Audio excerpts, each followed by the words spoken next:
Welcome, we're so happy you tuned in tonight. Before we get started, I'd love to know, where are you watching from? Drop it in the comments. Now, let's get comfortable and drift into deep, peaceful sleep together. The next story is about to begin, please relax and enjoy. Ethan had always been drawn to the spaces between things, the quiet moments just before dawn, the pause between thunder and lightning, the silence that stretched between stars. At 16, he found himself caught in one of those spaces now, standing before the rusted gate of Blackwood Observatory, its iron bars twisted like arthritic fingers against the October sky. The place had been abandoned for 30 years, ever since Dr. Marcus Blackwood disappeared during what the newspapers called astronomical irregularities. Local kids whispered stories about ghostly lights moving through the dome, about telescopes that turned on their own to track stars that weren't there.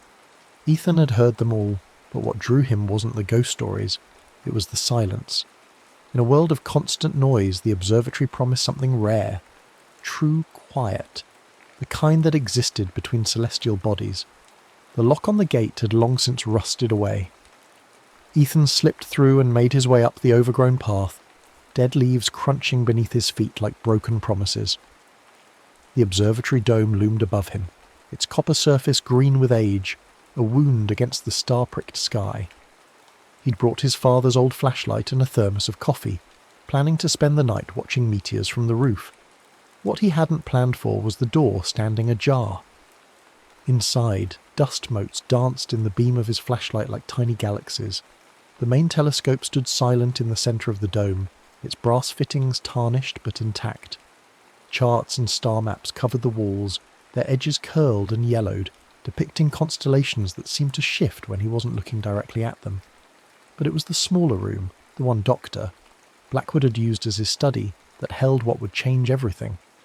On a desk beneath a shuttered window sat a device unlike anything Ethan had ever seen.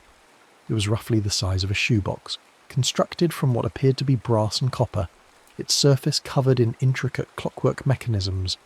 Dials and gauges adorned its face, each marked not with numbers but with constellation patterns. Orion here, Cassiopeia there, and others he didn't recognise, their star patterns strange and asymmetrical. At its centre was a crystal sphere, dark and cold, surrounded by rings that moved with the faintest tick-tick-tick, like a cosmic heartbeat. Dust covered everything, but the device seemed somehow immune to it, as if time itself had forgotten to touch it. Ethan reached out, his fingers trembling not with fear, but with a strange recognition, as though he'd been searching for this thing his entire life without knowing it. The moment his skin made contact with the metal, the world exploded into light and sound. The crystal sphere blazed with inner fire, the constellation dials began spinning wildly, and outside, through the dome's opening, the stars themselves began to move.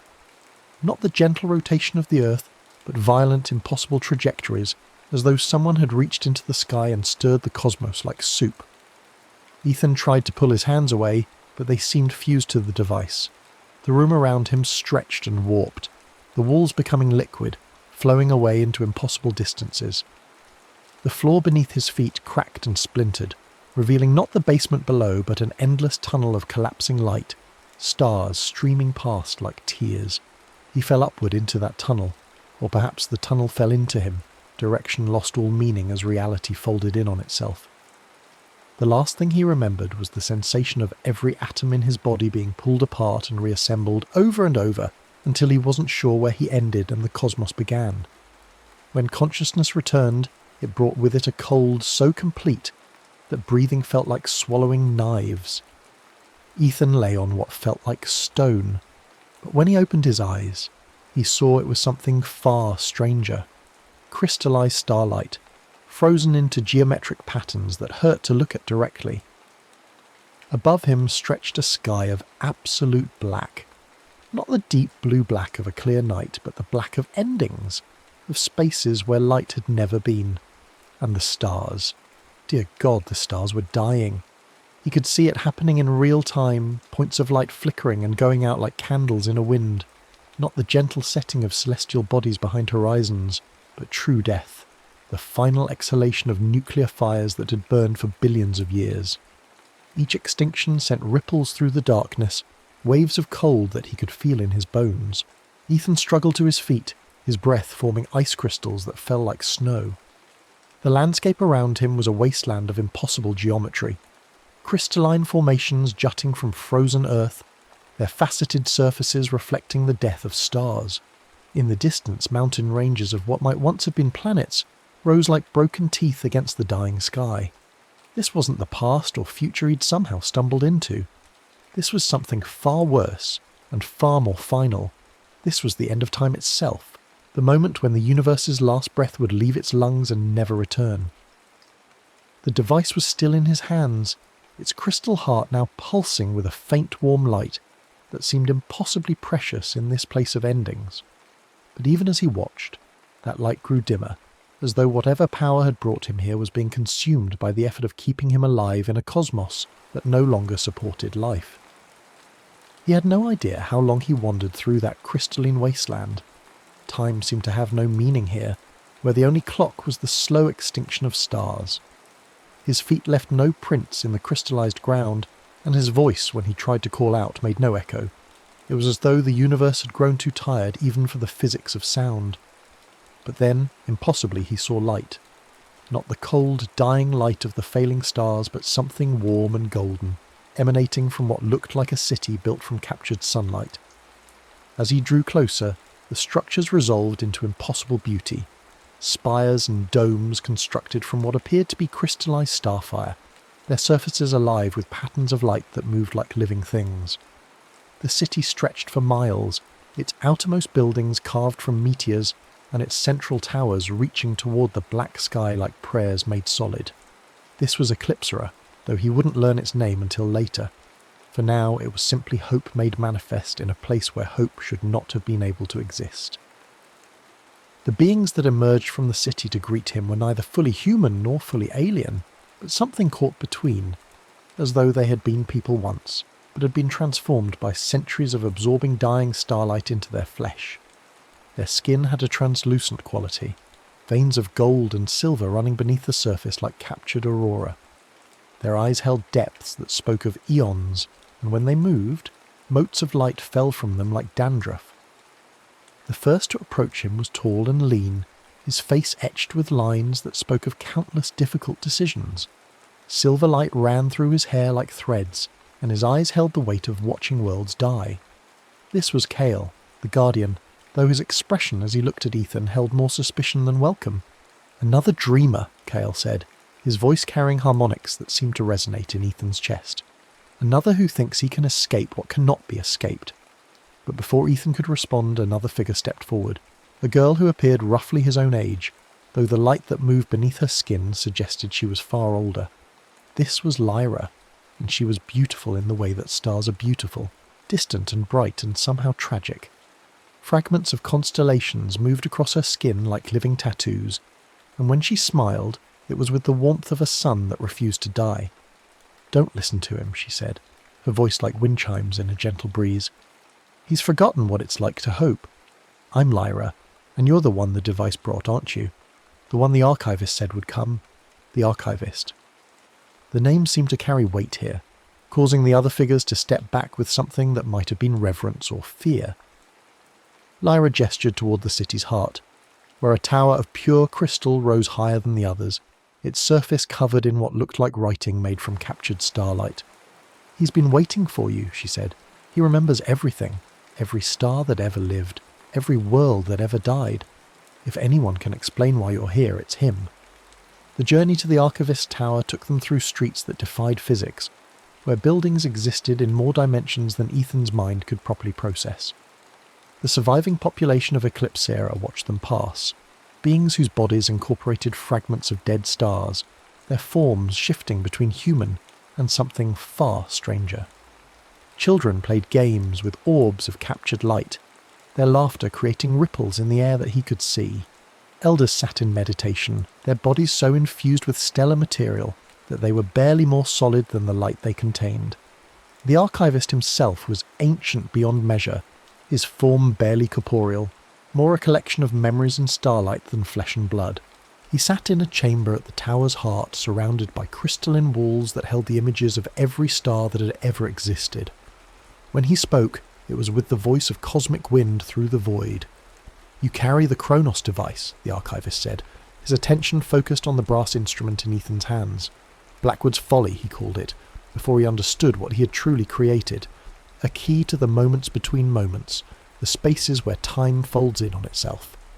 "I don't understand," Ethan said, though even as he spoke, part of him did understand, the part that had always been drawn to the spaces between things. "What is this place? When is this place?" "This is the end," the archivist replied simply. "Not an end, but the end. The final moment when the last star will die and reality will collapse into the silence that existed before the first word was spoken. We are the final civilization, the last witnesses to the universe's long dream." The archivist gestured to the walls around them, where images of countless worlds played out their final moments in accelerated time. "We survive by siphoning light from the few stars that still burn, storing their essence in our city, in our bodies. But even we cannot hold back the dark forever. When the final star dies, when the last light fades, all of this..." He spread his arms wide, encompassing not just the city, but existence itself. "His will become nothing more than a cooling ember in the void." "But the device," Lyra interjected, her voice filled with something that might have been hope or desperation. "It brought him here. That means it can take him back, doesn't it?" The archivist's laugh was like the sound of dying solar wind. "Perhaps. The device is calibrated to the heartbeat of the cosmos. It can only function at moments of great transition. The death of the final star would provide enough energy to open a pathway back to his time, but..." He paused, his form flickering like a candle in the wind. "Using that energy would mean abandoning us to the dark immediately, rather than allowing us these final centuries to remember what light once meant." The implications hit Ethan like a physical blow. To return home, he would have to condemn an entire civilization to instant extinction. But to stay meant accepting a fate worse than death. Eternal existence in a universe that was gradually forgetting how to exist. Over the following days, if days had any meaning in a place where the sun had died billions of years ago, Ethan learned more about Eclipsera and its inhabitants. They were refugees from 1,000 dead worlds, beings who had found ways to preserve themselves through the long dying of the cosmos. Some had been human once, others had evolved from entirely different trees of life, but the end had made them all into something new. Creatures of light and memory, sustained by the hope that someone, somewhere, would remember that they had existed. Cale remained suspicious of him, believing that Ethan's presence represented a fundamental threat to their carefully maintained existence. "You still think like someone who has a future," he said one evening as they stood on a balcony overlooking the city's light gardens, where captured starfire grew in carefully tended patterns. "You don't understand that hope is a luxury we cannot afford. Every moment we spend helping you is a moment stolen from our own survival." But Lyra was different. She seemed fascinated by his descriptions of a universe still young enough to support natural life, of stars that burned steadily in their courses, of planets where water flowed and life evolved without conscious effort. In return, she showed him wonders that existed nowhere else in the cosmos, art created from the final emissions of dying stars, music that incorporated the harmonic frequencies of collapsing galaxies, poetry written in languages that existed only in the memories of extinct civilizations. "Sometimes I dream," she told him, as they walked through a garden where crystallized comets grew like flowers, of what it would be like to see a sunrise that wasn't manufactured from stored starlight, to feel rain that fell from clouds instead of being condensed from the final breath of dying worlds. It was then that Ethan realized the cruel truth. Lyra and the others existed in a state of perfect preservation, but preservation was not life. They were like insects trapped in amber, maintaining their forms but unable to grow, change, or experience anything genuinely new. His presence represented the first truly novel thing to happen in their existence for millennia, and for Lyra especially, he had become a window into a kind of existence she could barely imagine. The moral complexity of his situation deepened when the archivist revealed the location of the final star, a red dwarf barely larger than Jupiter, orbiting alone at the edge of what had once been the Milky Way. Around it drifted the fragments of countless dead worlds, held in orbit by gravity so weak it was barely distinguishable from random motion. The star itself was visibly dying, its nuclear fire guttering like a candle in its final moments. "We calculate it has perhaps 50 of your years remaining," the archivist said as they studied the star through instruments that could perceive across impossible distances. "When it dies, the last natural light in the universe dies with it. After that, there will be only what we have stored, and that will not last forever." The journey to the final star required travelling through regions of space where reality itself had begun to break down. Kyle reluctantly agreed to guide them, his warrior's instincts overruling his philosophical objections. Lyra insisted on coming despite the danger, and Ethan found he couldn't bear the thought of making the journey without her. They travelled in a ship constructed from crystallised space-time, its hull incorporating fragments of destroyed galaxies. The vessel moved not through space, but around it, folding the fabric of reality to bring distant points together.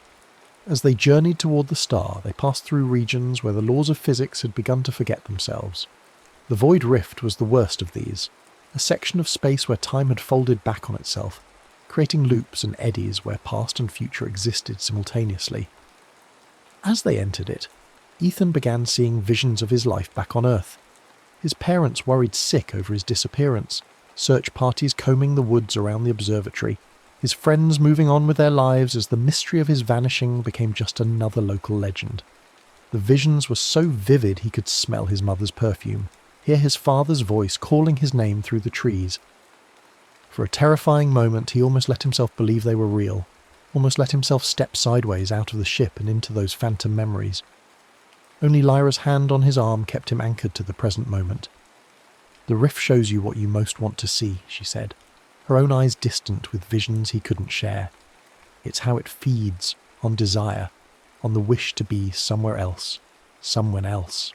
Kale steered them through the worst of it with grim determination, but even he was affected, his usual stoic composure cracking as they passed through temporal eddies, where his own past played out in ghostly repetition.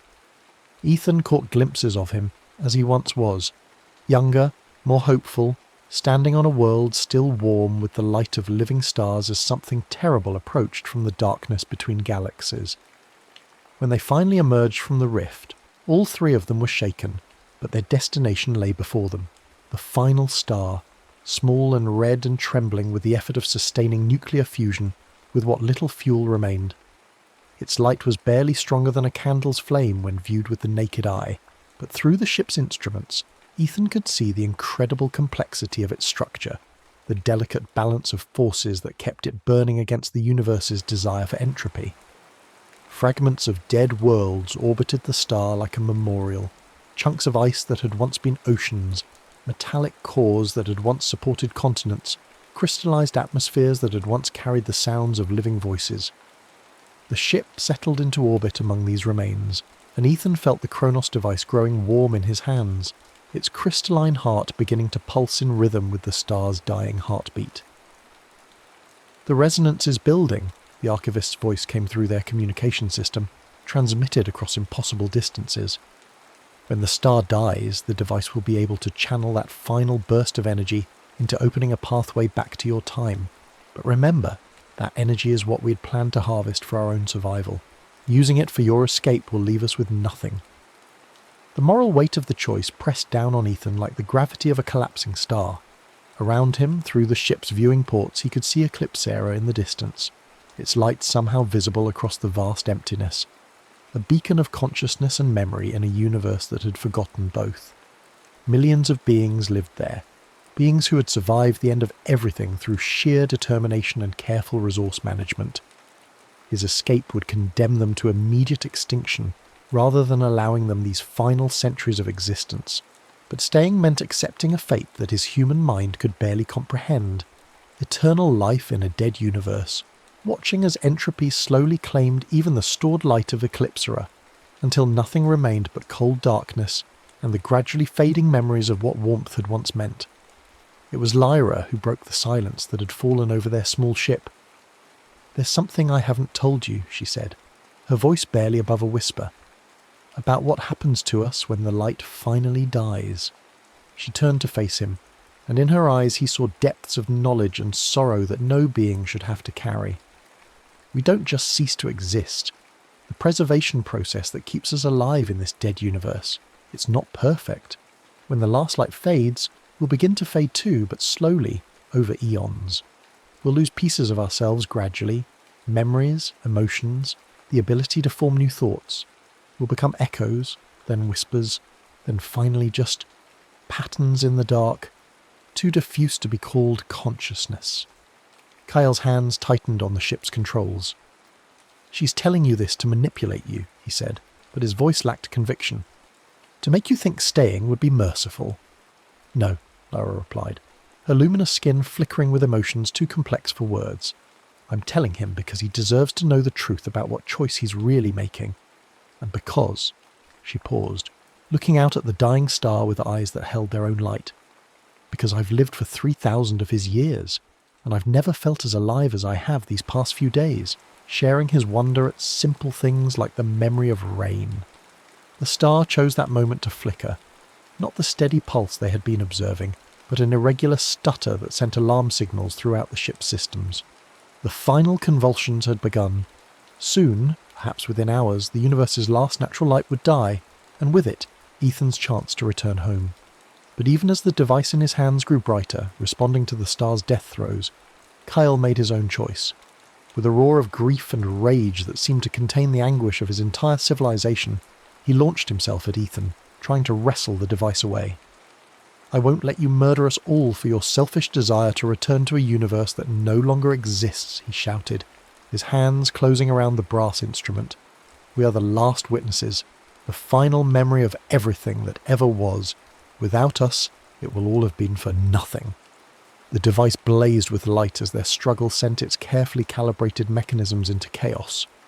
Around them, the ship's hull began to crack as temporal energies leaked from the artifact, creating rifts in space-time that showed glimpses of Earth's observatory, of Ethan's normal life, of possibilities that branched and converged like the roots of some cosmic tree. Lyra tried to intervene, but the energies surrounding the device had become too intense for even her light-infused form to approach safely. Through the chaos, Ethan could hear her calling his name, but her voice seemed to come from very far away, as though she were already beginning to fade. The star's death, when it came, was not the explosive supernova he had expected from Earth's astronomy textbooks. Instead, it was a gentle sigh, a final exhalation as nuclear fusion ceased and the stellar core collapsed in on itself. For a moment, the last natural light in the universe blazed brighter than it had in millennia, and then it was gone, leaving only darkness and the artificial glow of Eclipsera's stored radiance. But that final burst of stellar energy was exactly what the Kronos device needed. As the light washed over their struggling forms, the artifact activated with power beyond anything Blackwood could have imagined when he first constructed it. Reality split open like a flower blooming in reverse, revealing pathways through time and space that existed only in the moments between moments. Ethan's last clear memory was of Lyra's face, her expression a mixture of loss and something that might have been joy. As the temporal vortex opened around him, pulling him back toward his own time, he reached out to her, but her form was already dissolving into fragments of starlight, the preservation process that had kept her alive finally failing as the universe's last natural energy dissipated into the void. "Remember us," her voice echoed across the dimensions as the vortex closed. "Remember that we were here, that we chose to hope even at the end of everything." Then there was only the familiar sensation of falling upward through tunnels of collapsing light, of being pulled apart and reassembled across distances that had no names. The difference this time was the silence, whereas his journey to the end of time had been filled with the cosmic noise of dying stars. His return passage was wrapped in a quiet so complete it felt like a held breath. He awoke on the dusty floor of Blackwood Observatory, his body aching as though he had been lying there for days.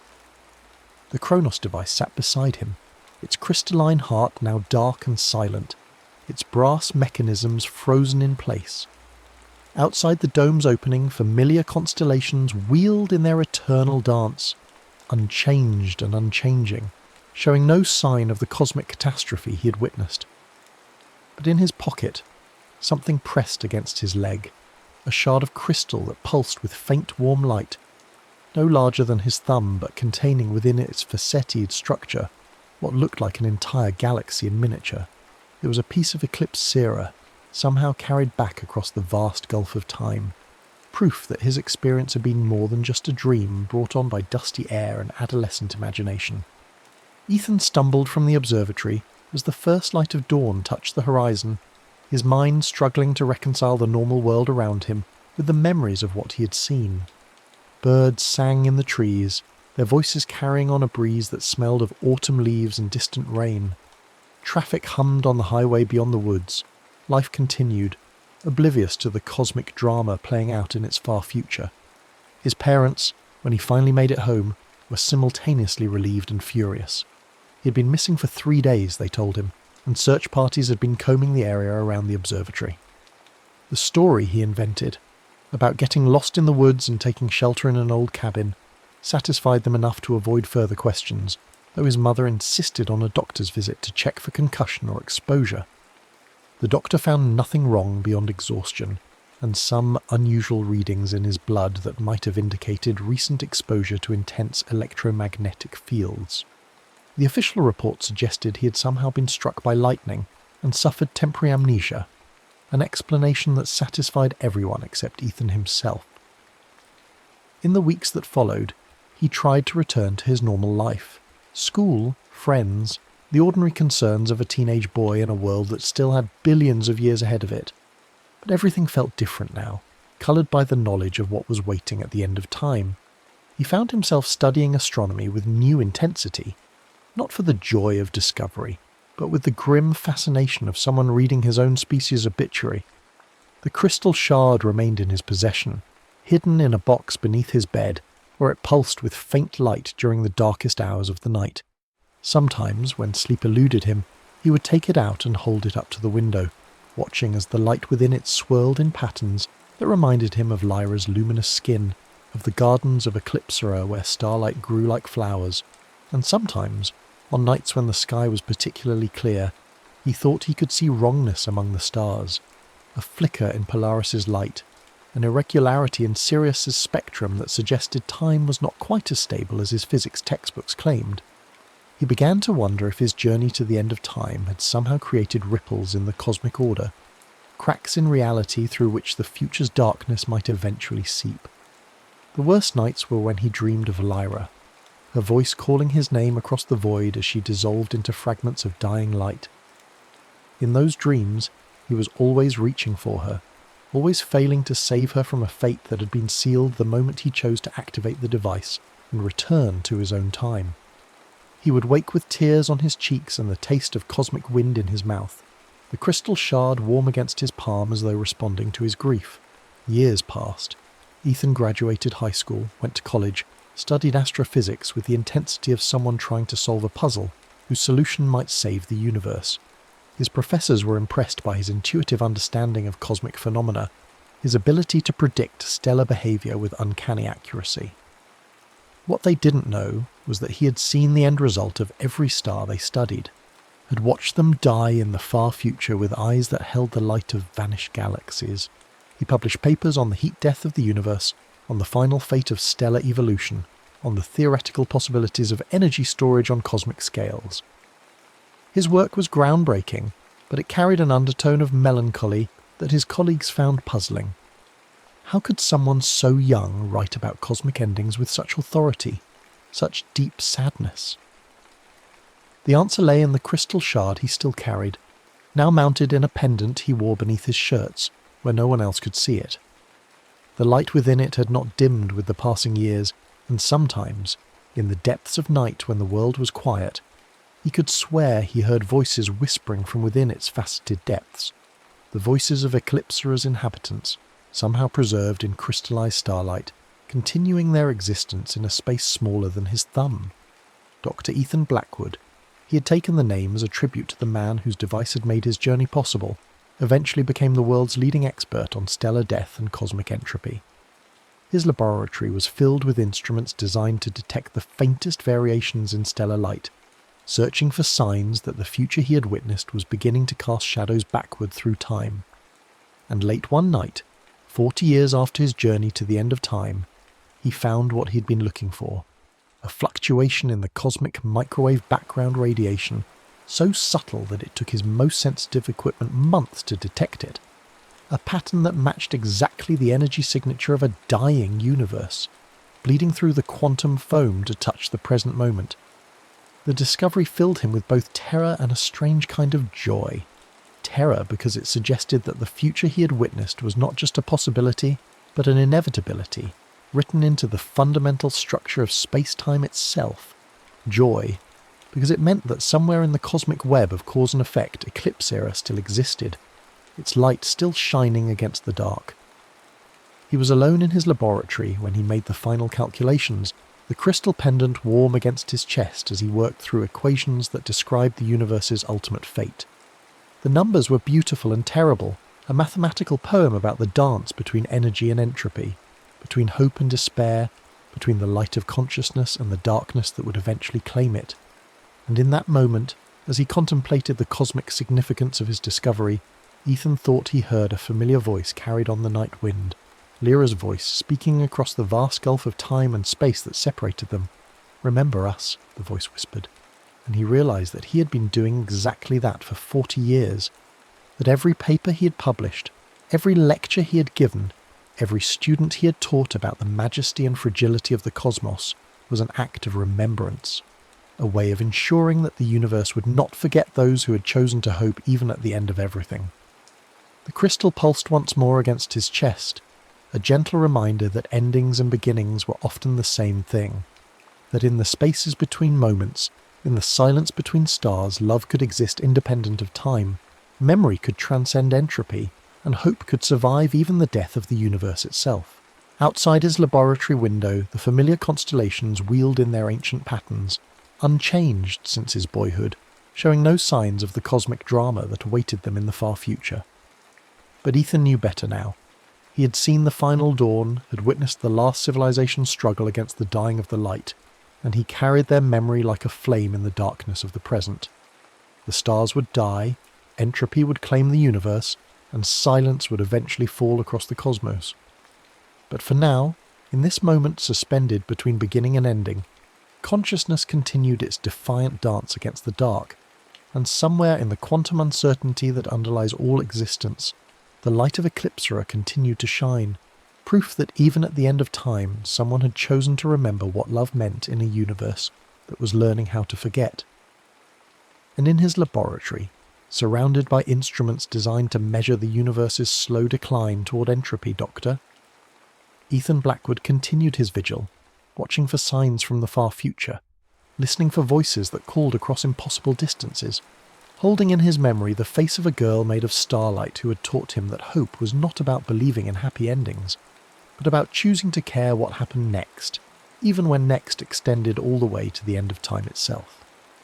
The final dawn he had witnessed was still billions of years in the future, but it cast its light backward through time, touching every moment with the knowledge that consciousness was precious, precisely because it was temporary, that love was meaningful precisely because it defied the logic of entropy, and that in the end, when the last star died and the universe forgot how to dream, what would remain was not the darkness, but the light that had chosen to shine against it.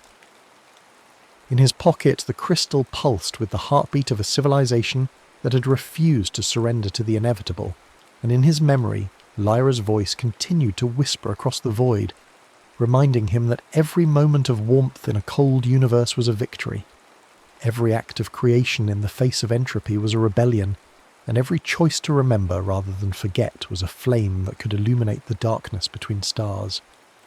The final dawn was coming, but it had not arrived yet, and in the space between now and then, there was still time to love, to hope, to remember, and to ensure that when the universe's last light finally faded, it would not go gentle into that good night, but would burn bright with the accumulated memories of everyone who had ever looked up at the stars and chosen to believe that consciousness was worth the pain of knowing that it could not last forever. The next story is about to begin. Please relax and enjoy. The Ember sat behind thick glass like a sleeping coal, darker than burnt oak and smaller than a child's fist. Daniel pressed his nose against the case, watching his breath fog the surface as he studied the placard beneath. Recovered from the ruins of Pudding Lane. September 1666, believed to be the last ember from the Great Fire of London. Around him, the museum hummed with the quiet conversations of tourists and the soft shuffle of feet on polished floors. School groups clustered around interactive displays, their guides explaining the catastrophe in measured educational tones. But Daniel had been here for nearly an hour, drawn again and again to this particular exhibit. There was something about the ember that made his skin prickle, as if it held more than just historical significance. He was 15, old enough to know better than to believe in magic, yet young enough to still wonder. History had always fascinated him, the weight of real events, real people who had lived and died centuries before he was born. But this felt different. This felt alive. The crack appeared without warning, a hairline fracture that spiderwebbed across the glass with a sound like breaking ice. Daniel jerked back, heart hammering, but no one else seemed to notice. The ember began to glow, faint at first, then brighter, casting orange light through the fractured glass. "Excuse me," he started to call to a nearby guard, but the words caught in his throat as smoke began to seep from the crack. Not the sterile, controlled environment of the museum, but thick, choking smoke that smelled of burning wood and something else, something alive and desperate. The world tilted. Daniel's vision blurred as the smoke engulfed him, and he felt himself falling, though the floor seemed to have vanished beneath his feet. His lungs burned, his eyes streamed, and when he tried to breathe, he inhaled ash and terror. When his sight cleared, he was no longer in the museum. The street beneath his hands was cobblestone, rough and uneven, slick with something that might have been water or might have been blood. The air was thick with smoke and screaming. Above him, the sky burned orange and red, as if the very heavens had caught fire. Church bells clanged in frantic, discordant patterns, and the smell, God, the smell, was of burning thatch and timber and flesh. Daniel scrambled to his feet, his modern sneakers slipping on the wet stones. Around him, people ran with the desperate urgency of prey. Men hauled carts piled high with possessions, while women clutched children to their chests. Some threw buckets of water at flames that rose higher than houses, their efforts as futile as spitting at the sun. A woman collided with him, her cap askew, her apron singed black.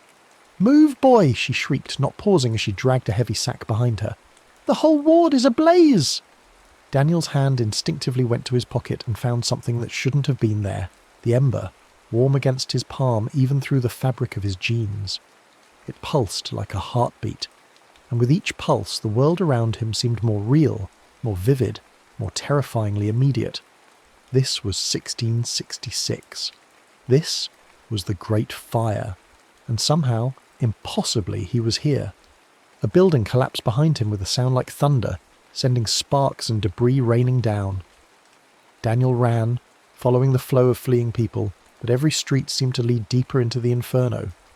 The narrow alleys that had once channeled cool London air now acted as chimneys, funneling the fire from block to block with devastating efficiency. "This way!" someone shouted, and Daniel found himself swept along with a group of refugees toward what looked like a bridge. But as they approached, soldiers in leather jerkins and steel caps blocked their path.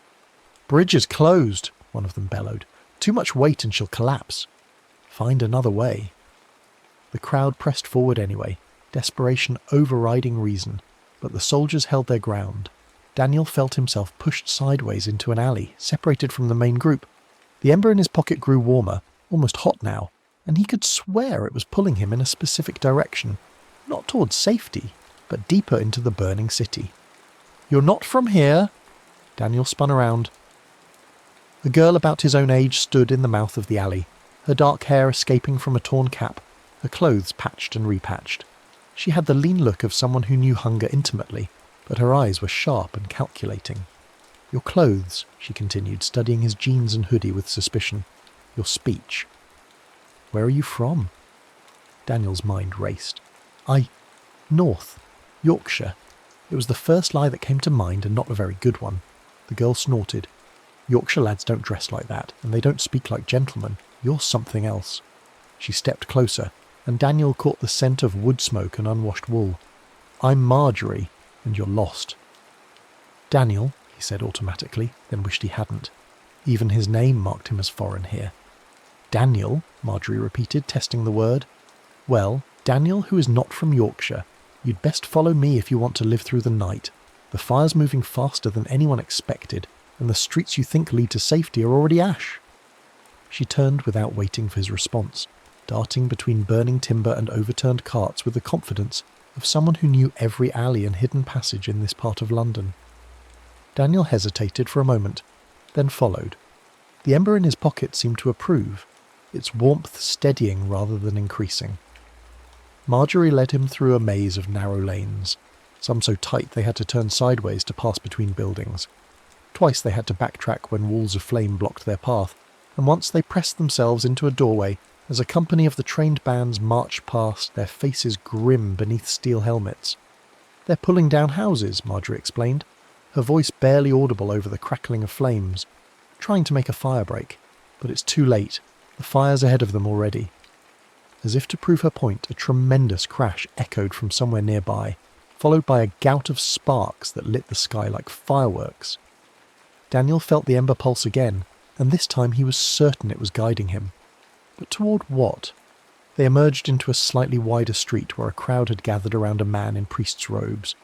He was older, maybe 50, with grey hair and kind eyes that held too much sorrow. His voice carried clearly over the noise of the fire as he tried to organise the evacuation of his flock. "The Church of Saint. Magnus's stone," he was saying.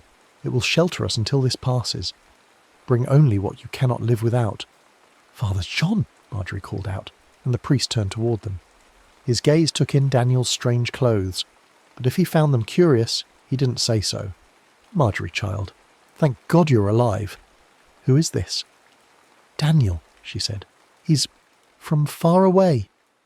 Father John's eyes narrowed slightly, but he nodded.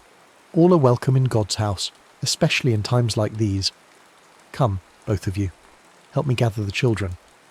They spent the next hour moving through the neighbourhood, collecting survivors, mostly women, children and old men. The younger men were either fighting the fire or looting abandoned homes, and those few they encountered were often drunk on ale or desperation or both. Daniel tried to help where he could, but he felt useless. His knowledge of history told him that the fire would burn for 4 days, consuming most of the old city of London. 13,000 houses would be destroyed, along with 87 churches and the original St. Paul's Cathedral. But knowing the scope of the disaster didn't help him save a single life. Worse, people were beginning to notice him. His clothes, his speech patterns, even the way he moved marked him as an outsider. Twice he caught people staring at him with suspicion, and once an old woman crossed herself when she saw him. "There's something unnatural about that boy," he heard her whisper to Father John. "The way he looks at the fire, like he knows its mind." The priest's response was gentle but firm. "We're all strange to each other in times of crisis, good wife. Judge not, lest you be judged." But Daniel could see the doubt creeping into even Father John's eyes, and the ember in his pocket was growing warmer with each passing hour, its pull stronger and more insistent. They reached Saint. Magnus just as full darkness fell, though the fire provided light enough to read by. The church was already crowded with refugees, families huddled together on the stone floor, their possessions piled around them like barriers against the chaos outside. Father John organised sleeping arrangements and distributed what little food they had. Daniel found himself in a corner with Marjorie, sharing a crust of bread that tasted of smoke and fear. "How long will it last?" Marjorie asked quietly. Daniel almost answered with the historical facts. 4 days, minimal loss of life despite the massive property damage, but caught himself. "I don't know," he said instead. "Longer than anyone hopes." Marjorie studied his face in the flickering light from the windows. Outside, the fire painted the world in shades of orange and red. "You do know," she said. "I can see it in your eyes. You know exactly how this ends." Before Daniel could respond, a tremendous crash shook the building. Dust rained from the ceiling and several children began to cry. Through the windows they could see that the building across the street had collapsed, sending a pillar of sparks high into the night sky. "The fire's moving faster," Father John said, his voice carefully controlled. "Perhaps we should consider—" His words were cut off by another crash, closer this time. A chunk of burning timber slammed into the roof above them, and suddenly the smell of smoke was stronger, more immediate. "We have to go," Daniel said, the words coming out before he could stop them. The ember in his pocket was almost hot enough to burn now, and he could feel it pulling him toward the door. "The church won't hold." "Stone doesn't burn," Father John protested, but his voice lacked conviction. "The roof will," Daniel replied. "The timbers, the lead, it will all melt and collapse." Marjorie grabbed his arm. "How can you know that?" Daniel met her eyes, saw the fear and the desperate hope there. "I just do." Outside, the situation was worse than they had imagined. The fire had jumped streets, ignoring the fire breaks the authorities had tried to create. Whole blocks were collapsing at once, and the wind was driving flames faster than people could run. Father John led his flock through streets that had been familiar just hours before, but were now transformed into an alien hellscape. The very geography of London was changing as buildings fell, and new paths opened through the rubble. They were trying to reach the Thames, hoping to find boats, or at least the safety of water when the mob found them. It started with angry voices from a side street, men shouting about foreigners and papists and the devil's work. Daniel didn't understand at first, but then he saw them pointing at him, at his strange clothes, heard them repeating stories that had grown in the telling. "He knew!" someone shouted. "He knew the church would burn!" No natural boy could know such things. "French spy," called another voice. Or worse, a witch's child. The ember in Daniel's pocket was blazing now, hot enough that he had to keep shifting it from hand to hand. And with each pulse of heat, the crowd's anger seemed to grow stronger, as if the ember was somehow feeding their fear and rage. "Run," Father John whispered urgently. "All of you, scatter and run." But it was too late. The mob surged forward, men with tools and torches, their faces twisted by smoke and terror, and the need to blame someone, anyone, for the disaster consuming their city. Marjorie grabbed Daniel's hand and pulled him down a narrow alley, but the mob was faster, fueled by desperation and righteous fury. They cornered the fleeing group against a wall of fallen timber, and Daniel realized with crystal clarity that he was about to die. The ember in his pocket flared brilliant white hot, and suddenly he could see a path, not through the mob or around it, but into the heart of the fire itself. There in the burning ruins of what must have been Pudding Lane, a doorway of pure flame waited for him. "There!" Marjorie cried, pointing not at the fiery portal but at the ember's glow visible through Daniel's clothes. "Look how it burns! He carries hellfire itself." The mob pressed closer, their leader raising a heavy club. Daniel looked at Marjorie, at Father John, at all the innocent people who would die because they had tried to help him. "Go," Marjorie whispered, her voice barely audible over the roar of flames and angry voices. "Whatever you are, wherever you came from, go back. This isn't your time to die." Daniel met her eyes, saw the understanding there. Somehow she knew he didn't belong here. Somehow she was giving him permission to leave. "I'm sorry," he said, the words torn from his throat. Then he turned and ran toward the burning doorway, the ember in his hand now so hot it seared his palm. Behind him, he heard Marjorie cry out, heard the mob's roar of triumph as they thought they had him trapped. The flames reached for him like living things, and for a moment Daniel was sure he would burn to ash before he could reach whatever salvation the ember offered. The heat was beyond anything he had ever imagined, beyond what any human body should be able to survive. But the ember carried him through, and as the fire closed over his head, he heard one last sound from the world he was leaving. Marjorie's voice, calling his name across the centuries. The museum was exactly as he had left it, cool and quiet and utterly normal. Daniel found himself on the floor before the exhibit case, his clothes singed, his hands blackened with soot. The ember was gone, leaving only the smell of wood smoke and the taste of ash in his mouth. People strolled past him as if nothing had happened, as if he hadn't just lived through the greatest disaster in London's history. A guard approached, concerned, asking if he was all right, if he needed medical attention. Daniel looked down at his hands and saw burns that hadn't been there an hour ago, or 3.5 centuries ago. The pain was real, the scars already forming.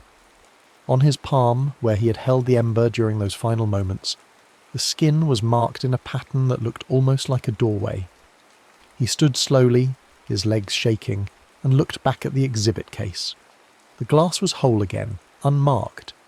The ember sat in its place of honour, dark and cold and ordinary, but in the reflection on the glass just for a moment Daniel could swear he saw smoke curling upward, and somewhere, in a time and place that no longer existed except in memory and history books, a girl named Marjorie was facing down a mob, while a priest named Father John tried to save his flock from the fire that would reshape London forever. Daniel pressed his burned palm against the cool glass and whispered a promise that echoed across the centuries. "I won't forget." The ember remained dark and silent, but in its depths, something that might have been recognition flickered once and was still. Outside the museum, London went about its modern business, built on the ashes of the old city that had burned so long ago. And Daniel walked among the living, carrying the dead with him, marked forever by flames that had died out 3.5 centuries before he was born. The scars on his hands would never fully heal, but they served as a reminder of a truth that few people ever learn. The past is never truly past, and some fires burn eternal, waiting for the right moment to reach across time and claim what they have always known belongs to them. In his dreams, Daniel would return to those burning streets, searching for a girl with sharp eyes and a kind heart. But Marjorie belonged to history now, as much a part of the great fire as the ember that had carried him home. The days that followed his return blurred together in a haze of disbelief and desperate research. Daniel threw himself into every historical record he could find, scouring archives and digitized manuscripts for any trace of the people he had known. The British Library became his second home, its reading rooms filled with the musty scent of old paper and the whispered conversations of scholars. He found Father John first, John Whitmore, parish priest of St. Magnus the Martyr, recorded as having died attempting to save his congregation when the church roof collapsed on September the 4th, 1666. The brief entry in a casualty list made no mention of his kindness or his gentle wisdom, reducing a man who had faced hell itself with grace to a single line of faded ink. Marjorie proved more elusive. Orphans rarely left traces in official records, especially not street children who lived on the margins of society. But Daniel persisted, following leads through court records and parish registers, searching for any girl of the right age who might have been her. It was in the records of the Bridewell Hospital that he finally found something that might have been a clue. A girl named Margaret Wells, approximately 15 years of age, admitted on September 6, 1666, suffering from severe burns received during the Great Fire. The notation mentioned that she had been found unconscious near the ruins of Pudding Lane, clutching a piece of charred wood that the physicians had to pry from her hands. She had died 3 days later, the record stated with clinical detachment. Of wounds received from the fire, having never regained her wits after the incident. Daniel stared at the entry until the letters blurred together, his hands shaking as he held the microfilm reader's controls. Margaret Wells. Marjorie. The timing was right, the location was right, and the detail about the charred wood. Could she have been holding a piece of the doorway he had escaped through? The possibility that she had died because of him, that her attempt to save him had cost her everything, sent Daniel spiralling into a darkness deeper than any smoke he had breathed in 1666. He stopped sleeping, stopped eating regularly, haunted by the image of Marjorie lying in some Restoration-era hospital ward, burned and alone and babbling about a boy who had vanished into flames. His parents noticed the change, of course. They attributed it to typical teenage moods at first, then growing concern as Daniel's grades slipped and he withdrew from friends and activities. When they found him one morning passed out over a stack of history books, surrounded by printouts of 17th century death records, they insisted on counselling. Dr. Sarah Chen was a patient woman with kind eyes who specialised in adolescent trauma. She listened without judgment as Daniel told her a carefully edited version of his experience. A vivid nightmare about the Great Fire, he called it, brought on by too much historical research and an overactive imagination. Dreams can feel incredibly real, she said during one of their sessions, especially when we've immersed ourselves deeply in a particular time period. The mind has a remarkable ability to construct complete alternate realities.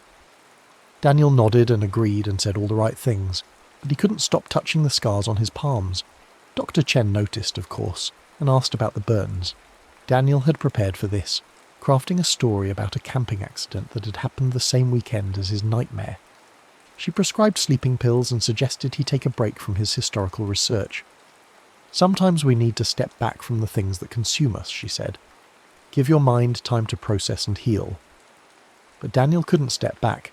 The burns on his hands were healing now, forming raised white scars that looked exactly like the pattern he remembered from the ember's surface. When he pressed his palms together, the scars aligned perfectly, creating what looked unmistakably like a doorway. More than that, the scars seemed to retain some kind of connection to that other time. Sometimes, when he wasn't paying attention, his hands would grow warm in that familiar pulsing rhythm, and once, during a particularly stressful exam, he could have sworn he smelled wood smoke drifting through the classroom. 6 months after his return, Daniel made a decision that would have worried his parents and doctor, Chen, if they had known about it. He went back to the museum. The Great Fire exhibit was exactly the same, down to the placement of the interactive displays and the wording on the informational placards. The ember sat in its case, dark and innocent, looking like nothing more than a curious artifact from a distant tragedy. Daniel stood before it for a long time, studying every crack and crevice, looking for some sign that it remembered him. Other visitors came and went, barely glancing at the small, unremarkable piece of charcoal. Children pressed their faces against the glass of more exciting displays, armour and weapons and Viking treasure, while adults read placards with dutiful interest before moving on. But Daniel waited, and as closing time approached and the crowds thinned, he thought he saw something. The faintest glow, visible only from a certain angle, like embers stirred in a banked fire. "It knows you're here," said a voice behind him. Daniel spun around to find an elderly man in a museum volunteer's jacket, his white hair neatly combed and his blue eyes sharp with intelligence. His name tag read, William Hartwell, docent. "Excuse me?" William stepped closer, lowering his voice. "The ember. It knows you're here. I've been watching it for 23 years, ever since I started volunteering here. It's never done that before." He nodded toward the case where the faintest trace of orange light flickered in the artifact's depths. Daniel's heart hammered. "I don't know what you mean." "Don't you?" William smiled sadly. "Son, I've seen enough visitors to know the difference between casual interest and something else. The way you look at that thing, it's like you're looking at an old friend, or an old enemy." They stood in silence for a moment, watching the ember's barely perceptible glow. Around them, the museum was winding down for the day, guards beginning their final rounds, the last few visitors making their way toward the exits. "Have you ever wondered," William said finally, "why some artifacts survive when others don't? Why this particular piece of charcoal made it through 3.5 centuries when most of the city it came from is dust?" Daniel didn't answer, but he didn't need to. The old man seemed to understand something that Dr. Chen, for all her training, could not. "My great-great-grandfather was a thatcher in Suffolk," William continued. "He wrote about the fire in his journal, said it wasn't natural the way it moved, said it had purpose, like it was looking for something, or someone." "That's impossible," Daniel whispered. "Is it?" "Time isn't as fixed as we like to think. Scientists are discovering that all the time. Particles that exist in multiple states simultaneously, information that travels faster than light. Who's to say that consciousness can't do the same thing under the right circumstances?" William reached into his jacket and pulled out a small worn notebook. "This belonged to my ancestor. There's an entry here you might find interesting. September 5th, 1666. He opened the book to a marked page and began to read. "Saw a strange lad today near the ruins of Pudding Lane, dressed in clothes like none I ever seen, spoke with an accent that weren't from any part of England I know. The mob was chasing him, calling him Devil's Spawn. But there was something about his face, pure terror, like he'd seen the depths of hell itself. He ran into the flames and disappeared. The strangest part was the girl who helped him. Pretty little thing, probably a beggar child. She stood between him and the mob like she was protecting something sacred. Never seen such courage in one so young. Both of them gone now into the fire. Pray God their souls found peace." Daniel's hands were shaking again. "What was the girl's name?" "Did he write her name?" William turned the page carefully. "Here, he mentions her again 2 days later. Says he heard she was taken to Bridewell Hospital. Burned near to death. Called her Marjorie. Poor child died of her injuries, but not before she said something that stuck with my ancestor. She kept asking for someone named Daniel, saying she had to tell him it wasn't his fault. The words hit Daniel like a physical blow. He gripped the edge of the display case, his scarred palms pressing against the cool glass. She said that? She really said that? According to the journal, yes. Strange last words for a beggar child, don't you think? Almost like she knew something the rest of them didn't. Daniel closed his eyes, and for a moment he was back in those burning streets, hearing Marjorie's voice telling him to go, to return to wherever he had come from. She had known somehow. Even in her final moments, she had been trying to save him from the guilt that was consuming him now. "Thank you," he whispered to William. "Thank you for telling me." The old man patted his shoulder gently. "Some stories need to be told, son, even if they don't make sense to most people, especially then." That night Daniel dreamed not of fire, but of a small hospital ward lit by candles and oil lamps. He saw Marjorie lying on a narrow bed, her hands wrapped in linen bandages, her face pale but peaceful. In the dream she looked up at him and smiled. "I knew you'd come back," she said. "Not to our time, but to remember. That's enough." "I'm sorry," Daniel said, the words he'd been carrying for months finally finding their voice. "I'm sorry I couldn't save you." Marjorie shook her head. "You were never meant to save me, Daniel. You were meant to carry the story forward, to remember us. That's a different kind of salvation." When Daniel woke, his pillow was wet with tears, but for the first time since his return they were tears of relief rather than guilt.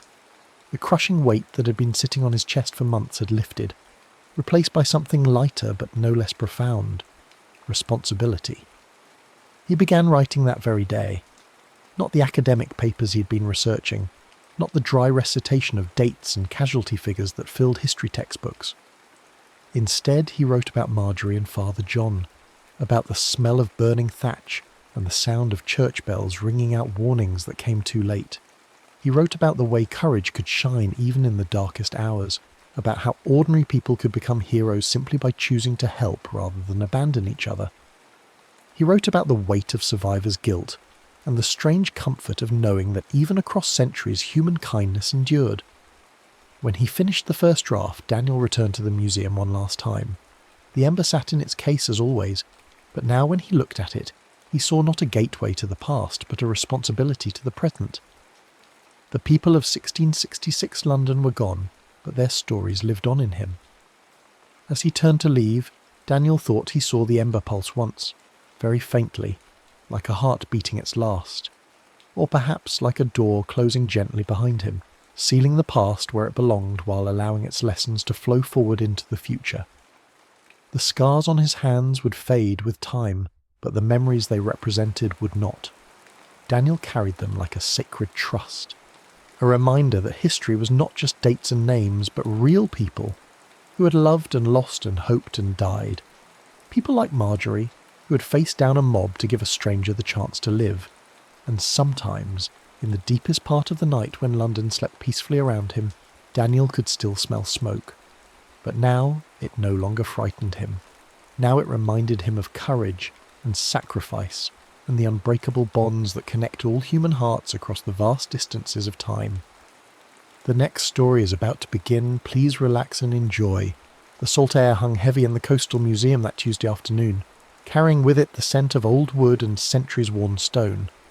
Marcus Chen pressed his face closer to the glass display case, his breath fogging the surface as he studied the ancient artifacts within. At 16, he possessed that restless curiosity that made teachers either love or despair of him, the kind that led him to linger in museums long after his classmates had moved on to the gift shop. The Viking exhibit had drawn him like a magnet. Weathered shields, corroded axes, and fragments of carved bone told stories of a world so removed from his own that it felt mythical. But it was the amulet that held his attention now, a piece no larger than his palm carved from what looked like blackened whalebone. The placard described it as a ritual pendant discovered in a 9th century burial mound, possibly belonging to a Viking chieftain or shaman. The intricate knotwork seemed to shift in the museum's artificial lighting, the carved ravens and serpents appearing almost alive. Marcus glanced around. The elderly security guard dozed in his chair near the entrance, and the handful of other visitors had moved on to the medieval weapons display. His hand moved almost of its own accord, finding the small gap where the display case hadn't quite sealed properly, a flaw he'd noticed during his first pass through the exhibit. The moment his fingers brushed the ancient bone, the world tilted sideways. The fluorescent lights above flickered and dimmed, replaced by the orange glow of flames. The sterile museum air filled with smoke so thick it burned his lungs, and beneath his feet the polished marble floor became uneven stone and mud. The sound hit him next. Screaming, the clash of metal on metal, and beneath it all, the rhythmic crash of waves against a rocky shore. Marcus staggered, his modern sneakers slipping on ground that was suddenly slick, with something he didn't want to identify. Around him, the museum had vanished entirely, replaced by a scene from a nightmare. Wooden buildings burned like torches against the grey sky, their thatch roofs sending sparks spiralling into the morning air. Figures ran through the smoke, some in rough woolen clothes, others in leather and mail, carrying axes that gleamed red in the firelight. A hand seized his shoulder, spinning him around. The man who grabbed him was massive, his face hidden behind a beard black with soot and blood. He barked something in a language Marcus didn't recognise, the words harsh and guttural. When Marcus only stared in confusion, the Viking, for that's what he had to be, shook him roughly and shouted to his companions. More of them appeared through the smoke, their eyes bright with battle fury and something else. Greed, perhaps, or the simple joy of destruction. They surrounded Marcus, their voices rising in what sounded like argument. One pointed at his clothes, jeans and a hoodie that must have seemed impossibly strange to their 9th century eyes. Another gestured at his face, his hair as if trying to place his ancestry. Marcus tried to speak, to explain, but the words that came out were modern English, meaningless to these men. The leader, the one who'd first grabbed him, seemed to reach some decision. He barked an order, and before Marcus could react, rough hands bound his wrists with leather cord. The bite of the binding was real enough, as was the pain when they shoved him forward through the burning village. The longship waited at the shoreline like a great wooden serpent, its carved prow rising from the surf. Marcus had seen pictures of such vessels in books, but nothing had prepared him for the reality, the sheer size of it, the way it seemed to breathe with the motion of the waves. Vikings hauled their plunder aboard, silver, livestock, and people. Marcus found himself pushed into the hold with a handful of other captives, all of them staring at him with the same mixture of fear and confusion he felt himself. As the ship pushed away from the burning shore, Marcus caught his last glimpse of whatever village this had been. The smoke rose into a sky the colour of old pewter, and somewhere in that smoke his own world had vanished as completely as if it had never existed. The first weeks aboard the longship taught Marcus the meaning of desperation. The Vikings, he learned to recognise some of their names through repetition and context, treated their slaves with the casual cruelty of men dealing with livestock. Marcus's soft hands, unused to manual labour, cracked and bled as he was forced to row alongside the other thralls. The calluses that formed felt like small victories. Irica was the worst of them, a scarred giant who seemed to take personal offence at Marcus's existence. He would cuff Marcus's head whenever he faltered at the oars, spit words that needed no translation to convey their contempt. The other raiders called him the Crow Feeder, and Marcus learned why when he watched the man's axe work during their coastal raids. Erica killed with the efficiency of a butcher and the enthusiasm of a madman. It was Häkkon who kept him alive those first terrible weeks. The other thrall was perhaps a year older than Marcus, captured from some Irish village months earlier. He'd learned enough Norse to function, and he shared what words he could with Marcus in whispered conversations during the brief rest periods. Vatten, he would say, pointing to their water ration. Broad, holding up their meagre bread allowance. Dodra, he said once, drawing a finger across his throat while nodding toward Eric, dead. The ship's routine became Marcus's world. Row until his back screamed in protest, then help load and unload their terrible cargo at whatever shore they'd chosen to terrorise. Carry wood for the fires that would cook their stolen meat. Learn to duck when the Vikings' tempers flared, and to keep his eyes down when they divided their plunder. But it was during one such division that Marcus first saw the amulet again. The chieftain, a grizzled warrior named Ragnar whose arms were covered in ritual scars, wore it openly on a leather thong around his neck. In the firelight of their shore camp, the carved bone seemed to glow with its own inner light, just as it had in the museum display case. Marcus felt something stir in his chest. Hope, perhaps, or recognition. Whatever power had brought him here, it rested against the chieftain's chest. Astrid noticed him staring. Ragnar's daughter was perhaps 18, with the pale eyes of a winter sky and hair the colour of wheat before harvest. Unlike the men, who saw Marcus as nothing more than a useful animal, she watched him with something approaching curiosity. She had inherited her father's intelligence along with his ruthlessness, and Marcus could see her cataloguing his strangeness, the way he sometimes seemed to understand conversations before the words were fully spoken, how he flinched at violence in a way that suggested inexperience rather than cowardice. "You are not what you seem," she said to him one evening, the first time she'd addressed him directly. Her English was broken but comprehensible. The daughter of a chieftain would have learned the tongues of the people they raided. "The gods do not send weak spirits in mortal flesh." Marcus looked up from the fishing net he'd been mending, a skill Hakon had taught him. Around their small fire the other thralls pretended not to listen, while the Vikings sang drinking songs and boasted of the day's raid. "I'm not a spirit," he said carefully. "I'm just lost." She studied his face in the flickering light. Lost men do not appear from empty air. Lost men do not wear clothes woven by unknown hands. Her fingers brushed the fabric of his hoodie, which had somehow survived his weeks of bondage, though it was now more holes than cloth. Lost men do not look upon Viking steel with eyes that have never seen true battle. Marcus felt heat rise in his cheeks. "I've seen battle." "You have seen slaughter," she corrected. "You have watched as prey watches wolves. But you have not held a blade with the intent to kill, have you, strange one?" Before he could answer, Erica appeared at the edge of their fire's light, his face twisted with the particular malice he reserved for Marcus. He spoke rapidly to Astrid in Norse, gesturing at Marcus with movements that conveyed his contempt. Astrid replied sharply, her voice carrying the authority of her birth, but Erica only laughed.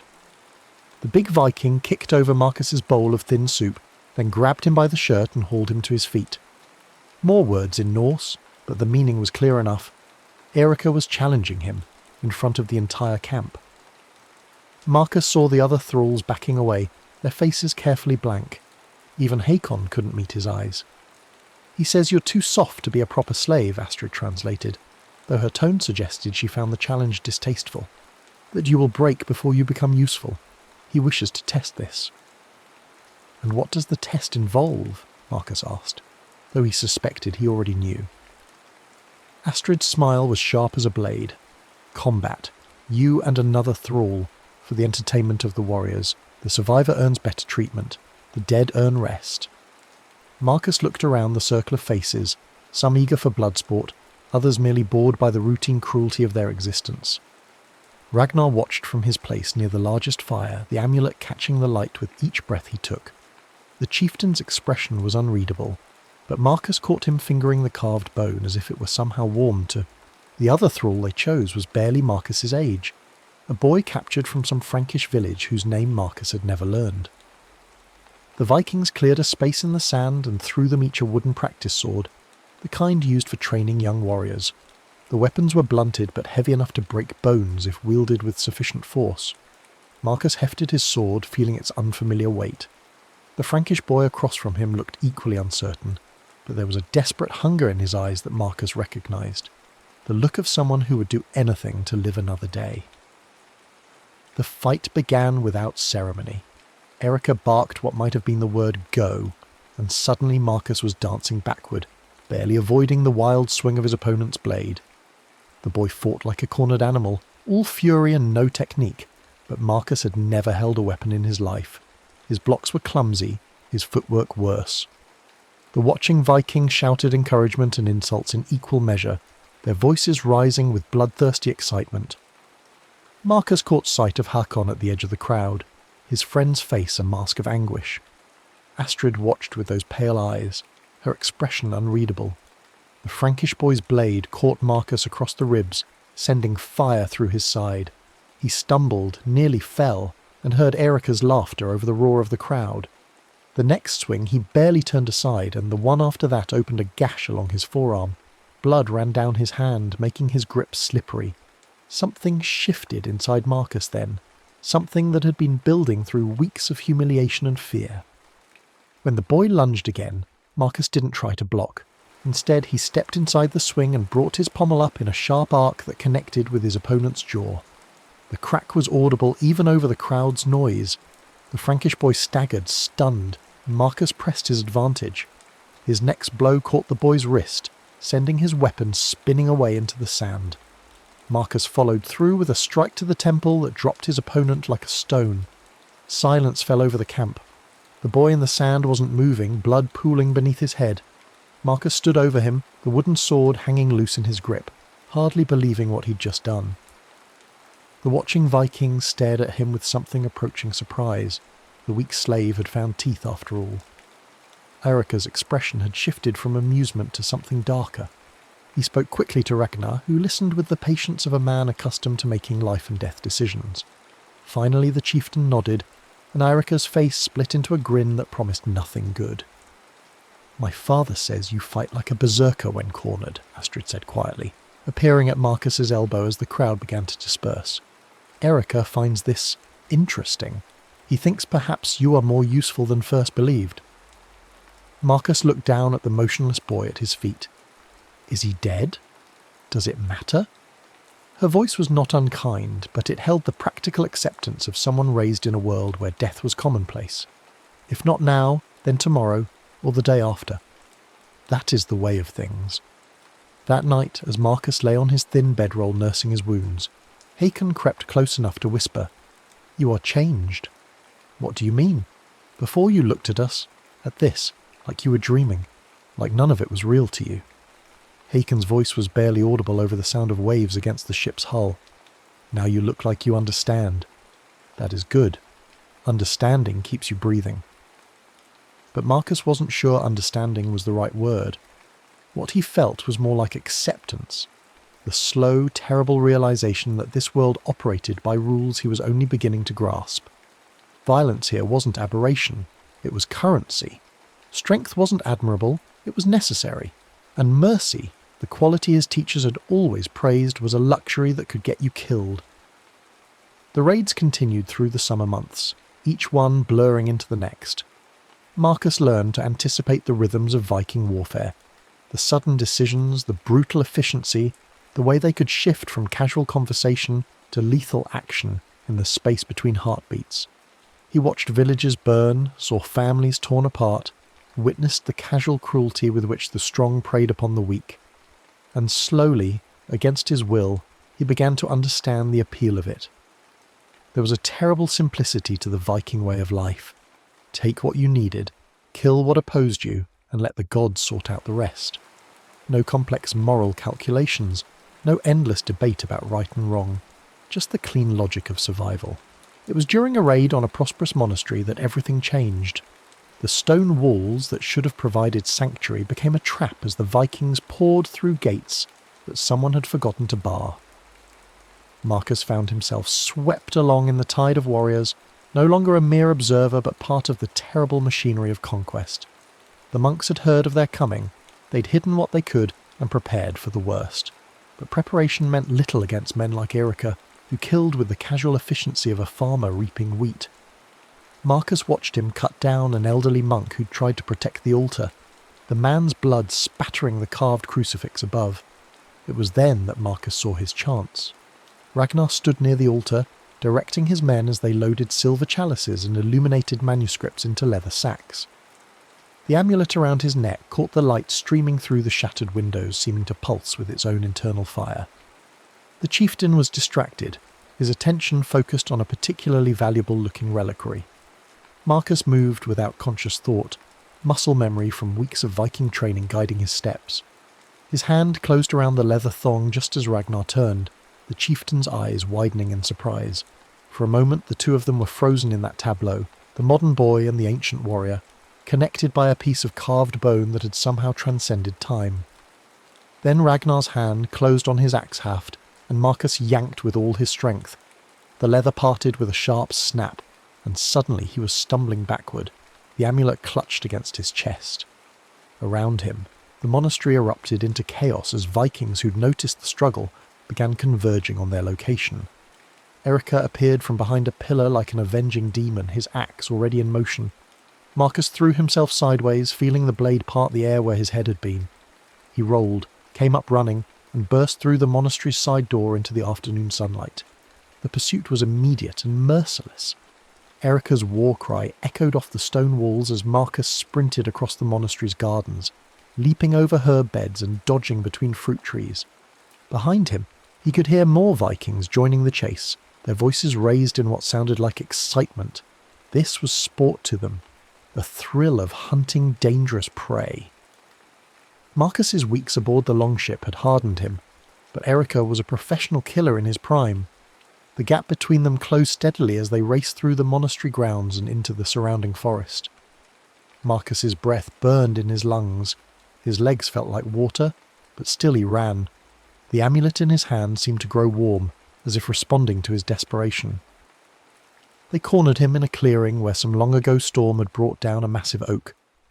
Marcus pressed his back against the fallen trunk. The amulet clutched against his chest as Erica emerged from the trees with 3 other Vikings flanking him. Their faces wore the satisfied expressions of hunters who'd finally run their quarry to ground. Erica said something in Norse, probably an invitation to surrender, but Marcus was beyond caring about translations. The big Viking hefted his axe, testing its balance, and stepped forward. That's when Astrid appeared. She came through the trees like a pale ghost, her own sword drawn but held low in a gesture that wasn't quite threatening. The men with Erica stepped aside automatically. Even now she was still the chieftain's daughter. But Erica himself only snarled something that made her eyes narrow dangerously. "He says you're a thief and a coward," she translated for Marcus's benefit, never taking her gaze off Erica. "That you deserve a thief's death." "And what do you say?" Marcus asked, surprised by how steady his own voice sounded. "I say that amulet has been waiting for you since my father first wore it." Her pale eyes found his across the clearing. "I have watched it grow restless, seen how it catches flame in the darkness when you're near. That is not the behaviour of mere bone and cord." Eric spoke again, more sharply this time, and Astrid's reply was equally sharp. Marcus didn't need translation to recognise an argument, though he couldn't guess what they might be debating. His life, presumably, though that seemed to be a subject of debate rather than foregone conclusion. Finally, Astrid turned back to him. "I have convinced them to let you speak your piece before they kill you. Tell me, strange one, what power lies in that trinket you've stolen? What magic brought you to us?" Marcus looked down at the amulet in his hands. Up close he could see details that had been invisible in the museum display case.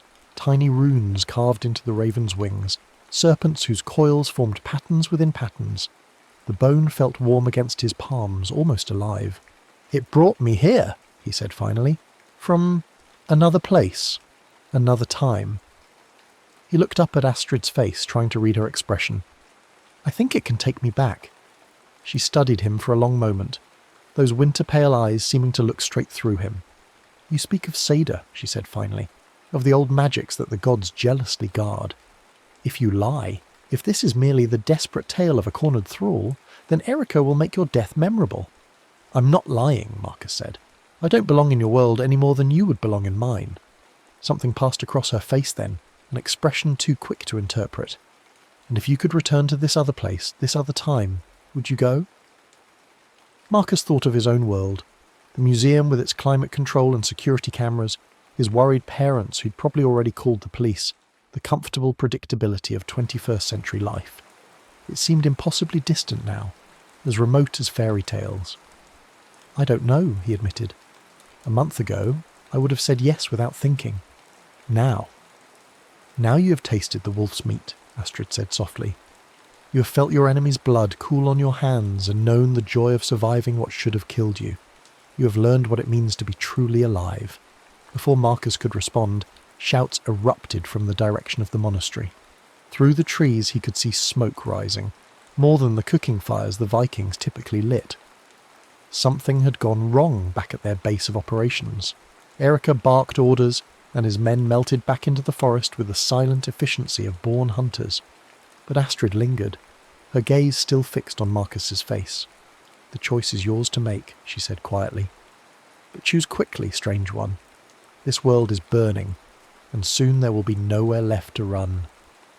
Then she too was gone, leaving Marcus alone in the clearing with his stolen prize and the growing sound of chaos from the monastery. He looked down at the amulet one more time, feeling its warmth pulse against his palms like a second heartbeat. The decision, when it came, felt like stepping off a cliff.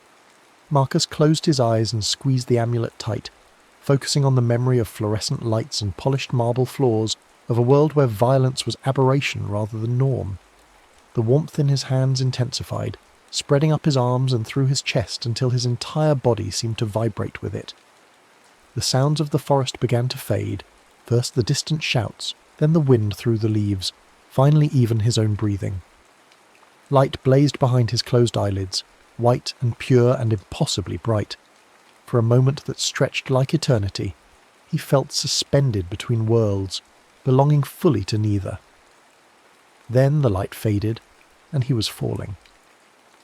Marcus woke on cold marble, his body screaming with a dozen different pains. The museum's fluorescent lights buzzed overhead with their familiar electric hum, and somewhere in the distance he could hear the elderly security guard's radio crackling with routine chatter. The glass display case loomed above him, its contents arranged in their precise academic rows. His hands were empty. The amulet was back in its case, looking innocent and ancient behind its protective barrier. But Marcus's clothes told a different story. His jeans were torn and stained with things he tried not to think about, his hoodie reduced to barely connected rags. Dark bruises covered his arms, and when he touched his ribs, he felt the raised line of a scar that hadn't been there that morning. The security guard found him 10 minutes later, huddled on the floor and shaking with what the man assumed was some kind of seizure. The paramedics who arrived shortly after diagnosed exhaustion and possible dehydration, though they couldn't explain the scars or the splinter of charred wood Marcus clutched in his left hand, a piece of beam from a monastery that had burned 1,000 years before his birth. His parents arrived at the hospital pale with worry and relief, full of questions he couldn't begin to answer. The doctors spoke of stress and teenage anxiety disorders, of the way the mind sometimes played tricks when overwhelmed. Everyone had theories, but no one had explanations that satisfied. Marcus let them think what they wanted to think. How could he tell them about Erica's axe, about the weight of a wooden sword in his hands, about the way Astrid's eyes had seemed to see straight through to his soul? How could he explain that he'd learned to kill with his bare hands, had watched villages burn and had felt something dark and terrible wake up inside him in response? The nightmares started that first week home. Not the confused, symbolic dreams he'd expected, but perfect, vivid recreations of events that may or may not have happened.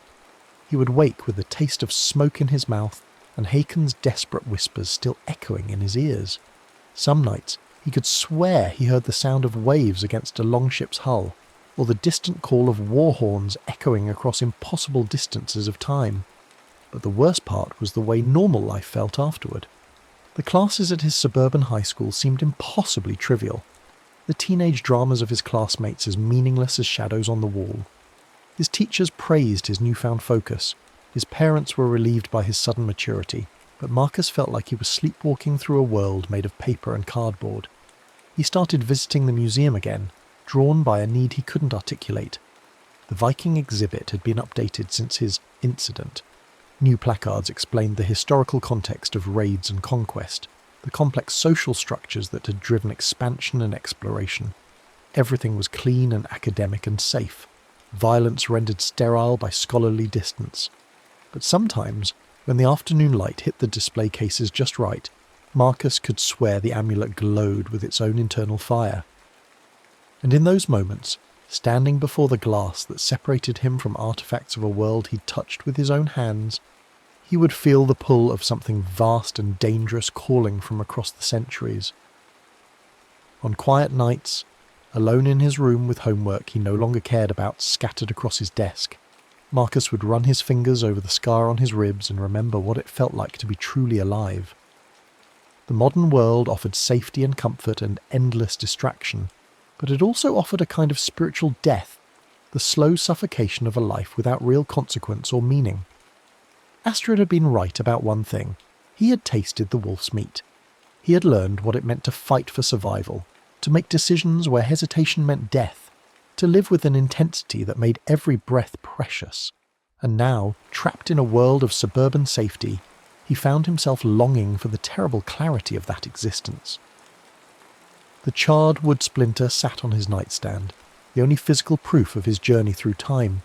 Sometimes he would pick it up and hold it to the light, searching for some sign that it had come from a monastery that burned in the 9th century. But it looked like any piece of burned wood, anonymous, unremarkable, meaningless to anyone who hadn't seen it torn from collapsing beams as Vikings ransacked sacred spaces. Months passed. The dreams came less frequently, though they never stopped entirely. Marcus learned to function in his modern life, to smile at the right moments and show interest in the things teenagers were supposed to care about. But part of him remained always alert, always listening for the sound of war horns on the wind, or the creak of oars against wooden pins. And sometimes, in mirrors or windows, or the surface of still water, he would catch glimpses of pale eyes, watching him from impossible distances. Astrid's eyes, patient and knowing, as if she were waiting for him to make a choice he hadn't yet realised needed to be made. The amulet still called to him, its presence a constant ache just beyond the edge of consciousness. Marcus told himself he'd made the right choice, that returning to his own time was the sensible thing to do. But late at night, when sleep wouldn't come, and the suburban silence felt like a tomb, he would find himself wondering what would have happened if he'd stayed. Would he have learned to be truly Viking? Would he have found a place in that harsh, vital world? The questions had no answers, but they haunted him anyway, whispers from a past that might never have been but felt more real than anything in his present. And in the depths of winter nights, when the wind howled like something wild and ancient, Marcus would close his eyes and almost hear the sound of waves against a longship's hull, carrying him toward horizons that existed only in memory and dream. He was home. He was safe. He was exactly where he belonged. So why did it feel like exile? The next story is about to begin. Please relax and enjoy. The brass nameplate gleamed under the museum's harsh fluorescent lights. Personal effects. RMS Titanic. April 15th, 1912. Maya Chen pressed her face closer to the glass case, her breath fogging the surface as she studied the collection of artifacts recovered from the ocean floor.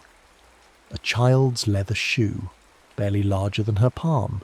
A woman's silver hairpin, still holding strands of dark hair after more than a century underwater. And there, nestled in the corner like a sleeping animal, was the pocket watch that had haunted her dreams for weeks. She'd first seen it in a documentary 3 months ago, during one of her late-night research binges about the Titanic disaster. The narrator had mentioned it only briefly, a gold pocket watch belonging to Thomas Andrews, the ship's designer, found clutched in the skeletal remains of what they believed to be his body in the wreck's debris field. But Maya had paused the video, rewound it, and stared at that tarnished timepiece for hours. Something about it called to her, whispered to her in ways she couldn't explain to her parents or her best friend Jenna, who'd grown tired of Maya's Titanic obsession months ago. Now, standing in the Maritime Museum of the Atlantic in Halifax, Nova Scotia, during what was supposed to be a fun family vacation, Maya felt that same inexplicable pull. Her parents and younger brother had moved on to the exhibit about modern shipping lanes, but she'd lingered, drawn back to this case like metal filings to a magnet. The watch sat there, its face cracked but still visible, its hands frozen at 2:17 a.m., the approximate time the Titanic had vanished beneath the waves, taking 1,517 souls with it. Maya glanced around the dimly lit gallery. A security guard dozed in a chair near the entrance, his chin tucked against his chest. The other visitors had drifted toward the more interactive exhibits in the main hall. She was alone with the artifacts, alone with the stories they contained. Her heart hammered against her ribs as she reached into her backpack and pulled out the small toolkit she'd brought, ostensibly for the model ship they were supposed to build together as a family activity later that afternoon. Her hands trembled as she selected a thin metal pick, the kind used for detail work. She'd studied the case's locking mechanism during their first pass through the gallery. It was old, simple, more for show than actual security. The real protection was supposed to be the guards, the cameras, the assumption that no 17-year-old girl would be stupid enough to tamper with priceless historical artifacts. But Maya had stopped caring about consequences weeks ago, when the dreams had started.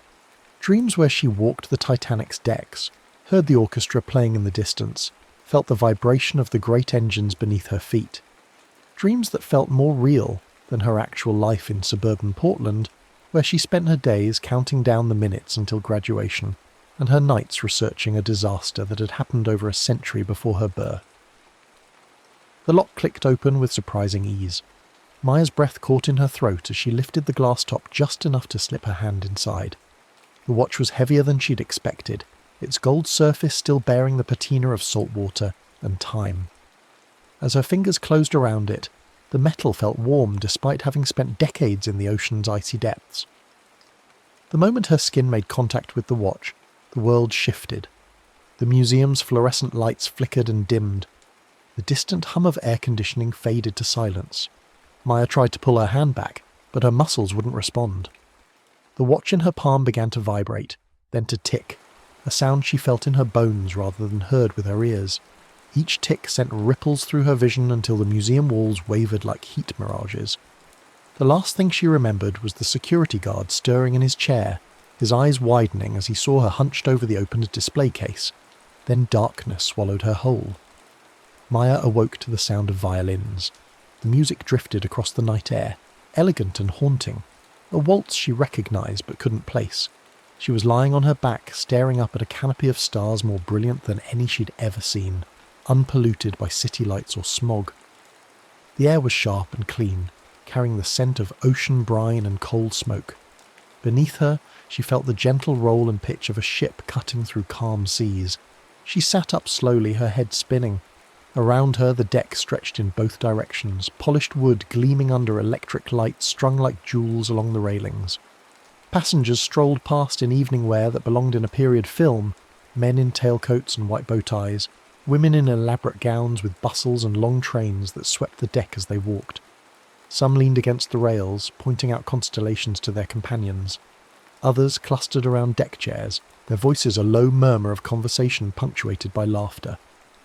Maya looked down at herself, expecting to see her jeans and museum hoodie, but instead found herself wearing a simple wool dress in navy blue, with a white collar and cuffs.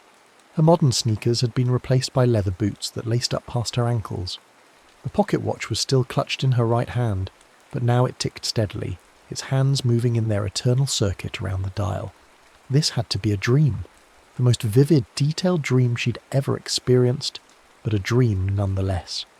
She'd fallen asleep at the museum, probably hit her head when she fainted, and now her Titanic-obsessed brain was creating this elaborate fantasy. She'd wake up soon in a hospital room with her parents hovering anxiously nearby, and this would all be an embarrassing story to tell at family gatherings. But the deck felt solid beneath her feet as she stood. The night air bit at her exposed skin, raising goosebumps along her arms. When a steward in a white jacket approached and asked in a crisp British accent if she needed assistance, his voice sounded completely real, not like the fuzzy underwater quality of voices in dreams. "I'm fine," Maya managed, her own voice sounding strange to her ears. "Just getting some air." The steward smiled and moved on, but not before Maya caught sight of the brass buttons on his uniform. Each one bore the logo she'd memorised from months of research. A crown above the letters WSL, White Star Line, the shipping company that had owned and operated the RMS Titanic. Maya's legs nearly gave out as the impossible truth hit her. Somehow, someway, she was aboard the Titanic. Not a replica, not a museum exhibit or theme park attraction, but the actual ship that had sailed from Southampton on April 10th, 1912, carrying 2,224 passengers and crew toward its date with an iceberg in the North Atlantic. She stumbled toward the nearest railing, gripping the polished brass with both hands as she stared out at the dark ocean.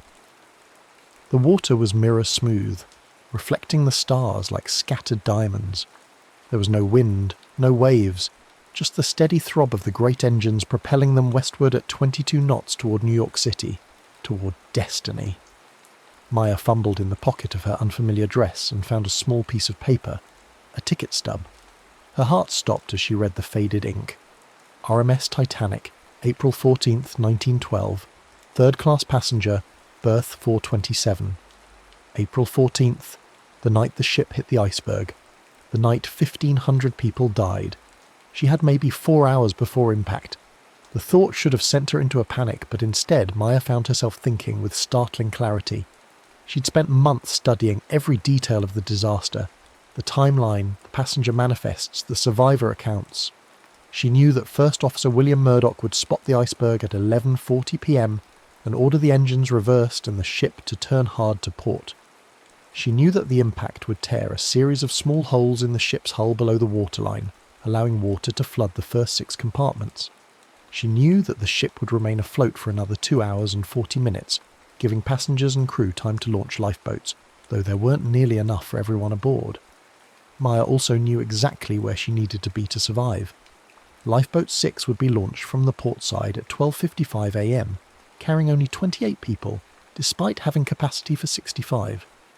She could make her way there now, claim a spot, and ride out the disaster in relative safety. The boat would be picked up by the Carpathia at dawn, and she'd live to tell her impossible tale. But as she watched the elegant passengers stroll past, couples holding hands, children skipping alongside their parents, elderly men smoking cigars while they discussed business, Maya felt her stomach twist into knots. These people had no idea what was coming. They were enjoying what many of them believed would be the voyage of a lifetime aboard the most luxurious ship ever built. In a few hours, most of them would be dead. Should she warn them? Could she warn them without sounding completely insane? And if she did manage to convince someone in authority, what then? Would changing history create some kind of paradox? Or would her actions simply ensure that the disaster happened exactly as it was supposed to? Maya's philosophical debate was interrupted by a commotion near the ship's grand staircase. A young woman about her own age was arguing with a steward, her voice rising above the genteel murmur of conversation. She had dark hair pinned back in a simple bun, and wore a dress even plainer than Maya's, clearly a third-class passenger who'd somehow made her way up to the first-class promenade deck. "Please, sir, I only want to send a message to my brother in New York," the girl was saying in accented English. Italian, I thought. "He'll be waiting at the dock, and if we're delayed—" "Third-class passengers aren't permitted to use the ship's wireless except in emergencies," the steward replied stiffly. "I'm afraid you'll have to return to your proper deck immediately." Maya watched the girl's shoulders sag in defeat. She'd studied enough passenger manifests to recognise the type. An immigrant travelling to America with dreams of a better life, probably carrying everything she owned in a single suitcase. The Titanic's rigid class system meant she'd spend most of the voyage confined to the lower decks, with limited access to the ship's amenities, and, when disaster struck, the last priority for lifeboat spaces. Without quite knowing why, Maya found herself walking over to the pair. "Excuse me," she said, adopting the same crisp accent she'd heard from the steward. "I couldn't help overhearing. I'd be happy to send your message for you. I have access to the wireless room."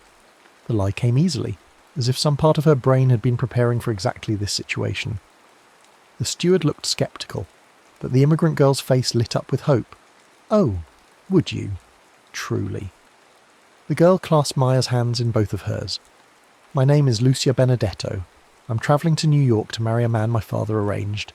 I've never met him, but my brother Giuseppe says he's kind, if something should happen to delay our arrival." "Nothing's going to delay our arrival," Maya said, the words tasting like ash in her mouth, "but I'll send your message." "What would you like it to say?" Lucia dictated a brief note to her brother, explaining that she was well and looking forward to seeing him at the dock. Maya memorised every word, knowing she had no intention of actually sending it. What would be the point? By the time any wireless message could reach New York, the Titanic would be at the bottom of the ocean. But as she looked into Lucia's trusting brown eyes, Maya felt something shift inside her chest. This wasn't just history anymore, some abstract tragedy to study and memorise. This was a real person with hopes and fears and people who loved her. A person who deserved better than to die in the freezing North Atlantic, because there weren't enough lifeboats for everyone. "Lucia," Maya said impulsively, "what deck is your cabin on?" "F deck near the stern," Lucia replied. "It's not much, but it's more than my family could ever afford back in Palermo. This ship, it's like a floating palace, no? F deck." Maya's blood ran cold. F deck was one of the first areas to flood when the ship began taking on water. Passengers quartered there would have the least time to reach the boat deck, and the most obstacles to overcome. Locked gates separating third class from the upper decks. narrow stairways that would become death traps as panicked crowds tried to escape the rising water. "Listen to me carefully," Maya said, lowering her voice. "I need you to do exactly what I say, and I need you to trust me even if it sounds crazy. At 11:30 tonight, I want you to get your family and go up to the boat deck. Don't wait for an alarm or an announcement, just go. Take your life belts and get as close to the lifeboats as you can." Lucia's brow furrowed with confusion. "But why?" "The ship is unsinkable. Everyone says so. And third-class passengers aren't allowed on the boat deck except for the scheduled tours." "Promise me," Maya insisted. "Promise me you'll do this. Your life depends on it." The intensity in Maya's voice must have convinced her, because Lucia nodded slowly. "I promise. But how will I know to trust you? What if the stewards turn us away?" Maya pulled the pocket watch from her dress and pressed it into Lucia's hands. "Show them this if they give you trouble. Tell them you're with the Andrews family, that's the name engraved inside. And Lucia, when the time comes, don't hesitate. Get in the first lifeboat you can, even if it means leaving people behind." Lucia stared at the watch, her fingers tracing the engraved initials on its case. "Thomas Andrews. Isn't he the man who designed the ship?" "Yes," Maya said, "and he's going to die tonight trying to save as many passengers as he can. Don't let his sacrifice be for nothing." Before Lucia could ask any more questions, Maya turned and walked away, her heart pounding. She'd crossed a line now, actively intervened in events she was supposed to observe, but she couldn't bring herself to regret it. If saving one family was all she could accomplish, at least it would be something. The next few hours passed in a strange haze. Maya wandered the ship's opulent interiors, marvelling at details she'd only seen in photographs: the grand staircase with its ornate clock, the first-class dining saloon with its elaborate carved panels, the smoking room where men in evening wear discussed politics and business over cigars and brandy. She memorised faces, knowing that many of them would be famous in death if not in life. There was Margaret Molly Brown, the Denver socialite who would become known as the unsinkable Molly Brown for her heroics in the lifeboats. There was Benjamin Guggenheim, the mining heir who would die after reportedly saying, "We are dressed in our best and are prepared to go down like gentlemen." Maya also spotted some of the ship's officers and crew members whose names she knew from the inquiry transcripts: Captain Edward Smith, making his final voyage before retirement; Chief Officer Henry Wilde, who would die trying to load the lifeboats; Thomas Andrews himself, walking through the ship with a notebook, checking every detail of his magnificent creation. At 10:30 p.m, Maya made her way to the crow's nest, where lookouts Frederick Fleet and Reginald Lee were keeping watch for obstacles ahead. She lingered near the base of the mast, knowing that in just over an hour Fleet would telephone the bridge with the words that would seal the ship's fate. "Iceberg right ahead." She could warn them. She could climb up to the crow's nest and tell them to watch for ice on the starboard bow. But would they believe her? Would changing the timing of the warning actually prevent the collision?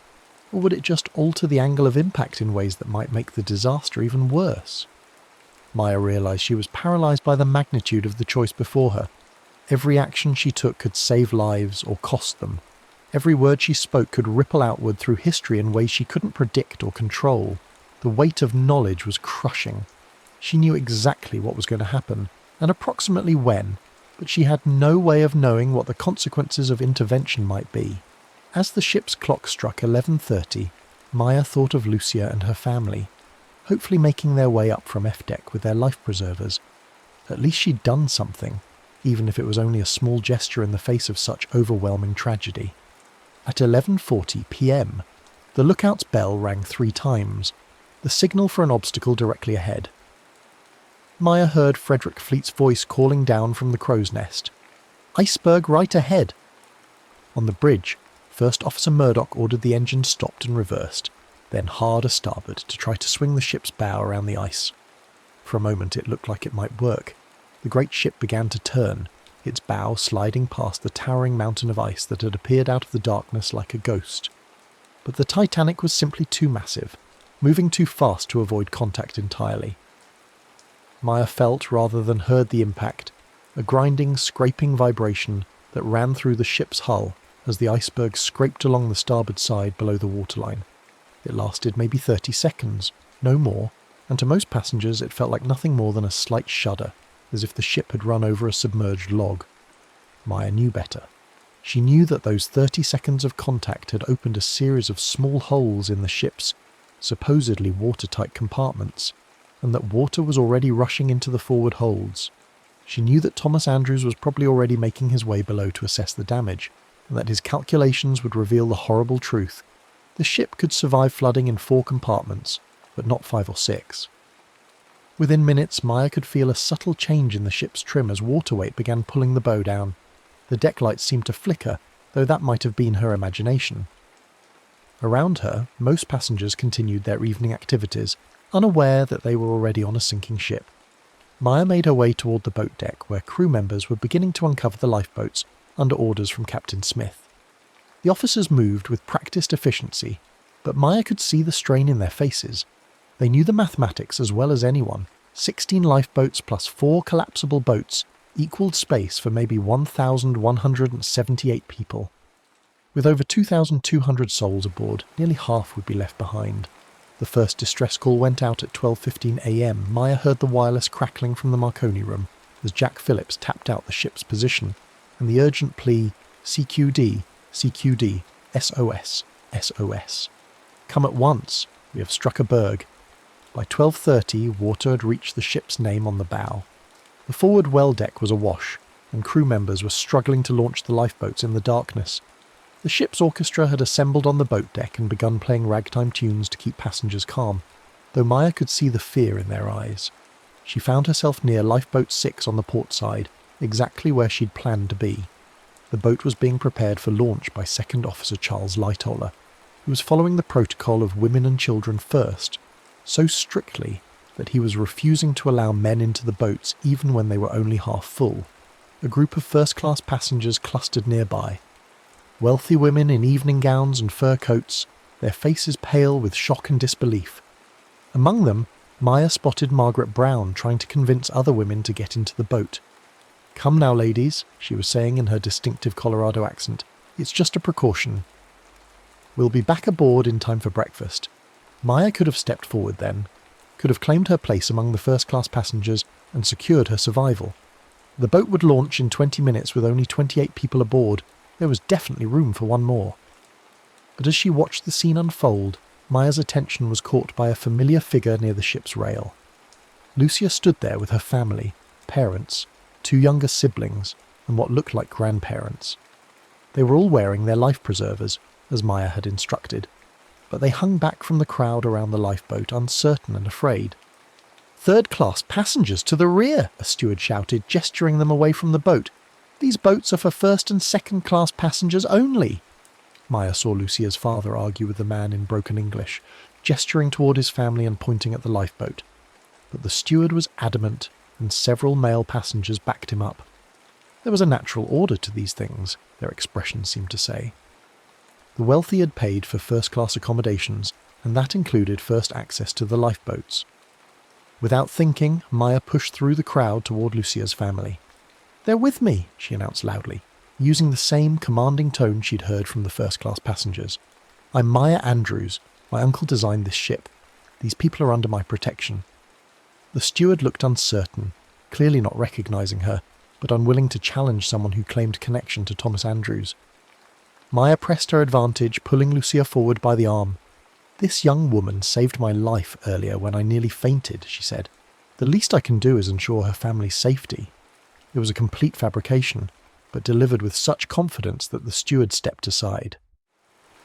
Maya helped Lucia, her parents and younger siblings into the lifeboat, though there wasn't room for the grandparents. As the boat was lowered away from the ship's side, Maya saw Lucia's face in the darkness, staring up at her with a mixture of gratitude and confusion. The boat disappeared into the night, carrying 29 souls to safety instead of 28. Maya had saved a family, but in doing so she'd given up her own guaranteed escape route. Lifeboat 6 was gone, and with it her easy path to survival. She could try for another boat, of course. There were still several launches ahead, though they were filling up quickly as word of the ship's conditions spread among the passengers. But Maya found herself thinking of all the people she'd seen in the lower decks during her wandering. Immigrants like Lucia's family, crew members stoking the boilers, children sleeping in their bunks unaware of the danger. How many of them would make it to the boat deck in time? How many would be trapped below as the water rose? Maya looked around at the scene on the boat deck. The controlled panic of the crew, the stunned disbelief of passengers, the heroic efforts of men like Thomas Andrews and the ship's officers to save as many lives as possible. This was history in the making, but it was also human tragedy on an almost incomprehensible scale. The ship's bow was noticeably lower now, and Maya could feel the deck tilting beneath her feet. The orchestra continued playing, their music a defiant counterpoint to the sounds of chaos, the hiss of steam escaping from the funnels, the shouts of officers directing passengers, the splash of lifeboats hitting the water far below. At 1:40 a.m. the last regular lifeboat was launched. Maya had watched them all go, one by one, carrying roughly 700 people to safety, while nearly 1,500 remained aboard the doomed vessel. The collapsible boats were still being prepared, but time was running out. The ship's angle was becoming more pronounced, and passengers were struggling to keep their footing on the increasingly steep deck. Maya made her way toward the stern, where a crowd of people had gathered, mostly men who'd been denied access to the lifeboats, along with crew members who'd stayed behind to keep the ship running as long as possible. Among them, she recognised some faces from her research: the postal workers who'd died trying to save the mail, the engineers who'd kept the power running until the end, the wireless operators who'd continued sending distress calls until the water reached their equipment. As she climbed higher on the ship's tilting deck, Maya felt a strange sense of peace settling over her. She'd made her choice, not the safe choice, not the smart choice, but the right choice. She'd saved a family, and perhaps that was enough. Perhaps that was what she'd been brought here to do. The ship's lights went out at 2:05 a.m., plunging the scene into darkness broken only by the stars overhead and the distant lights of lifeboats scattered across the water. Emergency lighting flickered on briefly, then died as the ship's generators finally succumbed to the flooding. In the darkness, Maya could hear the sounds of terror. Screaming, praying, the groaning of metal under impossible stress as the ship began to break apart. At 2:17 a.m., the RMS Titanic's stern rose high into the air as the bow section, filled with water, dragged the ship down by the head. Maya clung to a deck chair as the angle became nearly vertical, watching in awe and horror as the great ship's final moments played out exactly as the survivors had described. Then, with a sound like thunder, the ship broke in two just aft of the third funnel. The bow section, already mostly submerged, disappeared immediately into the black water. The stern section, temporarily relieved of the forward weight, settled back into the ocean for a few moments before beginning its own final plunge. Maya felt herself sliding down the deck as the stern tilted toward vertical once again. Around her, hundreds of people were struggling in the same desperate fight against gravity and time. Some jumped into the freezing water, hoping to swim clear of the ship's suction. Others, like Maya, simply held on and waited for the end. As the water rushed up to meet her, Maya closed her eyes and thought of Lucia's face in the lifeboat. The gratitude, the hope, the promise of a life saved. If this was how her story ended, at least it would end with meaning. The icy Atlantic closed over her head with shocking suddenness. For a moment Maya felt herself pulled down by the ship's suction, deeper and deeper into the dark water. Her lungs burned for air, and the cold was so intense it felt like fire. This was it. This was how she would die, just like Thomas Andrews and Captain Smith and all the others who'd chosen duty over survival. But then, just as her vision began to fade, Maya felt something warm against her chest. The pocket watch.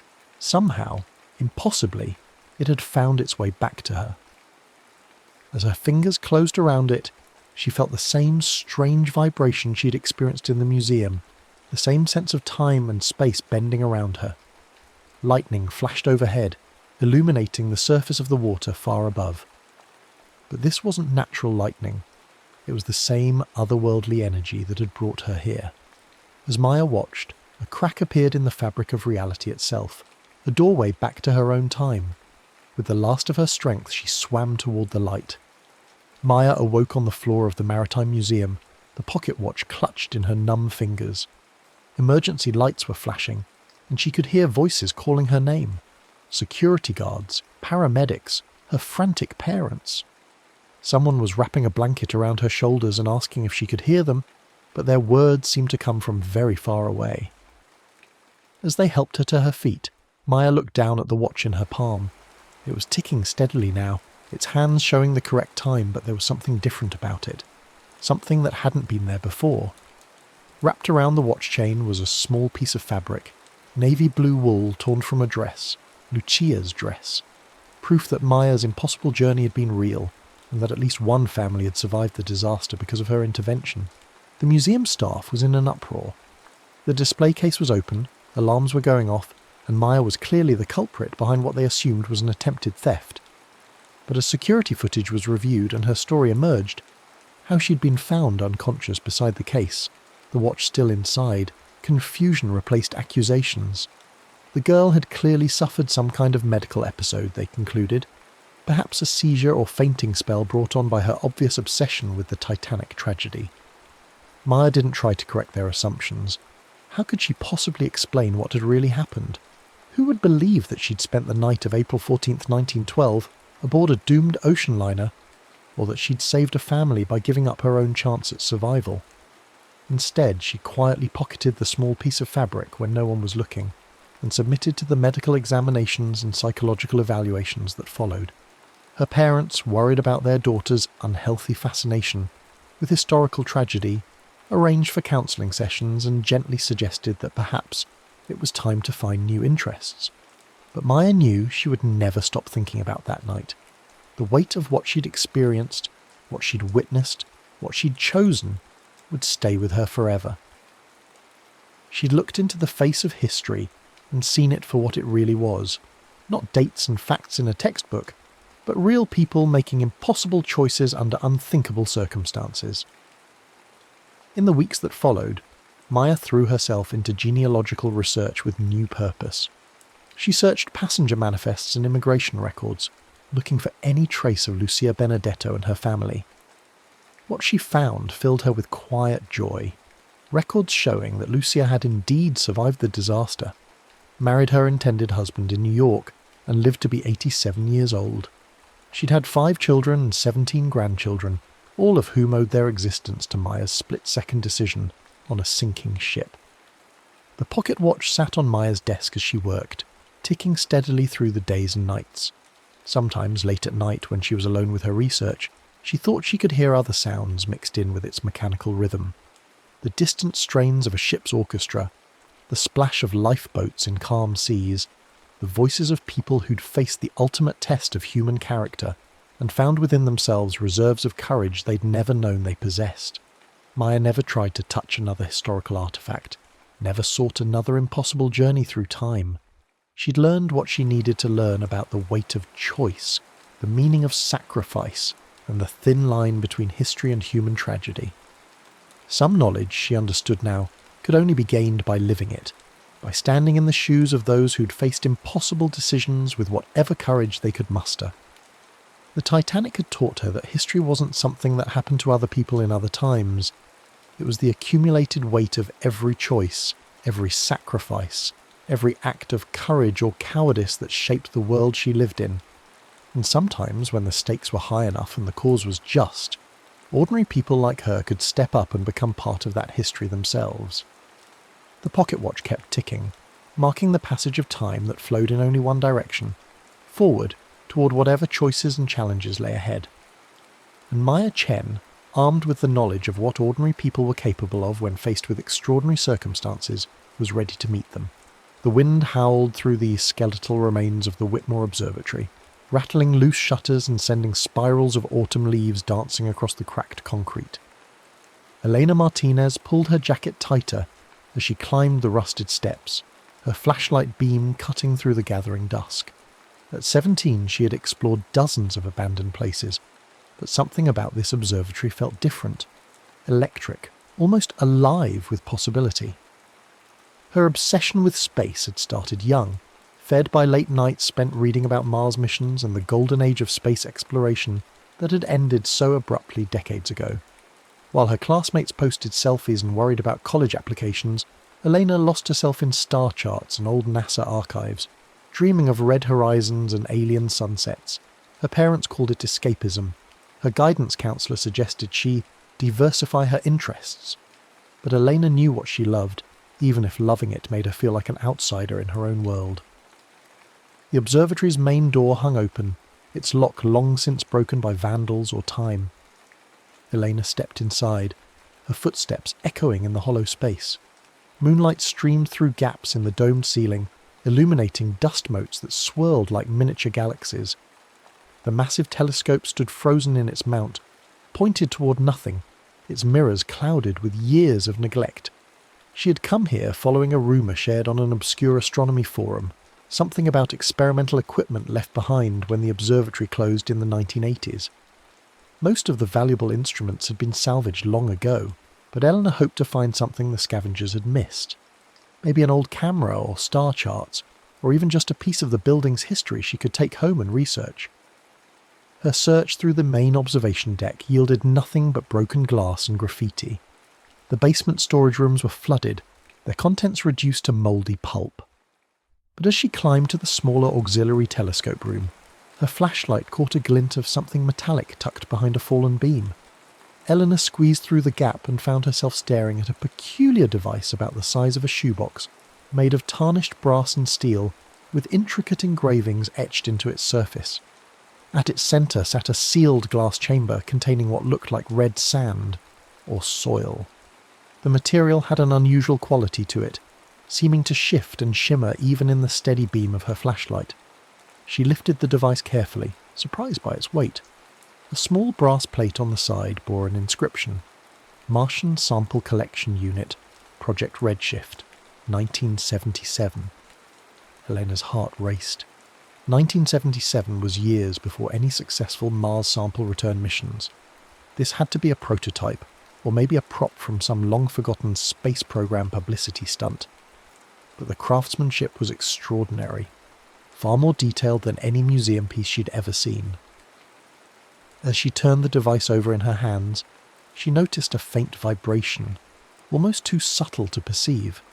The red material inside the glass chamber seemed to pulse with its own light, casting crimson reflections on her face. She pressed her ear to the metal casing and could swear she heard something, a low, almost musical humming that seemed to resonate in her bones. The first rumble of thunder made her jump. She'd been so absorbed in examining the device that she hadn't noticed the storm clouds gathering outside. Lightning flickered through the broken dome, followed by another crash of thunder that shook the entire building. Rain began pattering against the metal roof, quickly building to a steady downpour. Eleanor tucked the device under her jacket and made her way toward the stairs, but another flash of lightning revealed something that stopped her cold. The red sand inside the glass chamber was glowing brighter now, pulsing in rhythm with the lightning strikes. The humming sound had grown louder, no longer just audible but visible. She could see waves of distortion rippling through the air around the device like heat shimmer. She should have run. Every rational part of her mind screamed that she should drop the device and get as far away as possible. But Elena had spent her entire life wondering about the mysteries of space, dreaming of discoveries beyond Earth's atmosphere. This was the closest she'd ever come to touching something truly otherworldly, and she couldn't let it go. The next lightning strike hit the observatory's lightning rod with a deafening crack.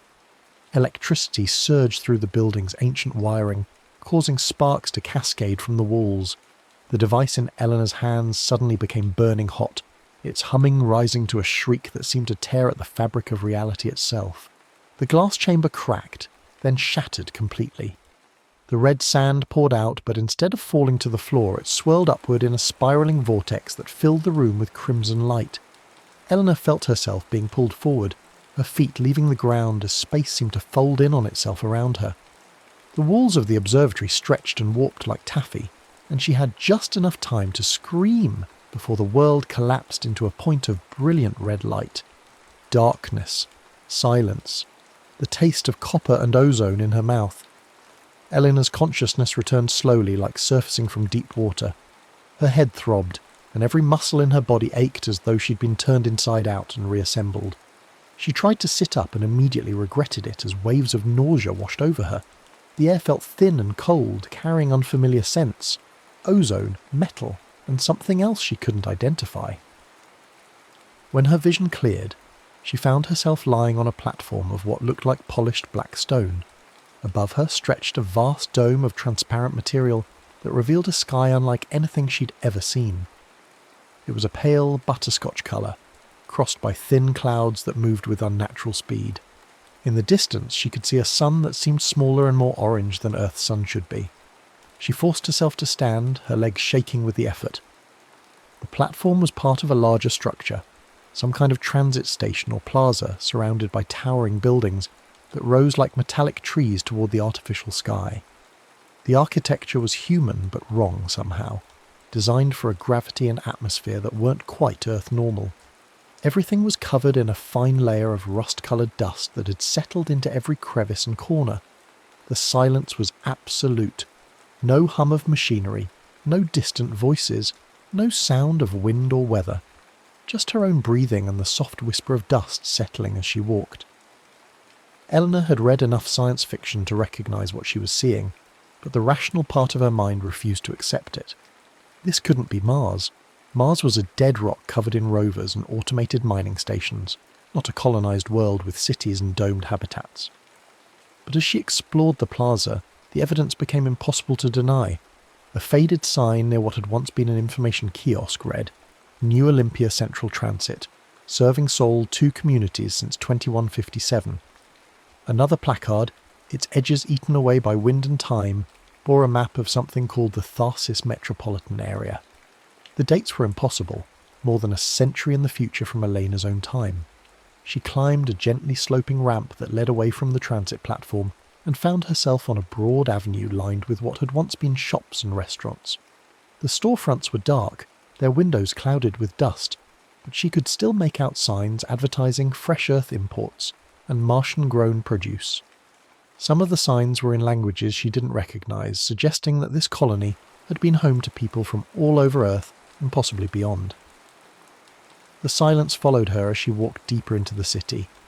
Abandoned vehicles sat where they'd been left, their sleek designs suggesting technology far advanced from anything Elena knew. Some were clearly personal transports, while others looked like cargo haulers or emergency vehicles. All of them were covered in the same rust-red dust, their batteries long dead, their windows dark. As the strange sun began to set, painting the dome overhead in shades of amber and crimson, Elena realised she needed to find shelter. The temperature was dropping rapidly, and she could see frost beginning to form on the metal surfaces around her. She chose a building that looked like it might have been a hotel or residential complex, its entrance doors still partially functional despite the layer of grime coating everything. The lobby was a monument to human ambition and alien environment intersecting.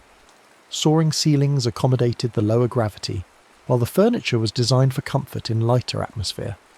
Murals on the walls depicted scenes of human triumph, families in environmental suits watching Martian sunrises, children playing in low-gravity sports complexes, massive terraforming machines working to transform the red planet into something green and alive. Eleanor found the emergency stairs and climbed to what had been a common area on the 3rd floor. Large windows offered a panoramic view of the city, and she could see that New Olympia stretched much farther than she'd initially thought. Dozens of domed districts connected by elevated roadways and what looked like a monorail system.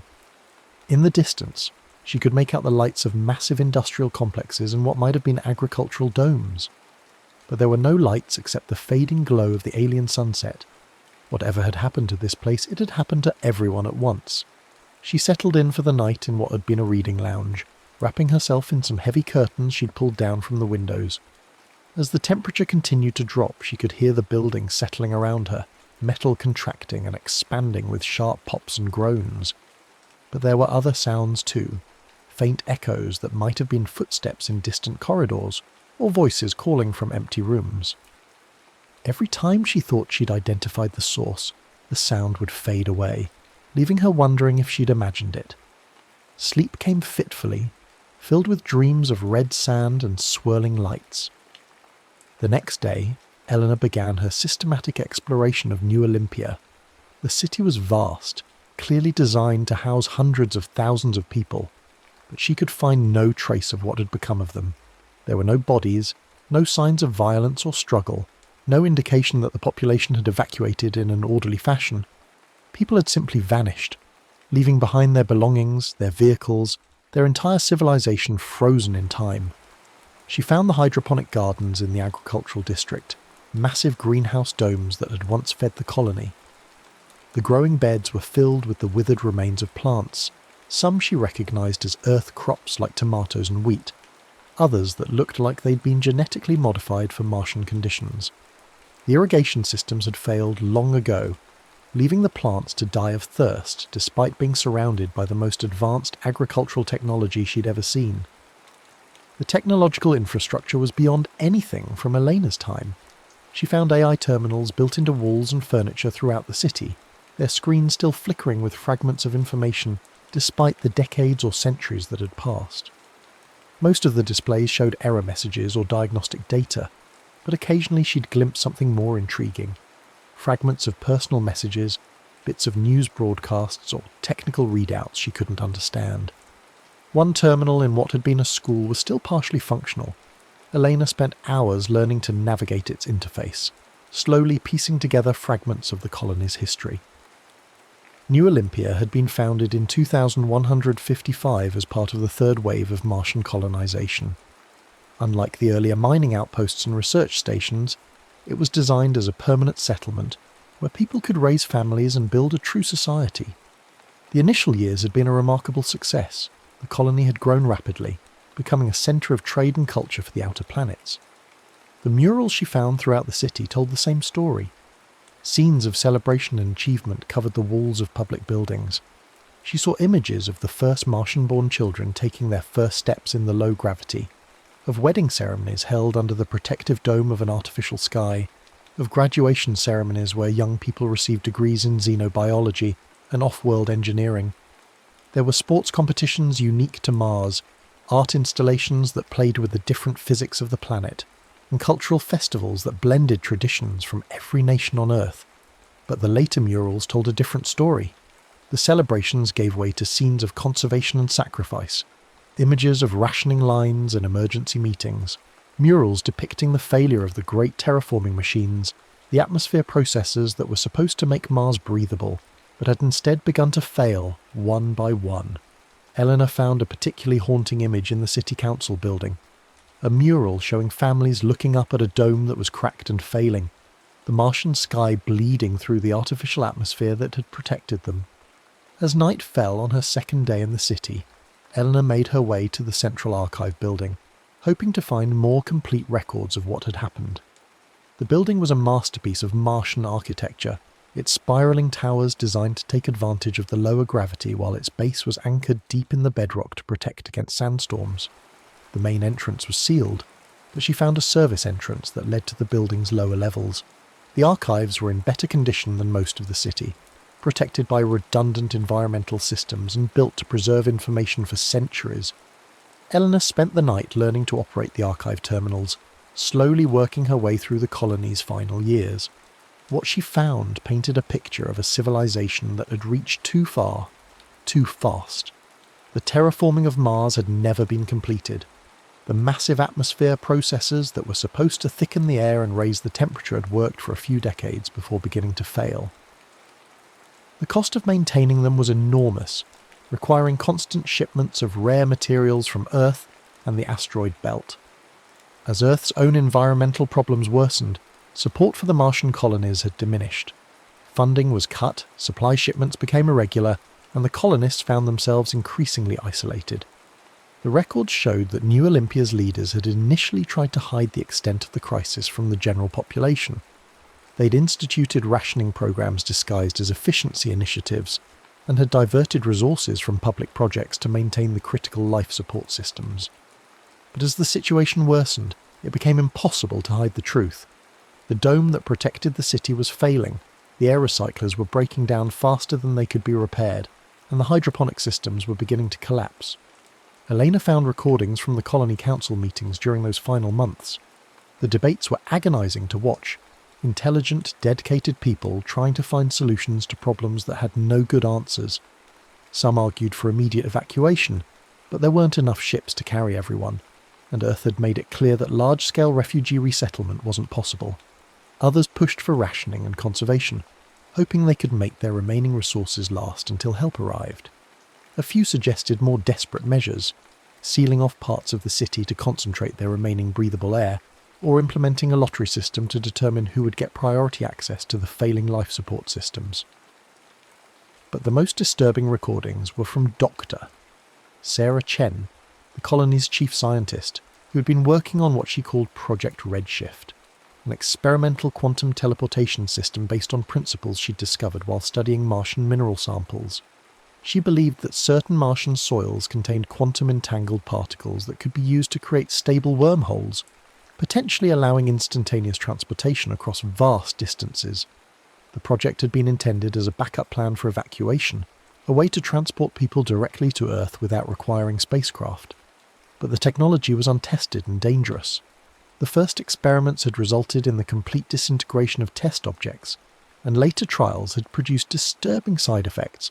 Subjects reported experiencing visions of other times and places, and some had exhibited signs of temporal displacement, aging rapidly, or speaking about events that hadn't happened yet. Eleanor found the final entries in Dr. Chen's personal log, recorded just days before the colony's end. The scientist's voice was strained with exhaustion and desperation as she described the final calibration of the teleportation array. The colony's leaders had made the decision to attempt a mass evacuation using the untested technology rather than face certain death when the life support systems failed. The last official entry in the colony's records was a brief message from the emergency broadcast system. All residents report to Teleportation Bay, Alpha, for immediate evacuation. Follow designated routes. Remain calm. Mars colony operations concluding as of Sol date 2891. Eleanor sat in the silence of the archive, surrounded by the ghosts of a civilization that had dared to reach for the stars and had paid the ultimate price for their ambition. She understood now why the city was so perfectly preserved. The people hadn't died here. They had gambled everything on an experimental technology, stepping into the unknown rather than facing the slow death of their failing colony. But what had happened to them? Had the teleportation worked, sending the colonists safely back to Earth? Or had they been scattered across space and time like leaves in a cosmic wind? As she pondered these questions, Eleanor became aware of a familiar sound, the low, musical humming that had emanated from the device in the observatory. It was coming from somewhere deeper in the building, below the archives. She followed the sound down emergency stairs and through maintenance corridors until she found herself in a vast underground chamber. The teleportation bay was a cathedral of science and desperation. The ceiling soared 100 feet overhead, supported by massive columns inscribed with equations she couldn't understand. At the centre of the chamber stood the teleportation array itself, a ring of exotic materials and incomprehensible machinery surrounding a circular platform 20 feet in diameter. Banks of instruments and control stations surrounded the array, their displays dark except for occasional flickers of residual power. But it was the platform itself that took Elena's breath away. The metal surface was stained with rust-red dust, the same red sand that had been in the device she'd found in the observatory. As she approached, she could see that the dust formed complex patterns, as though it had been arranged by the passage of invisible forces. And at the very centre of the platform she found what she'd been looking for without knowing it. A small shard of crystalline material lay half buried in the red sand. It pulsed with the same rhythm as the device that had brought her here, casting faint patterns of light across the chamber walls. Eleanor picked it up carefully and immediately felt the same resonance she'd experienced in the observatory, a connection to something vast and ancient and alien. The shard was warm in her palm, and as she held it, images flashed through her mind. She saw the final moments of New Olympia, thousands of people gathered in this chamber, their faces a mixture of hope and terror as Doctor. Chen initiated the teleportation sequence. She saw the array powering up, the air itself beginning to shimmer with quantum distortions. She saw the colonists stepping onto the platform in family groups, their bodies becoming translucent as the teleportation field took hold. And she saw them dissolving into light, their atoms scattered across dimensions of space and time that human science was never meant to breach. The vision faded, leaving Elena alone in the chamber with the weight of tragedy and the echo of humanity's greatest failure. She understood now that she was witnessing the remnants of a dream that had become a nightmare. the cost of reaching too far beyond the limits of human capability and understanding. But she also understood something else. The device she'd found in the observatory hadn't been a prototype or a prop.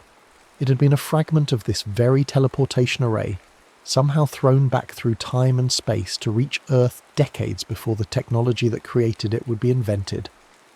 The circular logic made her head spin, but she was beginning to grasp the implications. She was trapped in the same temporal loop that had destroyed the colony.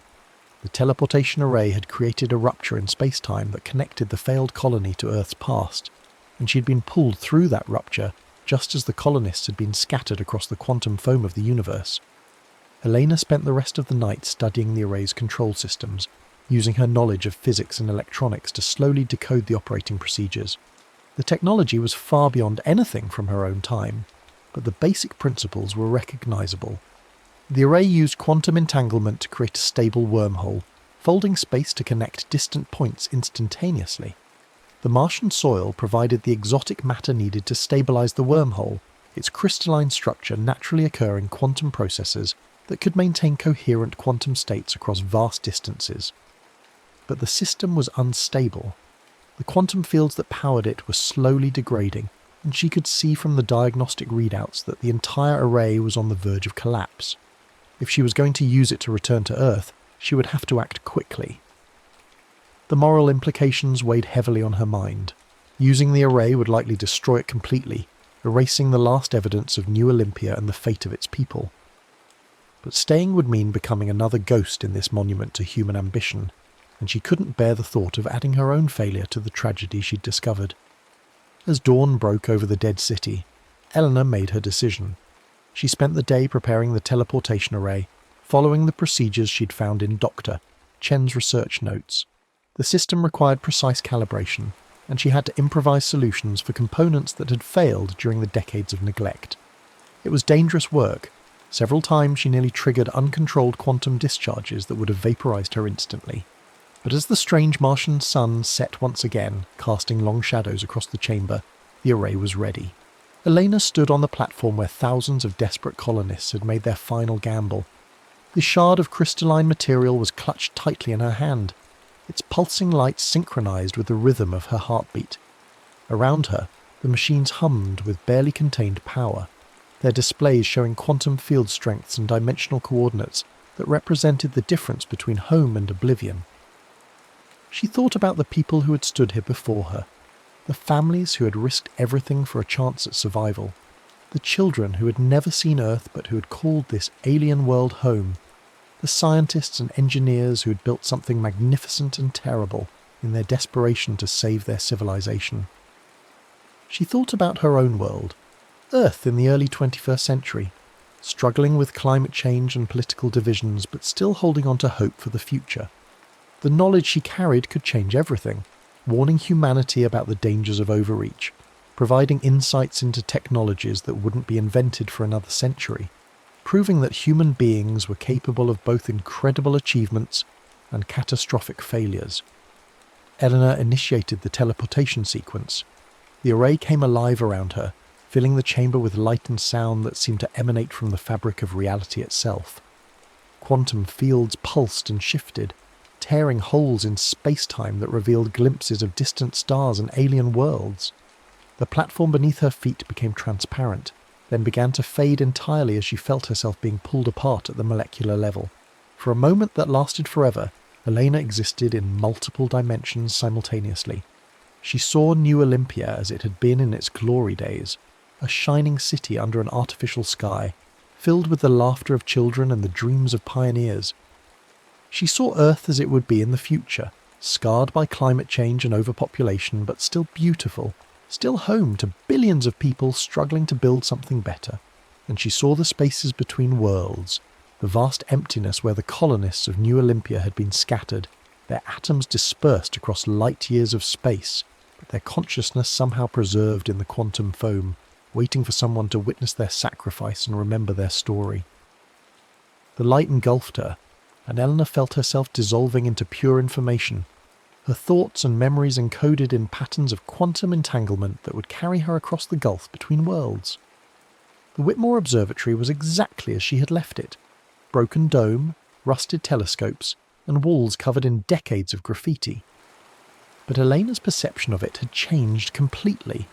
She could see the quantum resonances that connected this place to the ruins of New Olympia, the invisible threads of causality that had drawn her into humanity's future and brought her back to its past. She was lying on the floor of the same room where she'd found the device, but the brass and steel artifact was gone, apparently consumed by the forces that had transported her.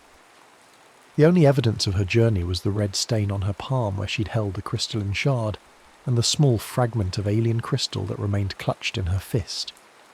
Eleanor sat up slowly, her body aching from the quantum translation, but otherwise unharmed. Through the broken dome overhead, she could see Earth's familiar sky, blue and white and infinite with possibility.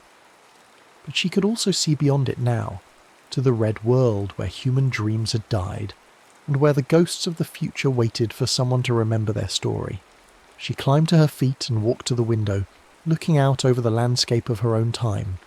The towns and cities spread below her were different now, not because they had changed, but because she had seen what they might become. She had witnessed the pinnacle of human achievement and the depths of human tragedy, and she carried both possibilities within her heart.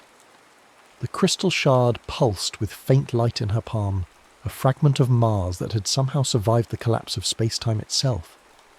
Elena closed her fingers around it and felt the weight of responsibility settling on her shoulders. She was the keeper of New Olympia's memory now, the sole witness to a future that might never come to pass.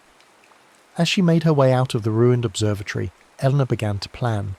She would need to be careful about how she shared what she'd learned.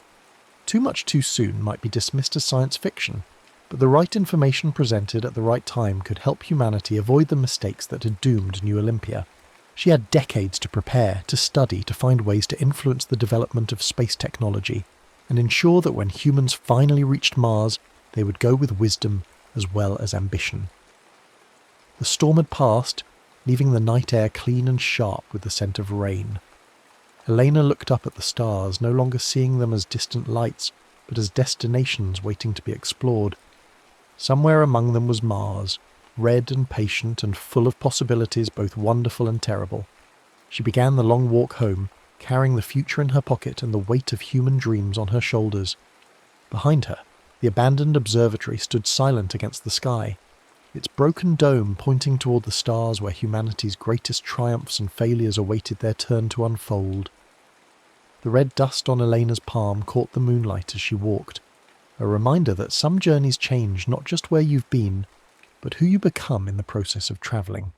She had gone looking for artifacts of the past and had instead found prophecies of the future.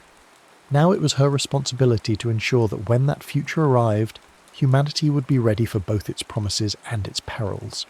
In her pocket, the crystal shard pulsed once more and then fell silent, its quantum song temporarily at rest. But Elena knew it was still connected to the ruins of New Olympia, still part of the vast web of cause and effect that connected all human endeavours across space and time. She was connected to it now too, bound to a dead city and its vanished people by threads of quantum entanglement and the unbreakable human need to remember those who had dared to dream of the stars. The next story is about to begin. Please relax and enjoy. Maya Chen had always found museums peaceful. The Metropolitan Museum's pre-Columbian wing was nearly empty on that Tuesday afternoon, just her and the security guard dozing by the entrance. She pressed her face closer to the glass case containing the obsidian mirror, its surface black as midnight despite the overhead lights. The placard read Tezcatlipoca's mirror, circa 1500 CE, origin disputed. The artifact seemed to pulse with its own rhythm, drawing her eyes deeper into its polished darkness. The eclipse had started an hour ago, casting strange shadows through the skylights. Maya pulled out her phone to check the time, 3:47 p.m, when the mirror's surface rippled like water. She stumbled backward, but her reflection didn't move with her. Instead, it reached out from within the obsidian depths, fingers breaking through the glass that suddenly felt liquid against her palm. The world tilted. Maya's stomach lurched as if she were falling through space, and then sunlight blazed against her eyelids. Real sunlight, not the muted glow of museum lighting. The air carried scents she couldn't identify. Flowers, smoke, something earthy and rich. Voices surrounded her, speaking in rapid syllables that flowed like music. Maya opened her eyes and immediately regretted it. She lay on smooth stone paving beside a canal where brightly painted canoes glided past loaded with goods she'd never seen. Vendors called out from floating gardens that seemed to exist impossibly on the water's surface. Pyramids rose in the distance, their steps climbing toward the sun like stone mountains. The city stretched in all directions, connected by waterways and bridges, more magnificent than anything she'd ever imagined. A woman's scream cut through the market noise. Maya turned to see a group of warriors in feathered costumes dragging a bound man toward the largest pyramid. Even from this distance, she could see the obsidian knives glinting at their belts, could hear the victims' pleas carried on the wind. Her stomach clenched as she realized what she was witnessing. "Teotl! Teotl!" the shout came from behind her. Maya spun around to find a crowd gathering, pointing at her jeans and NYU sweatshirt with expressions of terror and awe. Some threw themselves prostrate on the stones, while others backed away, making signs she didn't recognize. An elderly woman pushed through the crowd, her huipil embroidered with intricate patterns that seemed to shift in the sunlight. She spoke rapidly in Nahuatl, gesturing at Maya's clothing, her pale skin, her sneakers. The crowd murmured, some nodding, others shaking their heads violently. Before Maya could process what was happening, armoured warriors pushed through the throng. Their cotton armour was painted in brilliant colours, and their shields bore the image of a hummingbird wreathed in flames. They surrounded her with obsidian-tipped spears, shouting commands she couldn't understand but whose meaning was unmistakable. The temple district was even more overwhelming up close. Maya stumbled along between her captors, trying to process the impossible architecture around her. Priests in blood-stained robes climbed the pyramid steps in procession, carrying smoking censers that filled the air with copal incense. The sound of drums echoed off the stone walls, punctuated by conch shell horns that made her bones vibrate. They dragged her into a chamber decorated with skulls and feathered serpents. 3 priests waited inside, their hair matted with dried blood, their earlobes stretched by jade plugs that caught the torchlight. The eldest stepped forward, studying Maya with eyes like chips of obsidian. When he spoke, his voice carried the weight of absolute authority. "Tlain tite watl? Teotl achnozo tlakate kolotl?" Maya shook her head, spreading her hands in the universal gesture of incomprehension. One of the younger priests hissed something that made the others step back. The eldest raised his hand for silence, then approached Maya slowly, as if she might burst into flames. He reached out and touched her sweatshirt, rubbing the cotton between his fingers. His eyes widened. He spoke again, more gently this time, but Maya could only shake her head helplessly. The priest conferred in rapid whispers, occasionally glancing at her with expressions that shifted between reverence and suspicion. The eldest priest finally nodded to the guards, who relaxed their grip but didn't release her. He spoke a single word that sounded like a command, and Maya found herself being led from the chamber, not roughly but with careful purpose. The noble's compound sat on a rise overlooking the main canal, its walls painted with murals depicting warriors and gods in eternal battle. Maya was escorted through courtyards filled with exotic flowers and caged quetzal birds, their green gold feathers shimmering like jewels. Servants in simple white cotton tunics prostrated themselves as they passed. The woman who greeted them in the main hall was perhaps 40, with greying hair braided with jade beads and a bearing that spoke of absolute authority. She wore a huipil so finely woven it might have been made of silk, decorated with patterns Maya was beginning to recognize as deliberately symbolic. When the priest finished his explanation, the woman studied Maya with intelligent eyes that missed nothing. "Itaka Sitlali," she said, pointing to herself. Then she pointed at Maya and raised her eyebrows questioningly. "Maya," she replied, touching her chest. "Maya Chen." Sitlali repeated the name slowly, frowning at the unfamiliar sounds. She clapped her hands, and a young man appeared from the shadows. He was perhaps Maya's age, with the athletic build of a warrior, but clothing that marked him as nobility. Geometric tattoos decorated his arms, and his hair was bound up with feathers and small bones. Sitlali spoke to him rapidly, gesturing at Maya. The young man's eyes widened, and he looked at Maya with undisguised curiosity. Unlike the others, he didn't seem afraid of her, just fascinated. "Itaka Nakali," he said, touching his chest. Then he pointed at Maya and attempted her name. "Yeah?" She nodded. and his face broke into a grin that was surprisingly warm. He said something to his mother, for clearly that's what Citlali was, who nodded and spoke a few sharp commands to the servants. Over the next several days, Maya learned that she'd landed in the middle of a theological crisis. Nikali, who had been taught some Spanish by captured traders, was able to communicate in broken fragments that the priests were divided about her nature. Some believed she was Quetzalcoatl returned, as prophesied. Others insisted she was a demon sent to test their faith. Still others claimed she was simply a foreign spy, though from what impossibly distant land they couldn't say. Citlali had taken her in partly from curiosity and partly from calculation. As a widow of noble blood, she maintained her position through careful political manoeuvring. Harbouring a potential deity, or demon, was a dangerous gamble that could elevate her family or destroy it entirely. Maya spent her mornings learning basic Nahuatl from Nikali, who proved to be a patient if unconventional teacher. He would point at objects around the compound, repeating their names until she could pronounce them correctly. In return, she taught him English words, though she was careful not to reveal too much about where or when she came from. "Your land," he asked one afternoon as they sat in the garden, "is it beyond the great water?" Maya considered her answer carefully. "Very far," she said in halting Nahuatl. "Many suns' journey." Nikali nodded gravely. "The priests say strangers come from the sunrise land, men with pale skin like yours, riding giant deer." Maya's blood chilled. She knew what he was describing and when. The Spanish had landed in 1519, and if she was right about the date, Cortés was probably already marching inland with his conquistadors and Tlaxcalan allies. "When?" she asked, trying to keep her voice casual. "The runners brought word 3 days past. The Totonaks send gifts to these strangers, thinking them gods." Nikali's expression darkened, but Huey Tlatoani Moctezuma is troubled. The priests say the 5th sun grows old, that the end approaches. Maya's mind raced.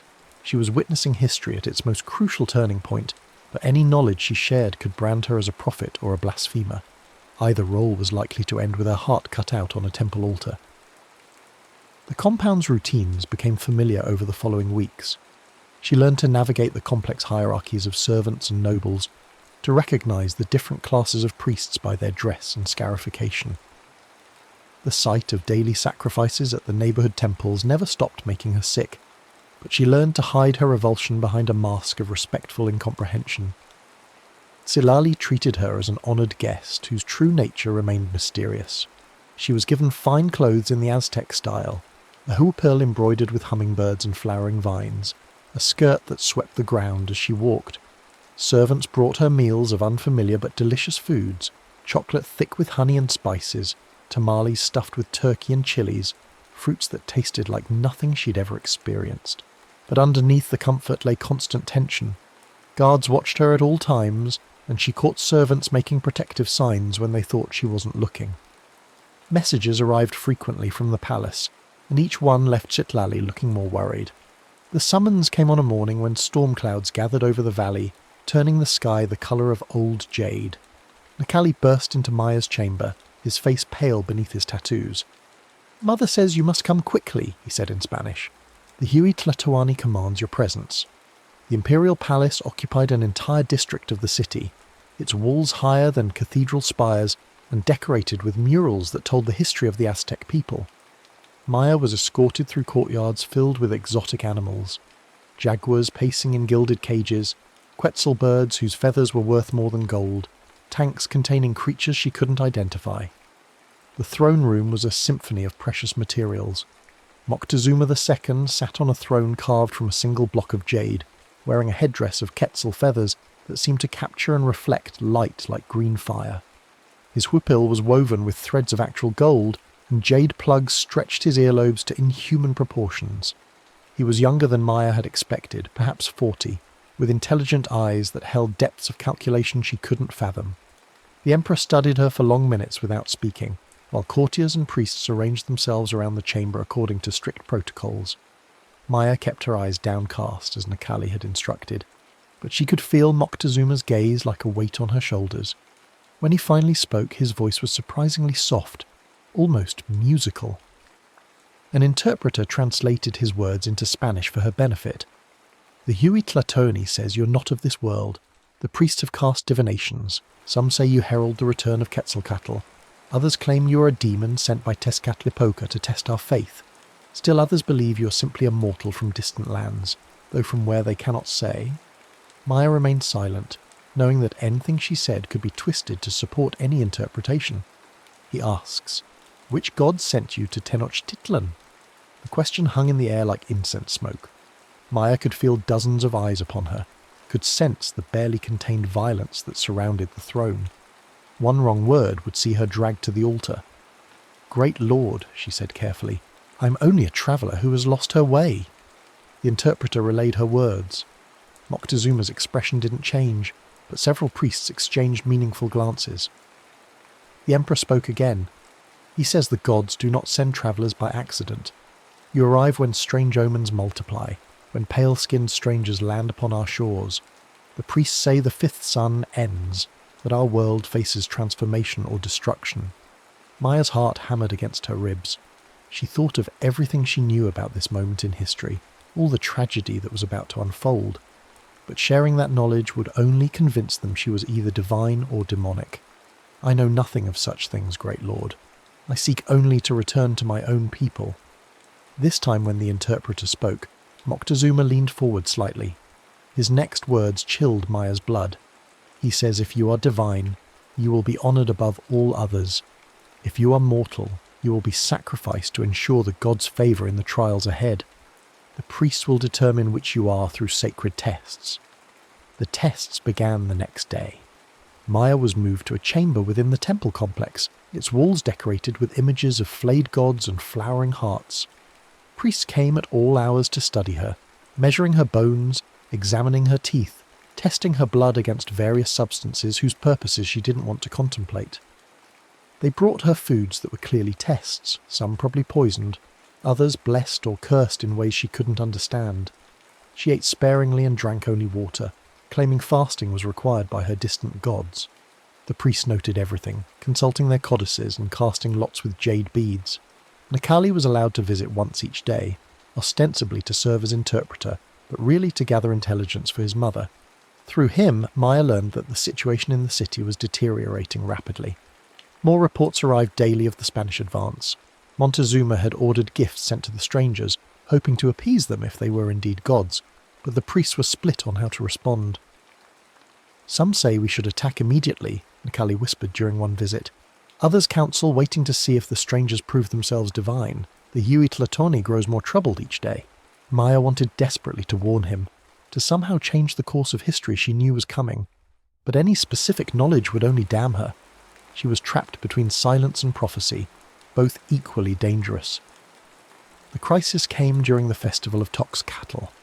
Maya was brought from her chamber to witness the ceremonies, ostensibly because her reactions would help determine her nature. She was placed on a platform overlooking the main plaza, surrounded by guards and priests who watched her every expression. The plaza filled with thousands of citizens dressed in their finest clothing, their feathers and jade jewellery creating a sea of brilliant colour. Dancers moved in intricate patterns while drums thundered and conch shells wailed. The air grew thick with copal smoke and the fervour of religious ecstasy. Then the sacrifices began. Maya had witnessed individual killings at neighbourhood temples, but this was slaughter on an industrial scale. Prisoners were dragged up the pyramid steps in endless procession, their hearts cut out and offered to the gods while their bodies were flung down the blood-slicked steps. The crowd cheered with each death, their faces upturned to catch drops of sacred blood. She tried to maintain her composure, but the sheer scale of it overwhelmed her. When a child no older than 10 was dragged past her platform, his terrified eyes meeting hers for just a moment, Maya doubled over and vomited onto the stones. The reaction was immediate. Some priests cried out in triumph, claiming her revulsion proved she was mortal and offended by proper worship. Others argued that her reaction showed divine displeasure with the quality of the offerings.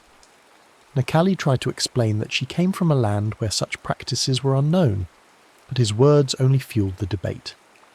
That night, Maya lay in her chamber listening to the celebrations continue in the plaza below. The smell of blood and smoke seemed to have soaked into the very walls. She knew she was living through the final days of a civilization, watching a world that would soon be swept away by smallpox and Spanish steel. The decision came 3 days later. Maya was awakened before dawn by the sound of marching feet. Guards surrounded her bed, their faces grim in the torchlight. The head priest stood in the doorway, his obsidian knife already in his hand. "The gods have spoken," he announced in Spanish. "You will be offered to Huitzilopochtli at the sunrise ceremony. Your divine or mortal nature will be revealed by your death." They dragged her through the pre-dawn darkness toward the great temple. The pyramid loomed against the stars like a mountain of shadow, its steps worn smooth by the blood of thousands. Maya's mind raced, searching for escape routes, for words that might save her, for anything that could prevent what was about to happen. The crowd had already gathered in the plaza, their faces painted with sacred designs, their bodies swaying to drum rhythms that seemed to echo the beating of her terrified heart. Torches blazed from every surface, turning the scene into something from a fever dream. As they climbed the pyramid steps, Maya felt each stone through her thin sandals, felt the sticky residue of old sacrifices beneath her feet. The obsidian mirror she'd seen in the museum. Could it possibly be hidden somewhere in this temple? Had it somehow travelled through time just as she had? At the pyramid summit, the altar waited like a mouth open to swallow her. 4 priests seized her limbs, while the 5th raised his knife toward the stars. Below, the crowd had fallen silent, waiting for the moment when divine or mortal nature would be revealed. The obsidian blade caught the first ray of sunrise as it appeared over the eastern mountains. Maya closed her eyes and thought of her own world, of museums and electric lights, and a time when human sacrifice was just something you read about in history books. The blade descended, and the world ended. Not her world, but the world itself. The sun vanished as if snuffed out by a giant hand, plunging the plaza into absolute darkness. The crowd's silence shattered into screams of terror. Wind howled across the pyramid top, carrying with it the scent of ozone and approaching storm. In the chaos, Maya felt her bonds loosen as the priest stumbled away in panic. Lightning split the sky, illuminating the terror on thousands of upturned faces. Thunder crashed like the footsteps of gods, and rain began to fall in sheets that washed the blood from the altar stones. Maya rolled off the altar, her hands searching desperately through her clothing. There, sewn into the lining of her sweatshirt where she'd hidden it weeks ago, a fragment of obsidian mirror, broken off when she'd first fallen through time. Her fingers closed around it just as another lightning bolt struck the temple. The mirror fragment grew warm in her palm, then hot, then burning. Reality rippled around her like water disturbed by a stone. The screaming crowd faded, the pyramid dissolved, the storm became distant thunder. She was falling again, tumbling through space and time while obsidian darkness swallowed everything. Maya awoke on the museum floor, her body aching as if she'd been climbing pyramids all night. Emergency lighting cast eerie shadows across the pre-Columbian wing. Through the skylights she could see the eclipse ending, the sun emerging from behind the moon like hope returning to the world. The security guard was shaking her gently, asking if she was okay, if she needed medical attention. Maya sat up slowly, her head spinning. The obsidian mirror in its display case looked exactly as it had before, dark and mysterious and utterly normal. But the smell of copal incense lingered in her nostrils. The rhythm of sacred drums echoed in her ears, and when she looked at her hands she could swear she saw traces of blood beneath her fingernails, though the guard assured her she hadn't been injured in her fall. Over the following days, Maya tried to return to normal life. She attended classes, worked on assignments, told everyone she'd simply fainted during the eclipse. But the dreams wouldn't stop. Every night she found herself back in Tenochtitlan, walking through markets that would soon be ruins, watching faces that would soon be erased by disease and conquest. She researched everything she could find about the final days of the Aztec Empire, searching for some trace of her presence there. In obscure Spanish chronicles she found mentions of a pale woman who appeared in Moctezuma's court shortly before the conquest, described variously as a goddess, a demon, or a spy from unknown lands. Some accounts claim she vanished during an eclipse, taken by the gods to spare her from the coming destruction. But it was in a modern archaeological report that Maya found what she was really looking for. Excavations beneath Mexico City had uncovered a fragment of unusual obsidian, carved with patterns that didn't match any known Aztec techniques. The report noted that similar fragments had been found at sites across Mesoamerica, always in contexts dating to just before the Spanish conquest, as if someone had been deliberately scattering pieces of the same artifact across time and space. Maya stared at the photographs in the report, her heart racing. She knew those patterns, had felt them beneath her fingers as reality dissolved around her. Somewhere in the depths of the ancient city, her broken mirror had become part of the archaeological record, a tiny piece of evidence that someone from another time had walked those streets and breathed that air. The museum's pre-Columbian wing felt different now when she visited. The artifacts weren't just relics of a dead civilization. They were pieces of lives she'd witnessed, fragments of a world she'd briefly inhabited. The obsidian mirror in its case seemed to watch her with patient darkness, holding secrets that spanned centuries. Maya never tried to touch it again. She'd learned that some doors, once opened, could never be fully closed. The Last Son's Court lived on in her dreams, in the phantom taste of chocolate spiced with chilies, in the echo of drums that had fallen silent 500 years ago. But sometimes, when the light was just right and shadows fell across the display case at the perfect angle, Maya could swear she saw movement in the mirror's depths. Not her reflection, but other faces. Nekali with his warrior's tattoos, Sitlali arranging her jade jewellery, Moctezuma on his throne of green stone. They were waiting there in the darkness between worlds, preserved in obsidian like insects in amber, eternal witnesses to the moment when one age ended and another began. And Maya knew that somewhere in that preserved instant, in the space between the falling knife and the lightning strike, their story continued. The fifth sun had ended, as all suns must. But in the mirror's depths, in the place where time folded back on itself like light caught in volcanic glass, the court of the last emperor endured, forever poised between prophecy and destruction, between the world that was and the world that was to come. Maya walked away from the display case, her footsteps echoing in the empty gallery. Behind her, the obsidian mirror reflected nothing but shadows and the fading light of afternoon. But in its depths, barely visible to anyone who wasn't looking for them, tiny figures moved through eternal ceremonies in a city of canals and pyramids, trapped forever in the amber of time. 3 months later, Maya stood in the office of Dr. Elena Vasquez, the museum's chief curator of pre-Columbian art. The older woman's desk was covered with photographs, archaeological reports, and fragments of obsidian arranged in careful patterns. Dr. Vasquez looked up from her work, her dark eyes bright with excitement and something that might have been concern. "I have to ask," she said, setting down her magnifying glass, "because the timing is too perfect to be coincidence. You were here the day of the eclipse, weren't you? The security footage shows you near the Tezcatlipoca mirror just before the power went out." Maya's mouth went dry. "I was just looking at the exhibits. I've always been interested in Aztec culture." Dr. Vasquez nodded slowly, but her expression suggested she wasn't entirely convinced. "The thing is, Maya, we've had some unusual developments since that day. Archaeological sites across Mexico have been reporting discoveries that don't fit our understanding of pre-Columbian artifact distribution." She spread the photographs across her desk. Maya recognized them from her earlier research, but seeing them in person made her heart race.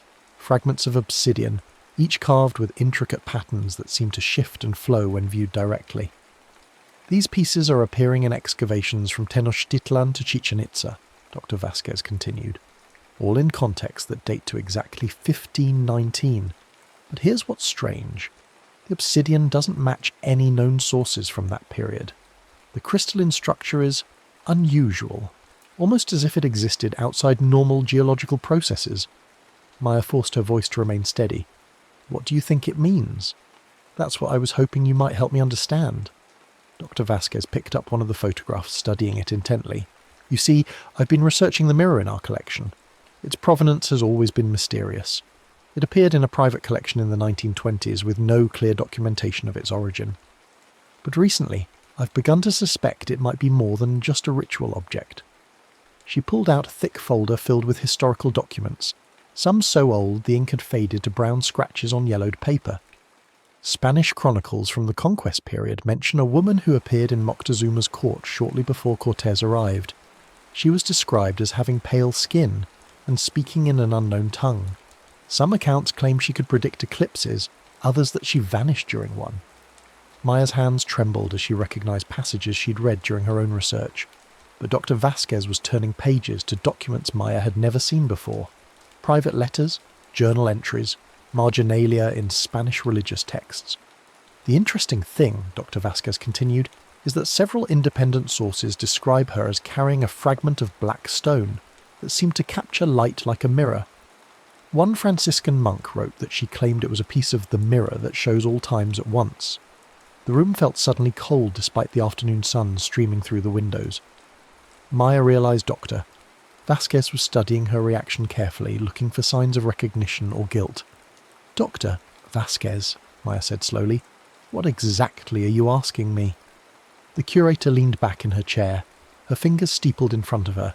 "I'm asking if you believe in the possibility that some objects might exist outside our normal understanding of time and space, that perhaps certain artifacts might serve as bridges between different moments in history." Before Maya could answer, Dr. Vasquez opened another folder and pulled out a photograph that made Maya's breath catch in her throat. It was a section of a stone wall covered in Aztec pictographs, clearly ancient but remarkably well preserved. Among the traditional symbols, feathered serpents, warrior eagles, flowering hearts, was an image that didn't belong. A figure in strange clothing that looked suspiciously like modern dress, standing before a great temple while the sun was obscured by darkness. The figure held something in their hands that reflected light like a mirror, and beneath their feet lay the shattered remains of what might once have been a larger mirror. "This was found 3 weeks ago in excavations beneath the cathedral in Mexico City," Dr. Vasquez said quietly. "It's been carbon dated to approximately 1520. The pictographs tell a story of a stranger who appeared during the reign of the last emperor, who vanished during an eclipse that the priest claimed was sent by the gods to hide her from the coming destruction." Maya stared at the photograph, seeing herself rendered in stone by hands that had been dust for 500 years. The artist had captured details no one should have known, the way her hair fell across her shoulders, the distinctive pattern of her sneakers, even the expression of terror and wonder that must have been on her face during those final moments on the... "I think," Dr. Vasquez said carefully, "that you might be the key to understanding what really happened during those last days of Tenochtitlan, and I think you might know more about that mirror than you're letting on." Maya looked up from the photograph to meet the curator's eyes. In them she saw not accusation but hope. The hope of a scholar who had spent her life studying a vanished world and might finally have found a way to touch it directly. "If I told you," Maya said slowly, "that sometimes the past isn't as finished as we think it is, would you believe me?" Dr. Vasquez smiled, and for a moment she looked years younger. "My grandmother was from Oaxaca. She used to tell stories about objects that could carry you between the world of the living and the world of the ancestors. I stopped believing in such things when I became an academic, but lately..." She gestured at the photographs spread across her desk. "Lately I've been remembering that there are more things in heaven and earth than are dreamt of in our methodologies." Over the following weeks, Maya found herself returning to the museum almost daily. Dr. Vasquez had given her access to the research archives, and together they pieced together a picture of the final days of the Aztec Empire that no history book had ever captured. They found records of omens and portents, of strange dreams that visited the priests, of a growing sense that the world itself was coming to an end. But more than that, they found evidence that the past was more fluid than anyone had imagined. Archaeological reports documented anomalies across Mesoamerica, objects that appeared in the wrong time periods, buildings with architectural features that shouldn't have existed, artifacts that seemed to age backward rather than forward. "It's as if," Dr. Vasquez explained one afternoon as they examined another cache of impossible obsidian fragments, "your presence there created ripples that are still spreading through time. The mirror didn't just transport you to the past, it may have created a kind of temporal instability that allows past and present to bleed into each other." Maya thought about her dreams, which had grown more vivid over the months. Sometimes she would wake up speaking Nahuatl, her mouth filled with the taste of chocolate and chilies. Other nights she would dream of Necali, older now, leading Spanish-equipped warriors against conquistadors who seemed confused by their enemies' knowledge of European tactics. What do you think happened to them? Maya asked. To Nikali and Citlali and the others? Dr. Vasquez was quiet for a long moment, studying a photograph of a recently discovered mural that showed the fall of Tenochtitlan, but with details that didn't match any Spanish account. In this version, the siege was longer, the resistance more organised, as if the defenders had possessed knowledge they shouldn't have had. I think, she said finally, that your time with them changed things in ways we're only beginning to understand. The conquest still happened, but perhaps not exactly as history recorded it. Perhaps some of them survived who shouldn't have. Perhaps some knowledge was preserved that should have been lost. That night Maya stood once again before the obsidian mirror in its display case. The museum was closed, but Dr. Vasquez had given her after-hours access, understanding that some conversations could only happen in darkness. "Are you still there?" she whispered to her reflection. "Can you hear me?" For a moment the surface of the mirror rippled like water. Maya pressed her palm against the glass and felt warmth spreading from the contact point. In the depths of the obsidian, shadows moved. Not her reflection, but other figures. Familiar figures. Nikali stood in what looked like a garden, but the plants around him were wrong. Old-world flowers that shouldn't have existed in his time, growing alongside maize and amaranth. He was older, scarred by battles, but alive. When he looked up, his eyes met hers across 5 centuries, and he smiled. Behind him, Maya glimpsed Citlali arranging objects on what might have been an altar, but these weren't Aztec ceremonial items. They were a mixture of cultures, Spanish silver crosses nestled among jade figurines, Christian saints painted with the features of Aztec gods. The vision lasted only seconds before fading back to ordinary reflection, but Maya understood. The world she had known in 1519 hadn't simply ended. It had transformed, adapted, found ways to survive in the spaces between history and legend. Her presence there had created possibilities that shouldn't have existed, had given the people she'd known just enough for knowledge to navigate the catastrophe that was coming. The Last Sun's Court held its session still, but now it met in the margins of the world that had replaced it, in the hidden places where the past and present touched. And sometimes, on nights when the moon was dark and shadows pooled like obsidian in the corners of museum galleries, those who knew how to look might catch a glimpse of feathered serpents flying through fluorescent-lit corridors, carrying messages between the world that was and the world that might have been. The Last Sun's Court held its session still, waiting for the next eclipse to set them free. The next story is about to begin. Please relax and enjoy. You're 17 years old and your name is Morgan.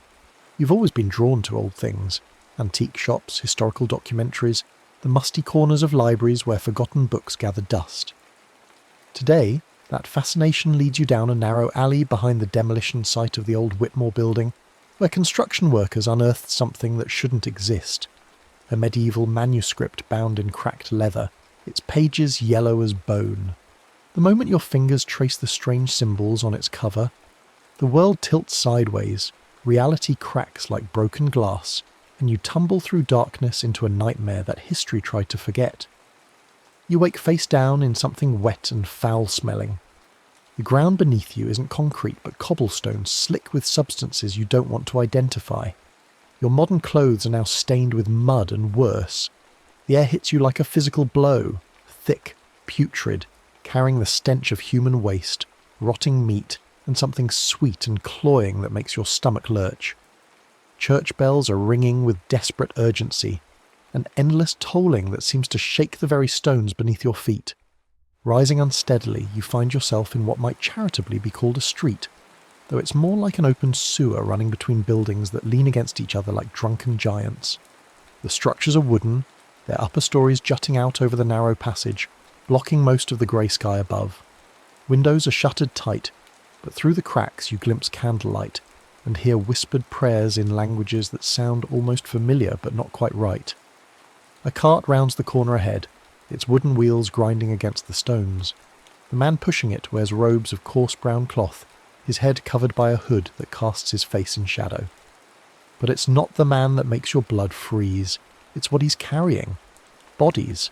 Human bodies stacked like cordwood, arms and legs dangling over the sides, some still wearing scraps of clothing, others naked and mottled with dark patches. The smell rolling off the cart makes you double over, retching onto the cobblestones. The cart pusher notices you then. his hooded head turning in your direction.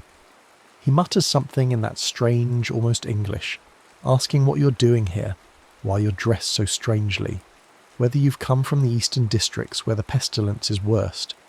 His voice carries an edge of fear that cuts through your confusion like a knife. You try to answer, to explain that you don't belong here, but your words come out wrong. Your accent is alien to these streets, your vocabulary peppered with terms that won't be invented for centuries.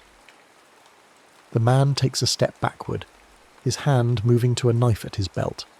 He's shouting now, calling out in that archaic tongue, and doors begin to creak open despite the obvious terror of whatever plague is ravaging this place. Faces appear in windows and doorways, gaunt and hollow-eyed, marked by desperation. They see your strange clothes, hear your foreign words, and you watch understanding bloom in their expressions, the dangerous kind that needs someone to blame for the horror consuming their world. Fingers point in your direction, voices rise in accusation, and you realise they think you're responsible somehow, that your very presence has brought this catastrophe upon them. You run through streets that twist like fever dreams, past houses marked with red X's painted in what looks like blood, past entire districts abandoned to rats and corpses.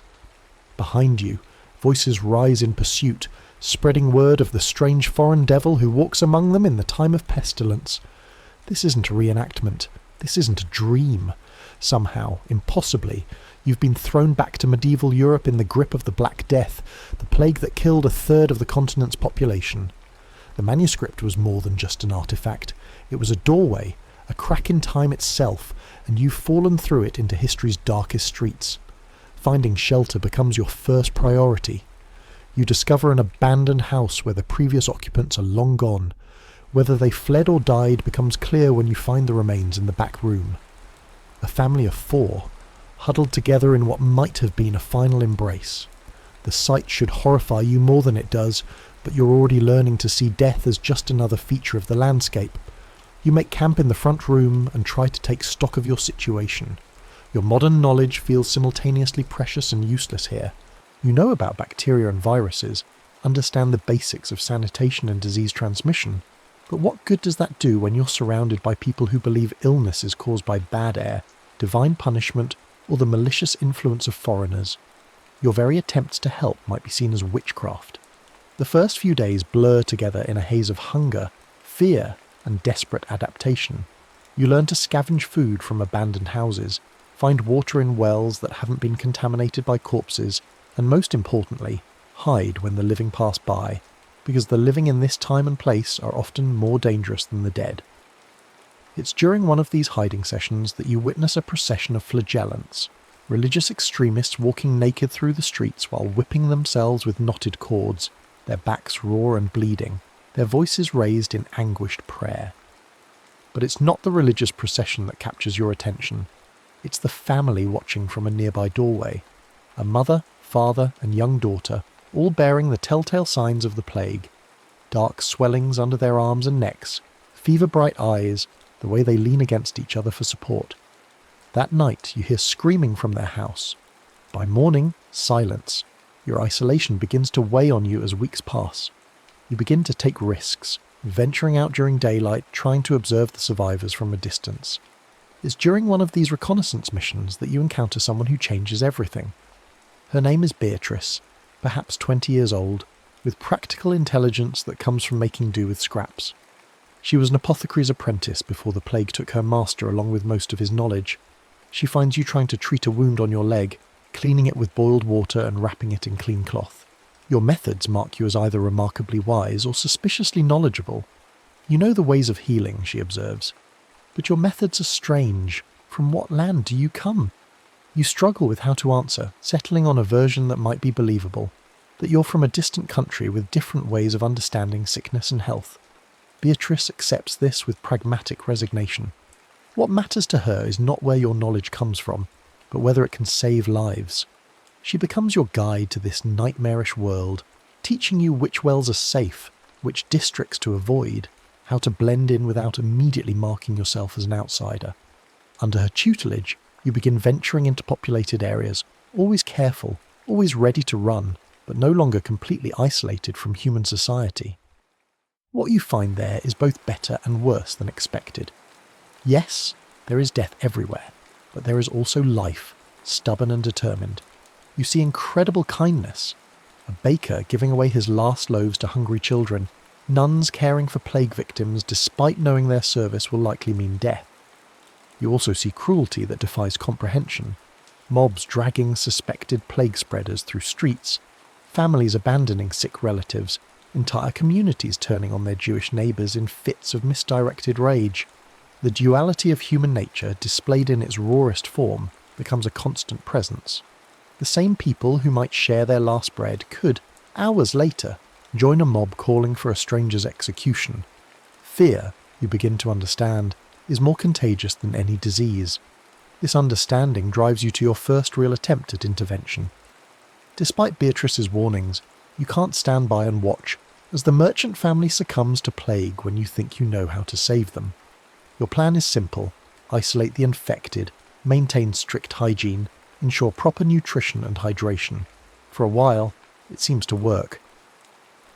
Henry's fever breaks, the swellings recede, his family weeps with gratitude. But the plague is patient. Just when you're beginning to believe modern knowledge might triumph over medieval disease, it strikes back with redoubled fury. Within days, Henri's entire family is dead.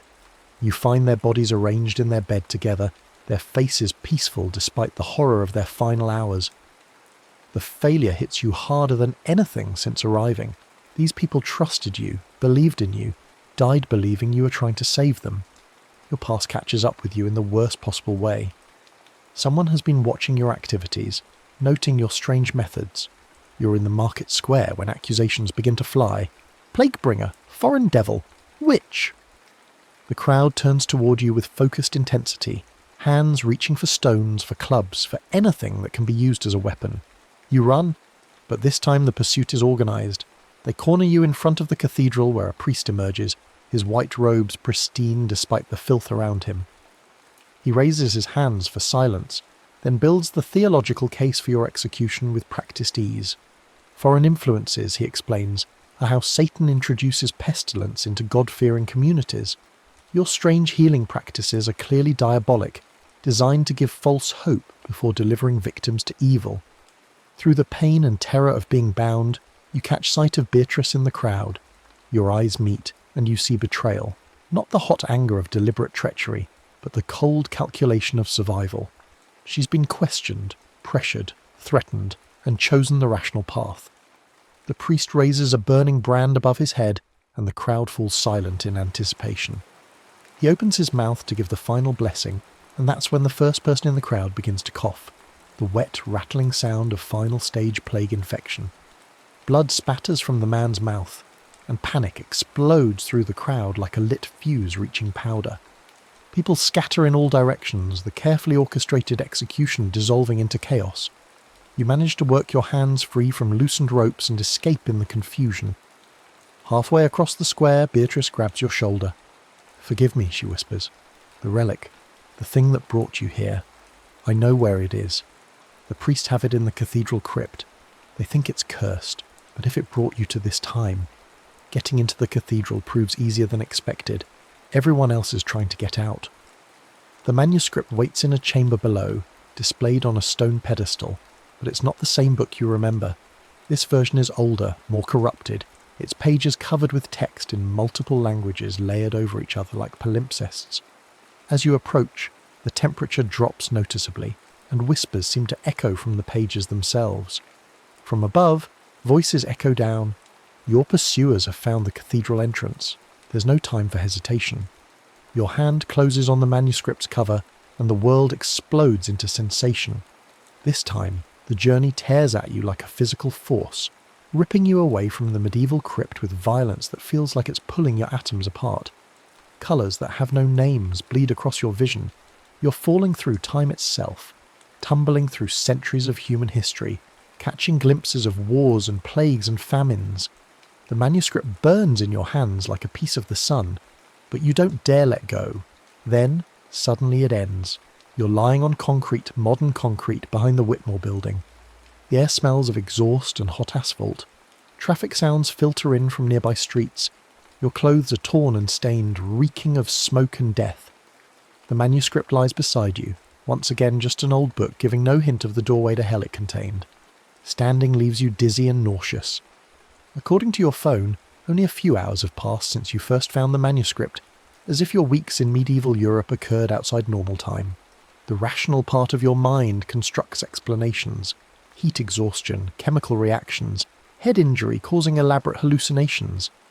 But the physical evidence argues against these theories. Your clothes bear damage that matches your memories.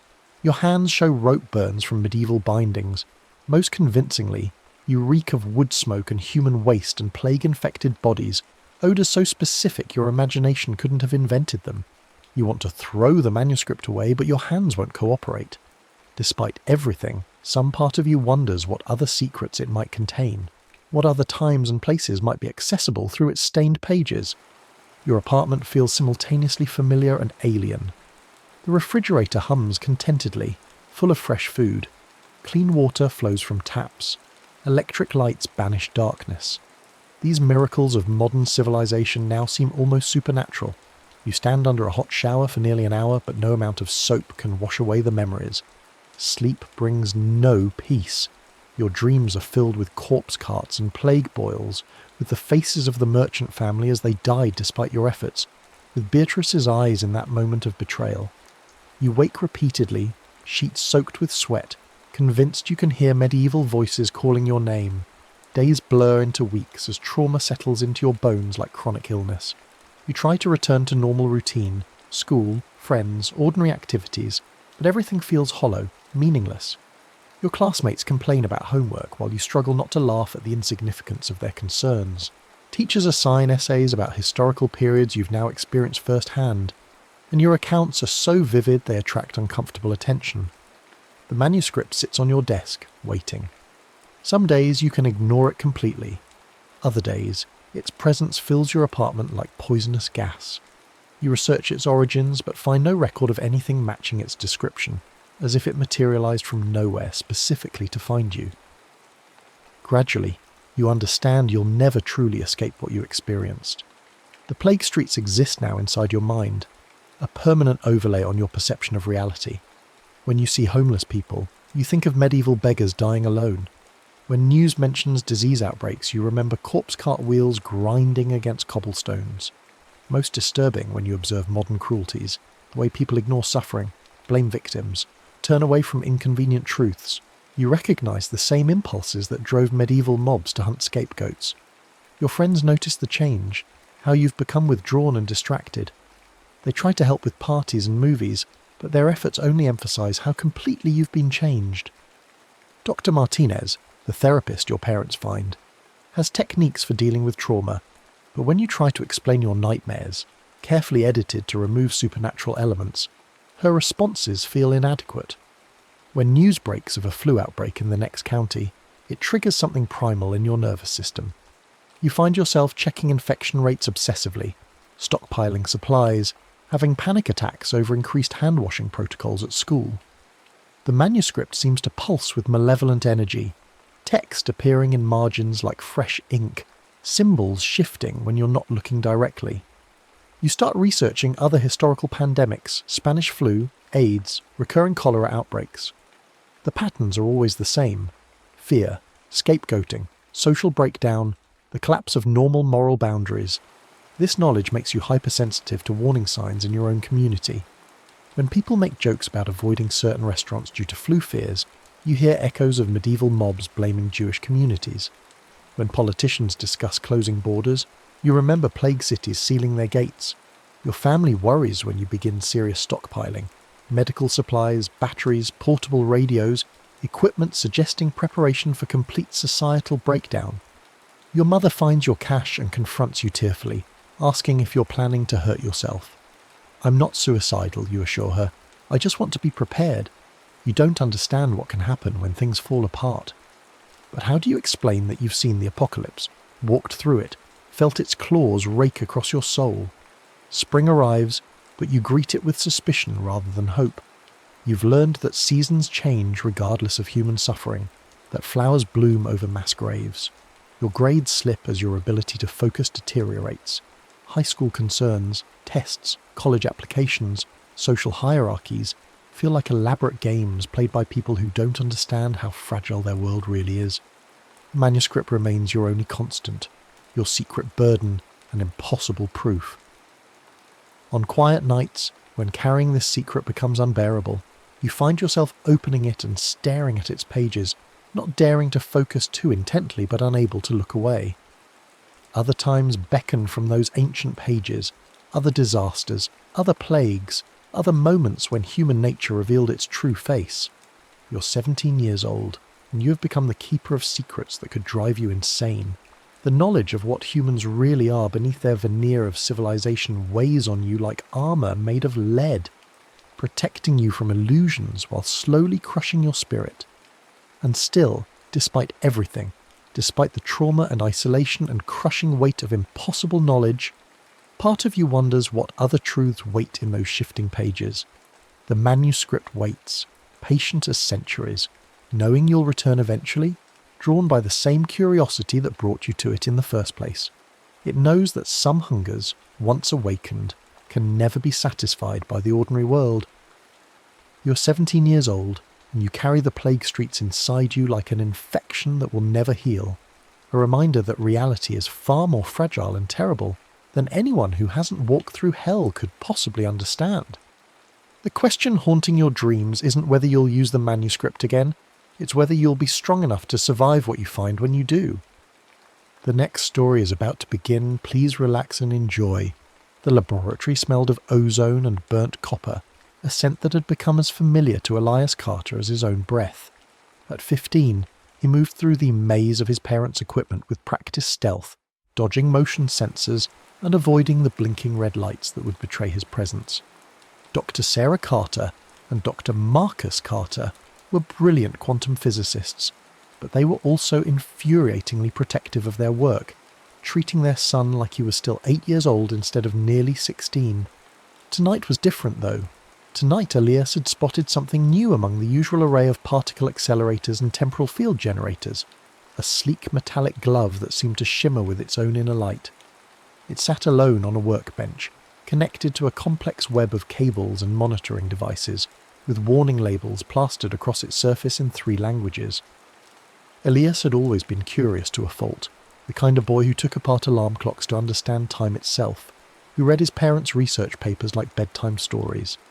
His backpack, slung carelessly over one shoulder, was stuffed with the usual detritus of teenage life, textbooks, energy bars, and a half-dozen items he'd borrowed from the medical supply closet for a school biology project. Among them were things that would seem miraculous to someone from a different era. Broad-spectrum antibiotics, antiviral compounds, even a small vial of synthetic stem cell serum his mother had been developing for regenerative therapy. The glove called to him like a siren song. Despite the warnings, despite the obvious danger, Elias found himself reaching for it with trembling fingers. The metal was warm to the touch, almost alive, and as he slipped it over his right hand, he felt a tingling sensation that seemed to reach into his very bones. The activation was accidental, a nervous twitch of his index finger against what he thought was a simple button. Instead, reality exploded around him in a cascade of light and sound that seemed to tear the fabric of existence itself. The laboratory dissolved, his parents' careful work vanishing into a whirlwind of temporal energy that lifted him, spun him, and hurled him across the centuries like a stone skipped across the surface of time. When the world solidified again, Elias found himself lying face down in mud that reeked of human waste and rotting straw. The air was thick with wood smoke and something else, something sweet and cloying that made his stomach turn. He pushed himself up, wiping dirt from his face, and stared in bewilderment at his surroundings. Gone were the clean white walls of the laboratory, replaced by rough wooden buildings that leaned against each other like drunken sailors. The streets, if they could be called streets, were little more than muddy channels filled with refuse. People hurried past wrapped in coarse fabric, their faces gaunt and marked by disease. Some bore the telltale buboes of plague, black swellings that marked them for death. Others coughed blood into stained rags, their bodies already surrendering to illnesses that Elias's world had conquered centuries ago. A child's cry drew his attention, a sound of pure agony that cut through the general misery like a blade. Elias followed the sound to a small hovel, where a woman knelt beside a boy no older than 7. The child's body was racked with fever, black swellings visible beneath his torn shirt, his breathing coming in shallow gasps that spoke of imminent death. "Please," the woman whispered in accented English that Elias somehow understood. "Please, someone help him." Without thinking, Elias knelt beside them. His modern medical knowledge, basic though it was, told him exactly what he was looking at. Bubonic plague, the Black Death that had killed millions in this era. In his time, it would be easily treatable, just another bacterial infection to be conquered with the right antibiotics. In his backpack, he had exactly what this child needed. The vial of broad-spectrum antibiotics was cool in his palm as he pulled it free. The woman watched with desperate eyes as he administered the medicine, her prayers mixing with his whispered explanations of dosage and treatment. The stem cell serum followed, designed to repair damaged tissue and boost immune response. The transformation was miraculous by medieval standards. Within hours, the child's fever broke. The swellings began to recede, colour returned to his pale cheeks, and by dawn he was sitting up and asking for food. The woman wept with gratitude, falling to her knees before Elias and calling him an angel, a saint, a worker of miracles. Word spread through the village like wildfire. The boy who could cure the plague, who could heal the dying with strange potions and whispered incantations. By the second day, a line of supplicants stretched from the hovel to the village square. Elias found himself caught up in a wave of adoration and desperation that both thrilled and terrified him. He told himself he was doing good as he distributed his medicines, using his knowledge to combat diseases that had plagued humanity for millennia. Tuberculosis, smallpox, dysentery, all fell before his advanced treatments. He rationed his supplies carefully, but even small doses of his futuristic medicines were enough to work wonders in this primitive world. The local nobles took notice within a week. Sir Geoffrey de Montfort arrived with a retinue of knights, demanding that the miracle healer attend his ailing wife. Lady Catherine lay dying of what Elias recognised as sepsis, her body fighting a losing battle against infection. A few drops of antibiotic solution and a dose of immune boosters had her on her feet within days. Gold flowed into Elias's pockets. Servants catered to his every need. He was housed in the finest chambers, fed the richest foods, and treated with a reverence that would have been accorded to saints in this superstitious age. The power was intoxicating, the gratitude overwhelming. He began to believe his own legend, to think of himself as a saviour sent to lift humanity from the darkness of disease and death. But miracles, Elias soon learned, had consequences that rippled outward like stones thrown into still water. The first signs of trouble came within a month. Families that had expected to lose half their children to disease suddenly found themselves supporting 10, 12, 15 offspring. The village granaries, planned for a population decimated by plague, groaned under the weight of unexpected mouths to feed. Fields that had been adequate for a smaller population now fell woefully short. Children who should have died in infancy grew into adults, married, and produced children of their own at an unprecedented rate. The careful balance that had kept medieval populations stable, brutal though it was, had been shattered. Where once disease had served as nature's cruel accountant, keeping numbers manageable, now there was only exponential growth. The neighbouring kingdoms watched with growing alarm as Sir Geoffrey's lands swelled with people. Rumours spread of vast armies being raised, of populations that seemed to multiply like insects. Fear bred suspicion, and suspicion bred conflict. Border skirmishes erupted as nobles worried about being overwhelmed by these unnaturally populous territories. Elias watched the chaos unfold with growing horror. Wars broke out over resources that had once been adequate, armies clashing in fields that should have been used for crops. The very medicines he had introduced with such good intentions became tools of conquest, as rulers sought to build populations large enough to overwhelm their enemies through sheer numbers. The church responded with predictable fury. Priests declared Elias a heretic, a practitioner of dark arts who violated God's will by preventing natural death. Others proclaimed him a prophet, a holy messenger sent to usher in a new age. Religious wars erupted alongside territorial conflicts, believers and skeptics slaughtering each other in the name of interpretations of Elias's work. But the worst was yet to come. After 3 months of uncontrolled healing, the medicines began to fail. Not through depletion. Elias had managed to synthesize crude versions of his treatments using local herbs and minerals. Instead, they failed because nature, in its infinite adaptability, had begun to fight back. Diseases mutated, evolving resistance to his treatments with frightening speed. Bacteria that should have been easily defeated developed new defences, while viruses learned to hide from his antiviral compounds. The results were nightmarish. People began surviving illnesses that should have killed them, but in twisted, unnatural states. Bodies that should have succumbed to plague instead endured, festering with infections that couldn't quite kill but refused to heal. Minds damaged by fever persisted in broken states, consciousness trapped in bodies that functioned just enough to maintain a mockery of life. Elias encountered his first example in the very hovel where his journey had begun. The child he had saved, young Thomas, still lived, but life had become a curse rather than a blessing. The boy's body had survived multiple exposures to disease, but each illness had left its mark. He was blind in one eye, partially deaf, his limbs twisted by infections that had been halted just short of death. His mind wandered, caught between fever dreams and waking nightmares, recognizing no one and responding to nothing. The woman who had once called Elias an angel now cursed his name, begging him to grant her son the death that had been denied him. But Elias's medicines worked only one way. They preserved life, no matter how damaged, no matter how painful. He had created a world where death was no longer an escape from suffering, but suffering without end. Cities began to collapse under their own weight. London, Paris, Rome, all buckled beneath populations they had never been designed to support. Sewage systems that had been barely adequate for medieval populations failed catastrophically. Disease paradoxically spread faster than ever as people packed together in desperate attempts to share dwindling resources.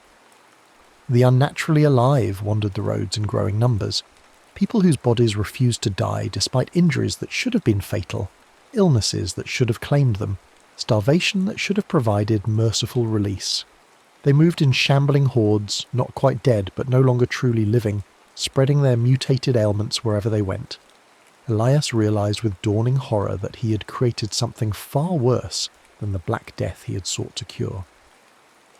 Where plague had killed quickly and moved on, his intervention had created a slow-burning apocalypse that might consume civilization itself. The natural cycles of life and death, brutal though they seemed, had served a purpose. By breaking them, he had unleashed chaos that threatened to destroy everything. Desperate to undo his work, Elias began trying to retrieve the medicines he had distributed, but it was like trying to recall smoke once it had been released. His treatments had been copied, modified, and spread across the continent. Local wise women brewed crude approximations of his antibiotics, while scholars attempted to understand the principles behind his stem cell therapies.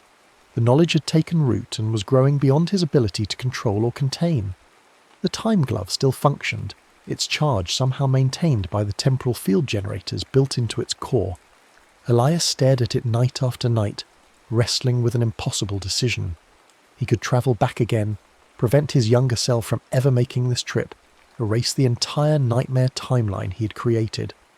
But that would mean condemning everyone he had saved, including young Thomas, who despite his current suffering had experienced months of healthy, happy life, to their original fates. The weight of playing God pressed down on him like a physical force. Every choice led to suffering, action or inaction, intervention or abandonment. He had learned the terrible lesson that good intentions, no matter how pure, could pave the road to hell more effectively than any evil ever could. Standing in the ruins of what had once been a prosperous village, watching the unnaturally alive shuffle through streets littered with the debris of collapsed civilization, Elias made his choice. He activated the time glove, feeling reality dissolve around him once more, and set coordinates for a few hours before his original arrival. If he could prevent his younger self from ever using the medicines, the timeline would reset, the suffering would end, and history would flow in its natural channels once more. The paradox of the encounter, meeting himself across time, sent shockwaves through his consciousness, but his older self managed to convince his younger counterpart of the truth through intimate knowledge that only Elias could possess. Together they destroyed the medical supplies before they could be used, watching the vials shatter against stone while Thomas lay dying in his mother's arms mere yards away. It was the hardest thing Elias had ever done, standing there, listening to the child's laboured breathing, knowing he could save him with a single dose of antibiotics and choosing not to act. His younger self wept openly at the cruelty of it, but his older self held firm. Sometimes, he had learned, mercy looked like letting nature take its course, no matter how brutal that course might be. The return to his own time was gentler than his departure had been, the time glove depositing him back in his parents' laboratory, with barely a whisper of displaced air. Dr. Sarah Carter and Dr. Marcus Carter were exactly where he had left them, bent over their calculations, unaware that their son had lived through centuries in the space between one heartbeat and the next. They scolded him, naturally, for tampering with dangerous equipment, confiscating the time glove and securing it behind additional layers of protection. Elias accepted their punishment meekly, saying nothing about what he had experienced, what he had learned, what he had ultimately chosen to sacrifice. In the days that followed, he researched obsessively, scouring historical records for any trace of the immortal century he had created and then erased. He found nothing. No mention of miraculous healers, no records of unprecedented population growth, no accounts of the shambling hordes of the unnaturally alive. History had reset itself, flowing in its original channels as if his intervention had never happened. But Elias remembered everything. The weight of gold in his palms, the gratitude in desperate eyes, the horror of bodies that couldn't die, the collapse of civilization under the weight of his good intentions. He remembered Thomas most of all, both the healthy child he had saved and the twisted creature that child had become, and finally the dying boy he had chosen not to heal. The time glove sat locked away in his father's laboratory, surrounded by warnings and security measures that would have challenged a master thief. Yet Elias found himself drawn to it night after night, standing before the vault that contained it, wrestling with temptations that grew stronger rather than weaker with time.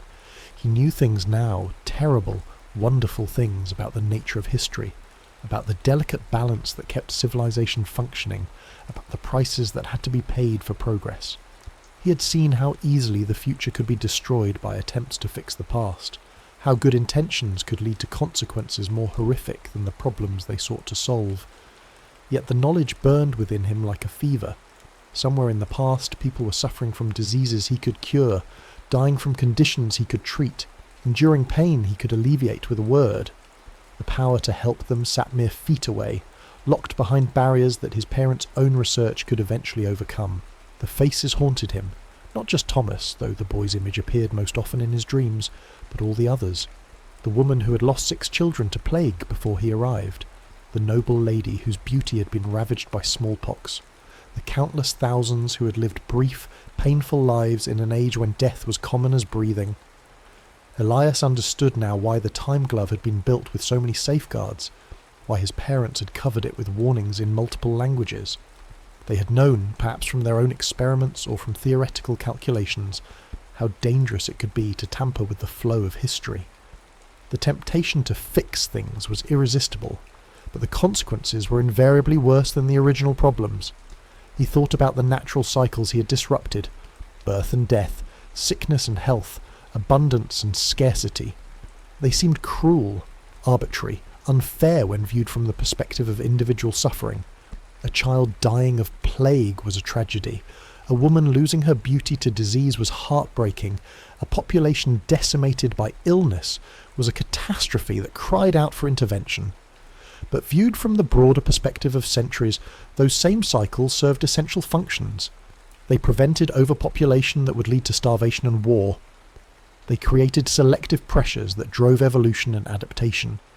They maintained balances that kept civilization stable and sustainable over long periods of time. The hardest lesson of all was accepting that sometimes the kindest thing to do was nothing. That wisdom sometimes looked like cruelty. That mercy sometimes required allowing suffering to take its natural course.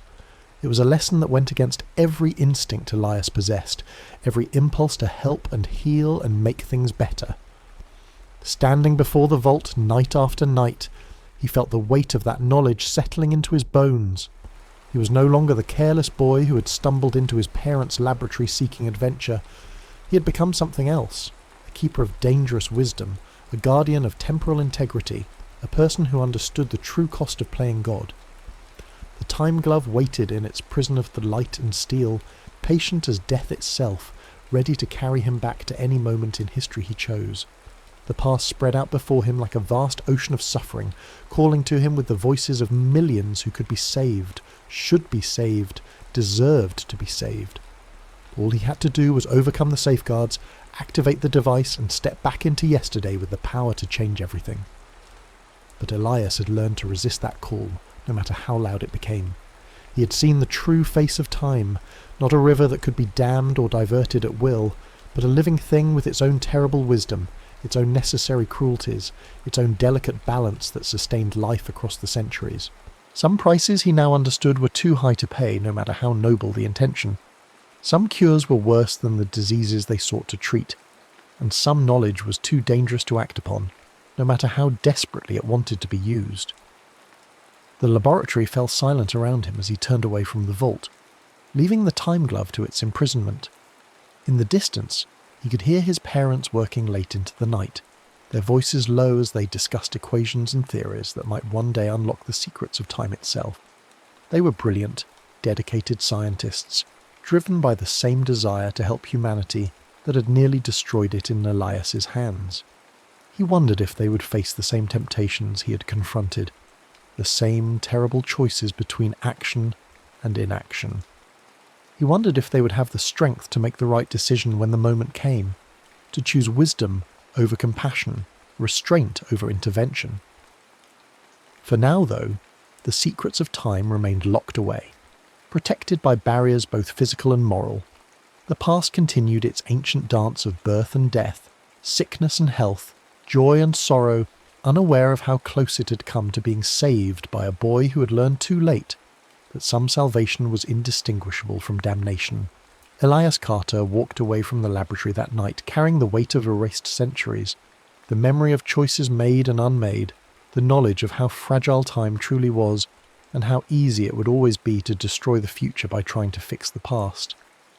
It was a burden he would carry for the rest of his life, a secret that would define him in ways no one else could understand.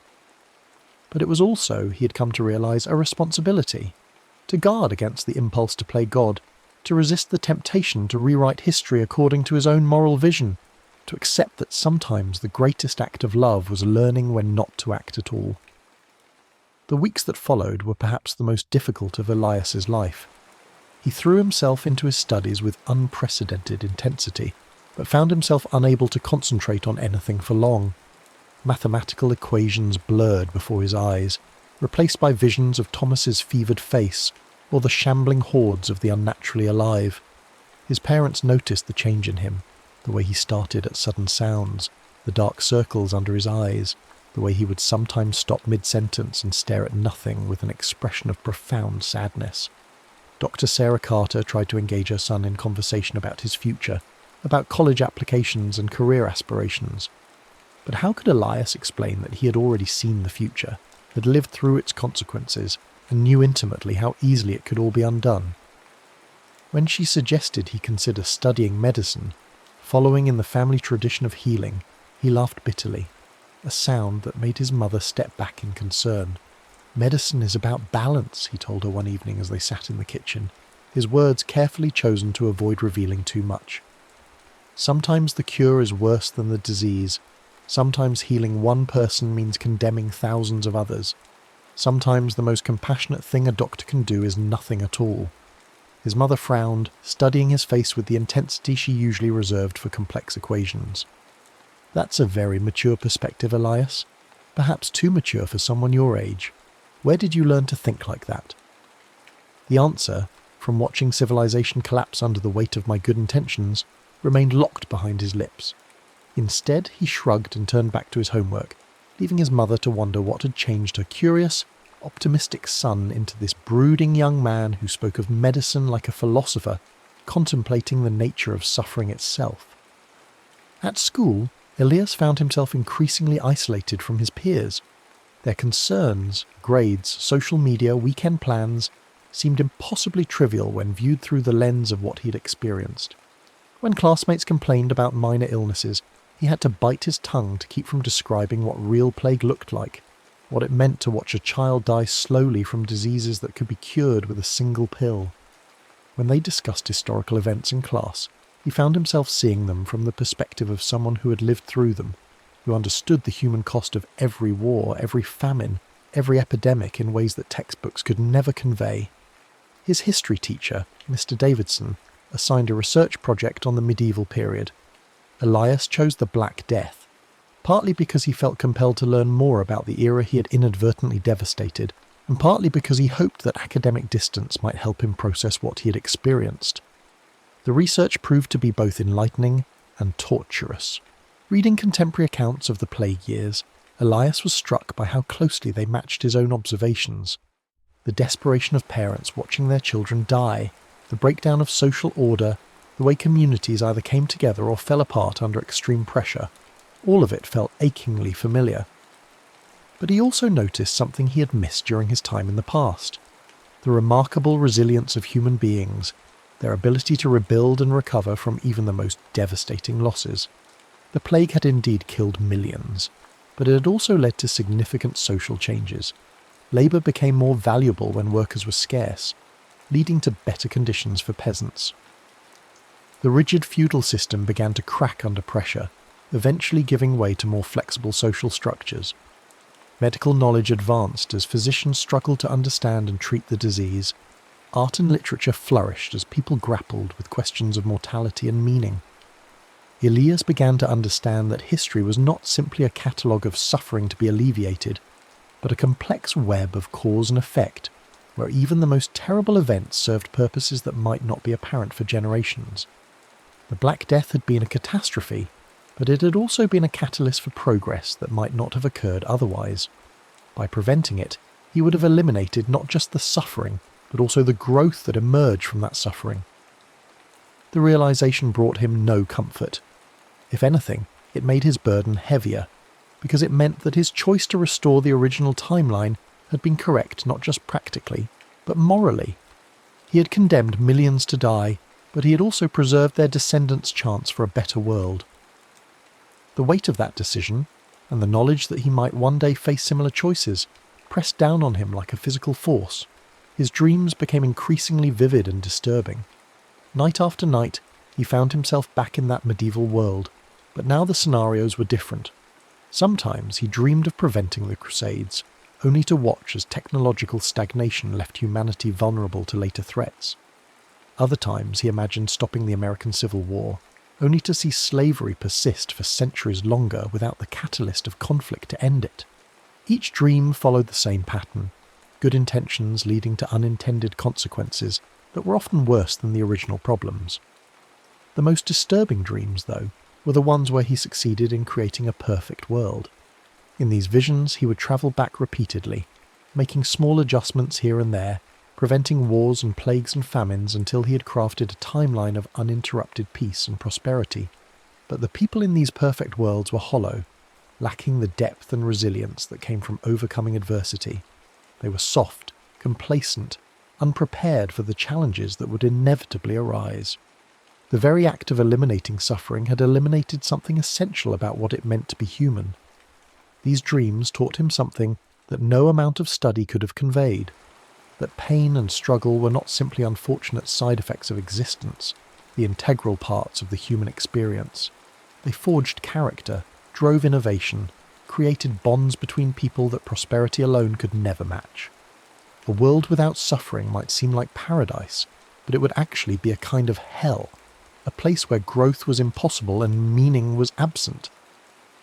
The philosophical implications of what he had learned began to reshape Elias's understanding of his parents' work. He started paying closer attention to their conversations, listening for clues about their intentions and the ethical frameworks that guided their research. What he discovered both impressed and terrified him. Dr. Sarah Carter and Dr. Marcus Carter were not simply brilliant scientists pursuing knowledge for its own sake.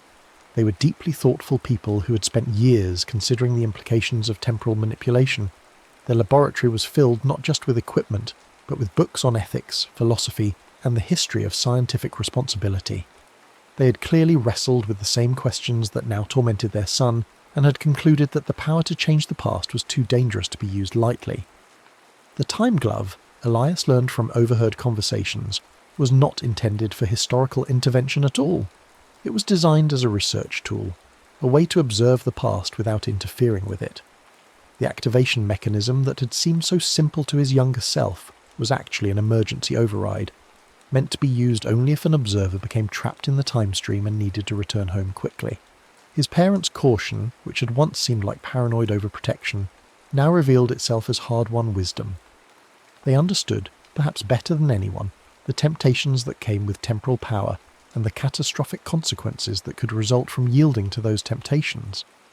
The elaborate security measures surrounding their equipment were not just to keep others out, but to keep themselves from making impulsive decisions they might later regret. This knowledge brought Elias a measure of peace, but also a new concern. If his parents were so careful, so thoughtful, so aware of the dangers, what would happen when their research became public? How long before someone with less wisdom and more ambition gained access to temporal technology? How long before the temptation to fix history became too strong for humanity to resist? The answer came sooner than he expected, in the form of a news report that made his blood run cold. Dr. Elena Vasquez, a former colleague of his parents who had left their research group under acrimonious circumstances, had announced a breakthrough in temporal mechanics. She claimed to have developed a method for what she called chronological healing, the targeted elimination of historical tragedies through precise interventions in the past. The scientific community's reaction was mixed, with some hailing Dr. Vasquez as a visionary and others condemning her work as dangerous pseudoscience. But Elias could see the hunger in the eyes of reporters and politicians as they discussed the implications. The promise of a world without genocide, without plague, without war was too seductive for rational thought. People wanted to believe that suffering could be eliminated simply by erasing it from history. His parents' response was swift and uncharacteristic. Dr. Sarah Carter, who usually avoided media attention, gave a series of interviews warning about the dangers of temporal manipulation. She spoke in carefully measured terms about paradoxes and unintended consequences, but Elias could hear the desperation beneath her academic language. She knew, as he did, that once the technology became available, someone would inevitably use it, regardless of the risks. The debate raged for weeks, with ethicists and scientists and politicians all weighing in on the morality of changing the past. Some argued that humanity had an obligation to prevent historical atrocities if it possessed the power to do so. Others contended that the past should remain inviolate, that the risks of intervention were too great to justify any potential benefits. Elias found himself in the unique position of knowing the answer to these debates with absolute certainty. He had lived through the consequences of temporal intervention, had seen firsthand how good intentions could lead to unimaginable horror.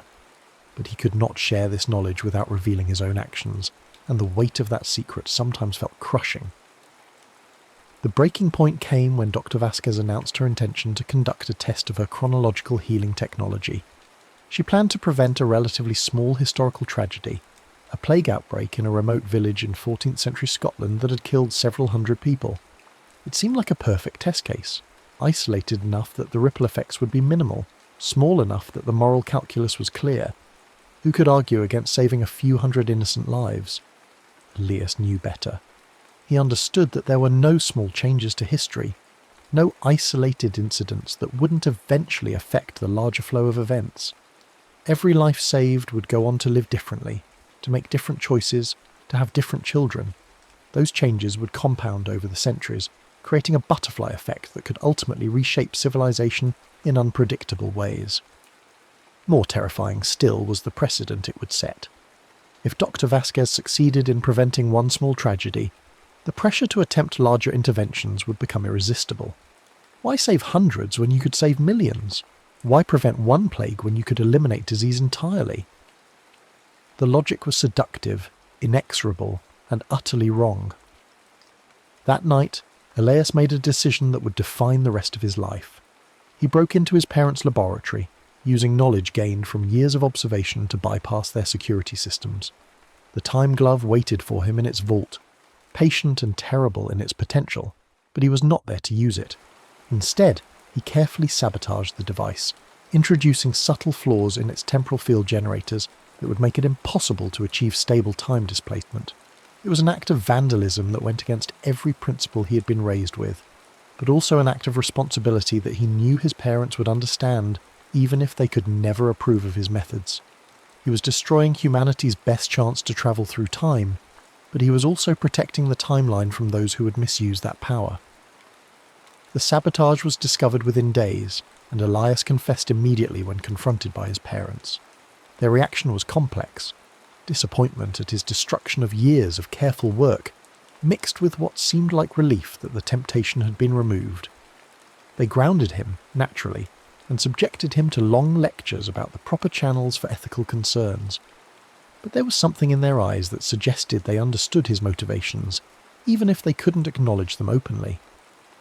Dr. Vasquez's test, conducted with her own equipment, ended in disaster exactly as Elias had known it would. Her attempt to prevent the Scottish plague outbreak succeeded in the immediate term, but the saved villagers went on to spread a mutated form of the disease that proved far more deadly than the original. The intervention that was meant to save hundreds ended up killing thousands, before researchers in her timeline could develop countermeasures. The public outcry was immediate and intense. Dr. Vasquez was discredited, her research funding withdrawn, her reputation destroyed.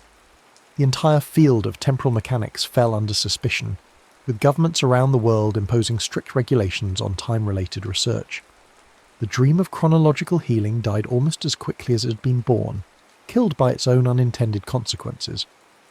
Elias watched the news coverage with a mixture of satisfaction and sadness. He had been right about the dangers, vindicated in his decision to destroy the time glove, but the validation brought him no joy. The knowledge that he carried, the understanding of what temporal intervention really meant, remained locked within him, a secret that would never be shared but would never be forgotten. In the months that followed, as the scientific community turned away from temporal research and his parents began working on safer projects, Elias gradually found his way back to something resembling a normal teenage life. The nightmares faded, the weight of responsibility lightened, and he began to engage with his studies and his peers in ways that felt natural rather than forced. But the experience had changed him fundamentally. He approached problems differently now, always considering not just immediate consequences, but long-term effects, always asking not just whether something could be done, but whether it should be done. He had learned the hardest lesson any human being could learn, that good intentions were not enough, that wisdom sometimes required accepting suffering, and that the greatest act of love was sometimes the refusal to act at all. The next story is about to begin. Please relax and enjoy.